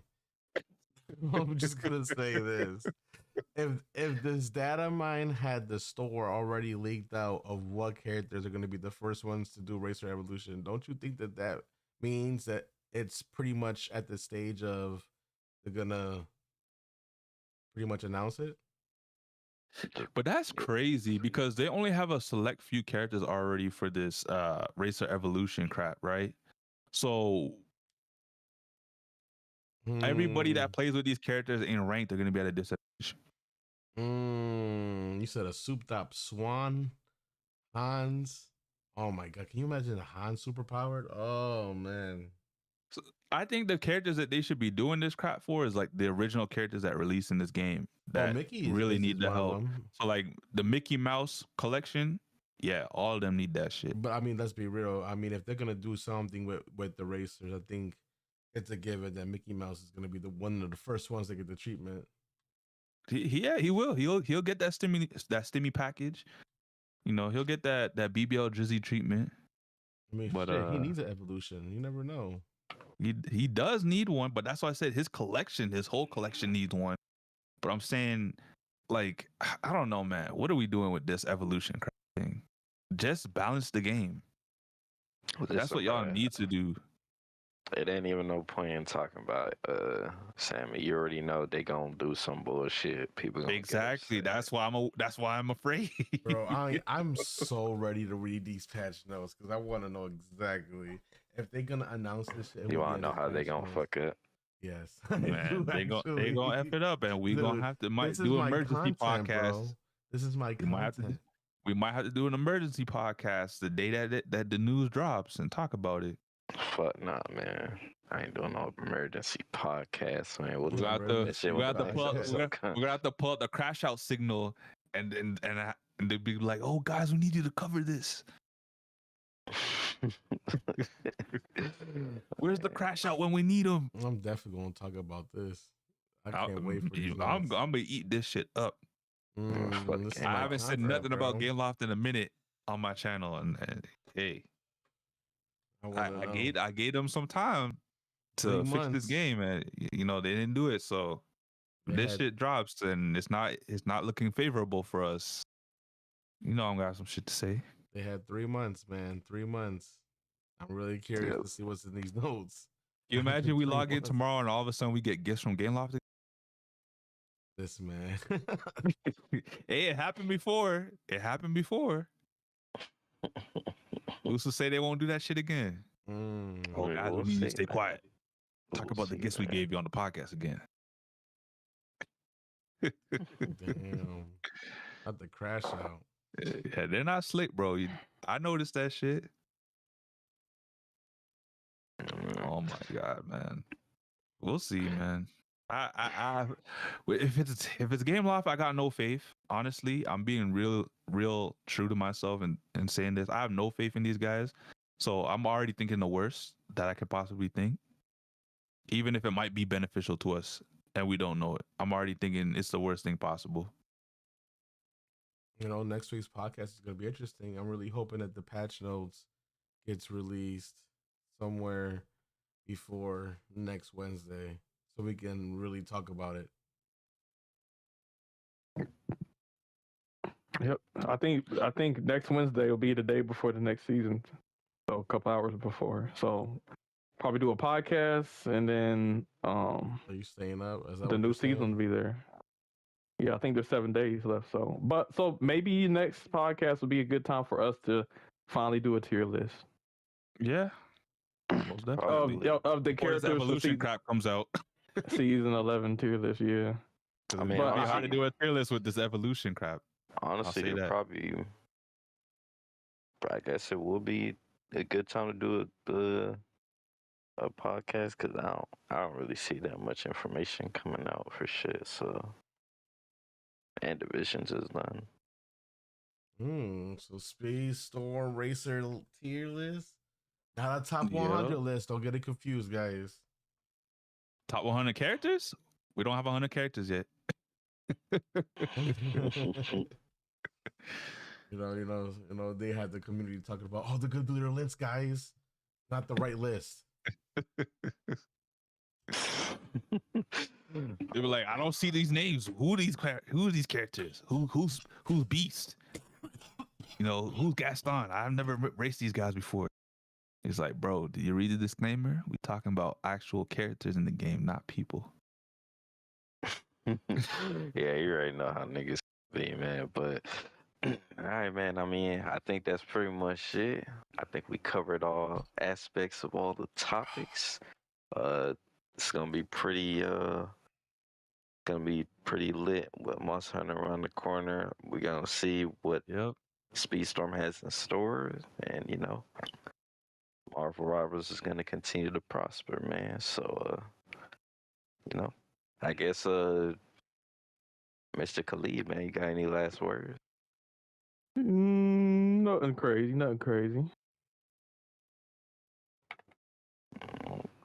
Okay. I guess Mr. Sammy, man, what about you? Yeah, sorry I was a bit late. You know, I had some things to do. I wasn't able to tell the guys ahead of time, so that's my bad. But all in all, you know, excited for Sonic Crossworlds. Excited to see where that takes us in terms of the kart racing community. And I'm worried about this evolution and Diamond Pass. Yeah. So, yeah, I think I share the same sentiments with Sammy. I'm not looking forward to the patch notes or whatever this pass is, if it is coming out. You know, fuck Game Loft, and I will always stand by that because they don't know how to treat their fans. And looking forward to the new Sonic racing game. So that's my last statements. Mr. Angel, Mm-hmm. take it away, my friend. All right. Well, thank you everybody that came through the stream today on both YouTube and Twitch. We talked a lot of things today. We talked about the leagues. We talked about the divisions, which was a great final. Big GGs to the Dons and Brazil for a great show. Yeah, and game studios closing down. Very tragic. Very tragic. Sonic Crossworlds. Is it gonna beat Speedstorm? Is it gonna be the new Speedstorm? Guess we'll find out. On the next episode of Dragon Ball Z. You know. And But I know Disney, they got a lot of money, so we'll see. But it's not too bad Disney's not the one that's doing Speedstorm though. Oh Yeah, that's true. Oh, damn. Got him. He said, got him. I will say, since we're on the topic of Disney, I mean, is Star Wars coming back? There's a season 2 of Andor. No, I mean in terms of they fired the top boss that was handling Star Wars. What was her name? Kathleen. Kathleen Kennedy. Yeah. Damn, they fired her? I didn't know. Yeah, she got fired this week.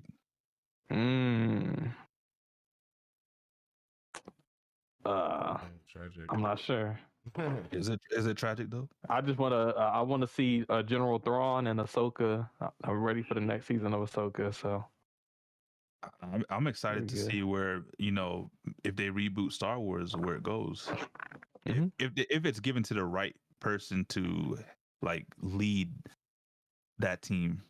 You know what's crazy is that I never watched a Star Wars a day in my life. That's crazy. Well, don't watch the last 3. Just watch the first 6. Honestly, as long as you watch the classic stuff, you'll be fine. Yeah. Anything that Lucas had his hands on, you'll be good. I'm supposed to watch, what is it, 4, 5, 6, and 3, 1, 2, 3, or some shit like that? No, 1, 2, 3, 4, 5, 6. 4, 5, 6 released before 1, 2, 3.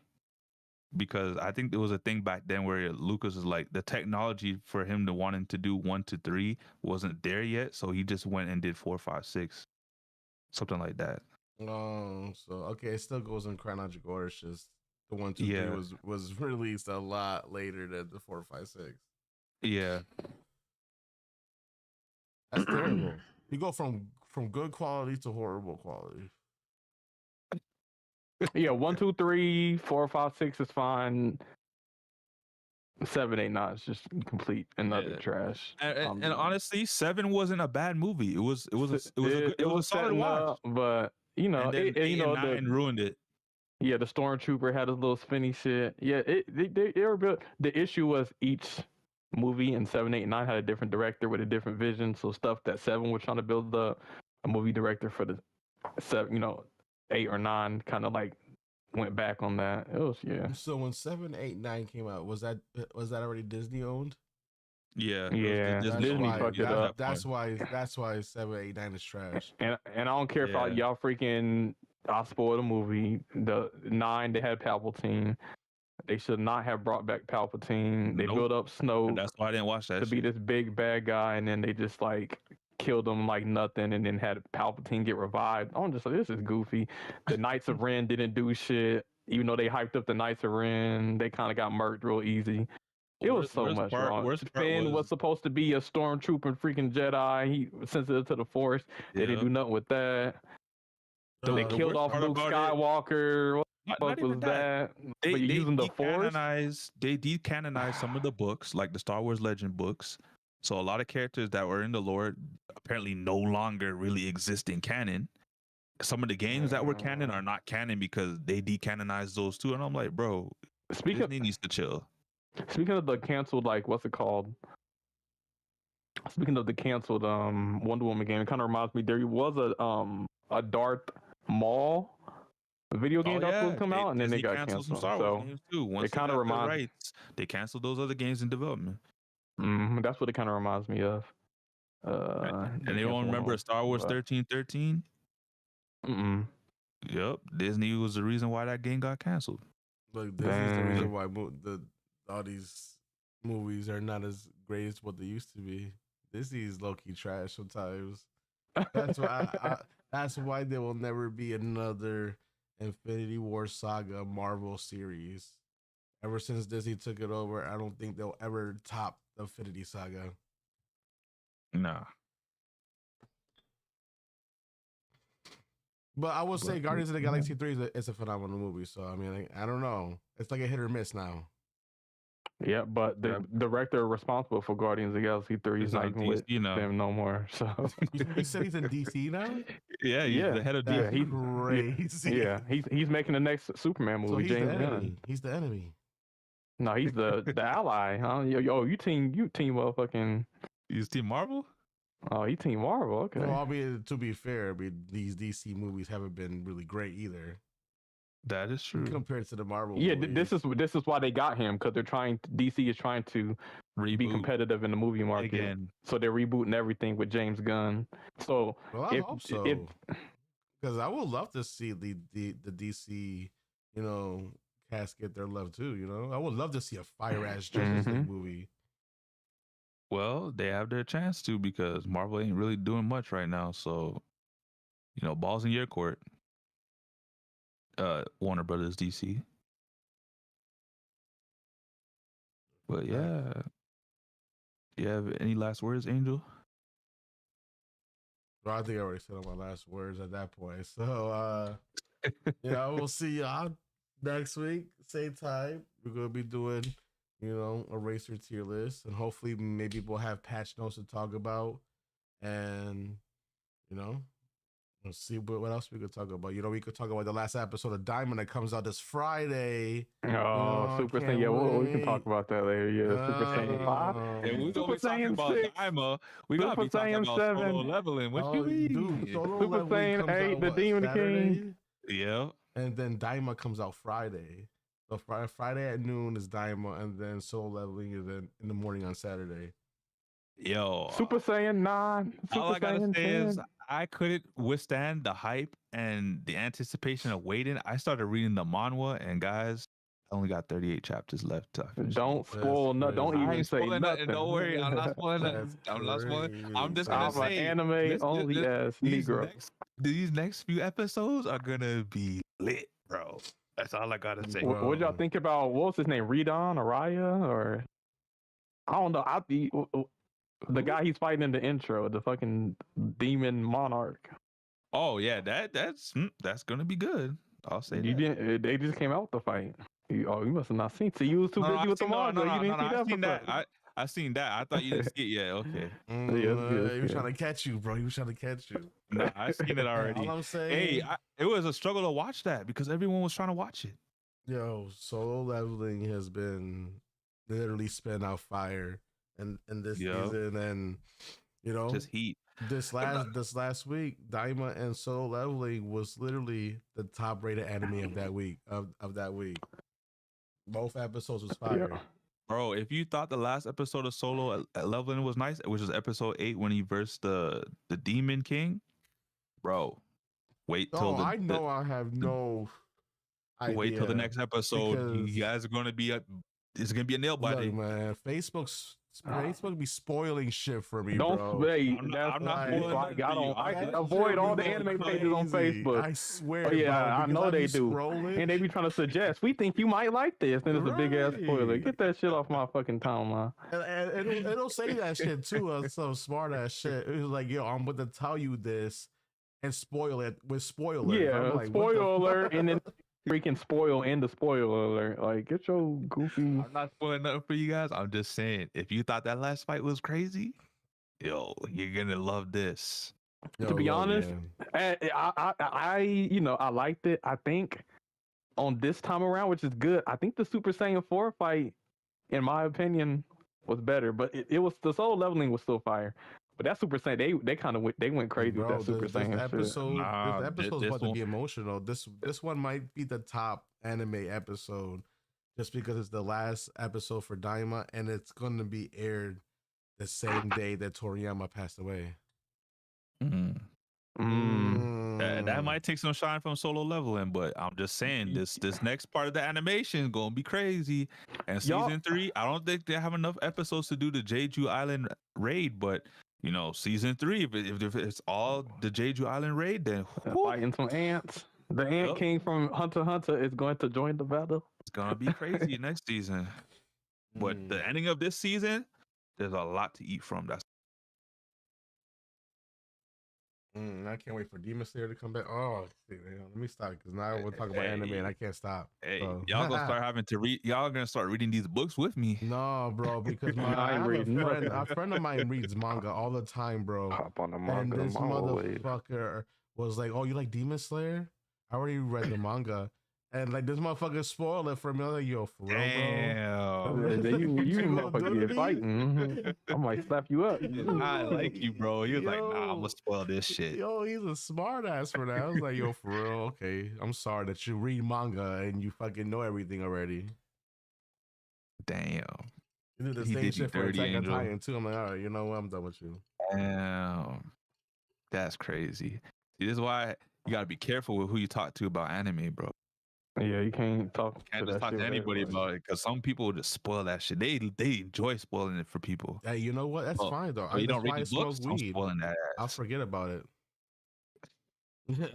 Low key, I'll smoke a fat bowl. Like, what did you say about that one thing? Okay, I don't remember. Cool. I won't get spoiled now. Man. But yeah, maybe we'll talk about some anime in the next podcast, guys. So definitely stay tuned for that. We definitely gonna be talking about anime with that fucking Soul Leveling and Diamond episode. So, I mean, y'all better fucking watch it day one. And if you want some explanations, because I got some info because I read the manga, or the manhwa, I should say, keep that in the DMs, bro. Keep that in the DMs. Don't even post no shit. I'm not gonna mention no spoilers on the podcast personally. I'll just let you know, some details about it because sometimes they be leaving out details in the anime. Tell you everything, bro. Yeah, they skipped some fights. I think One Punch Man. One Punch Man season 2 was such a big follow from 1, and I know they skipped some shit. So yeah, manga. If you don't want the censored version and you want all the extra shit, definitely read the manga. But there's some anime that's just so good, I have to enjoy it through the anime. I can't. I'm the same way. Well, I'm telling you, it's because I couldn't wait no more. I started reading. I'm not gonna hold it to you. I'm all caught up on the Dragon Ball manga, for Super. So like, I mean, I know I'm ahead, but I'm still gonna watch the anime because I want to see these fucking fights in actual animated form. I hate Dragon. That's what I hate about Dragon Ball. That shit, it's hard to get spoiled. I'm like, what the fuck is Vegeta Ego Purple, nigga? Like, y'all already spoiled in forums and stuff, and talk about some goat dude. I'm like, man, y'all are idiots. Yeah, I'm telling you, man, those arcs are gonna be fire though. Let's talk about granola. Oh, the granola arc is. Oh my god! I don't even know the granola, Crayola. Fucking nature grain. Yo, that was some deep storytelling in the granola arc. I'm like, yo, this shit about to be fire.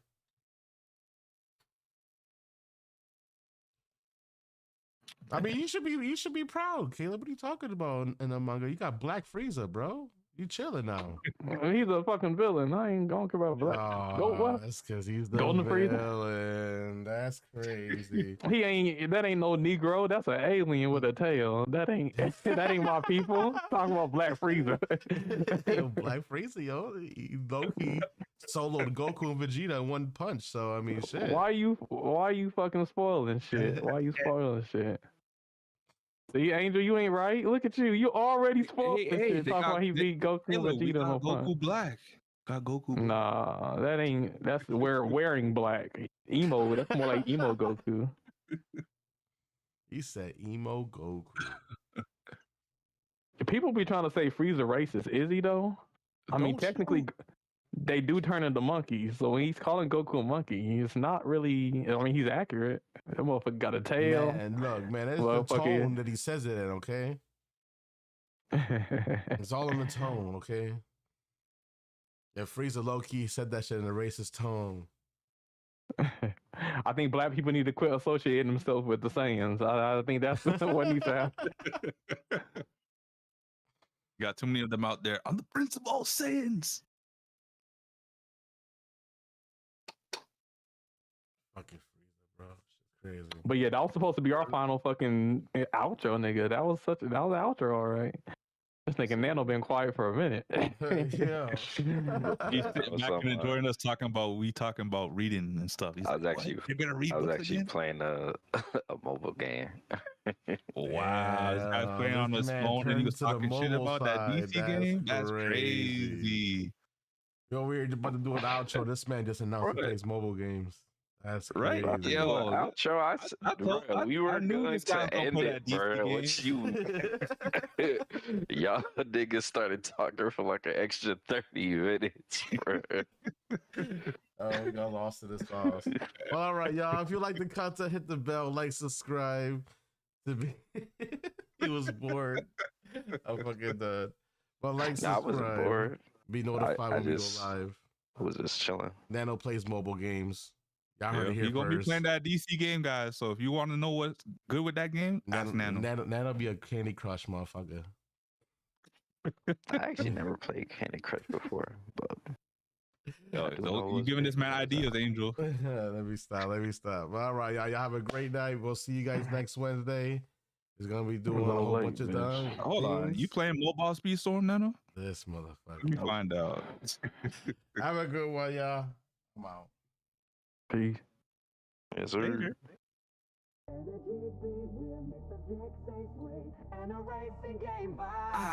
It's the CrashOut Podcast. Buckle up, let's go. One Wing Angel, Nano, Sammy, Caleb in the flow. We're talking top 100 drama and the heat. From Disney Speed Storm to the latest game and beat. Crash out, spin out, bring the heat and the vibe. Controversy, competition, the reason we thrive. From the track to the trends, we're taking it all. With special guests in the mix, we're having a ball.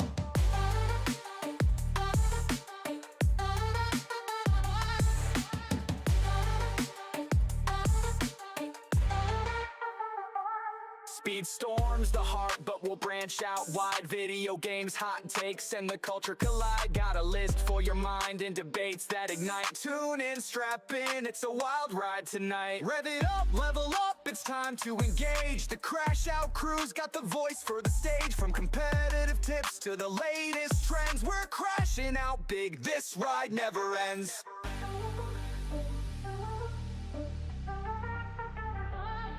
Crash out, spin out, bring the heat and the vibe. Controversy, competition, the reason we thrive. From the track to the trends, we're taking it all. With special guests in the mix, we're having a ball.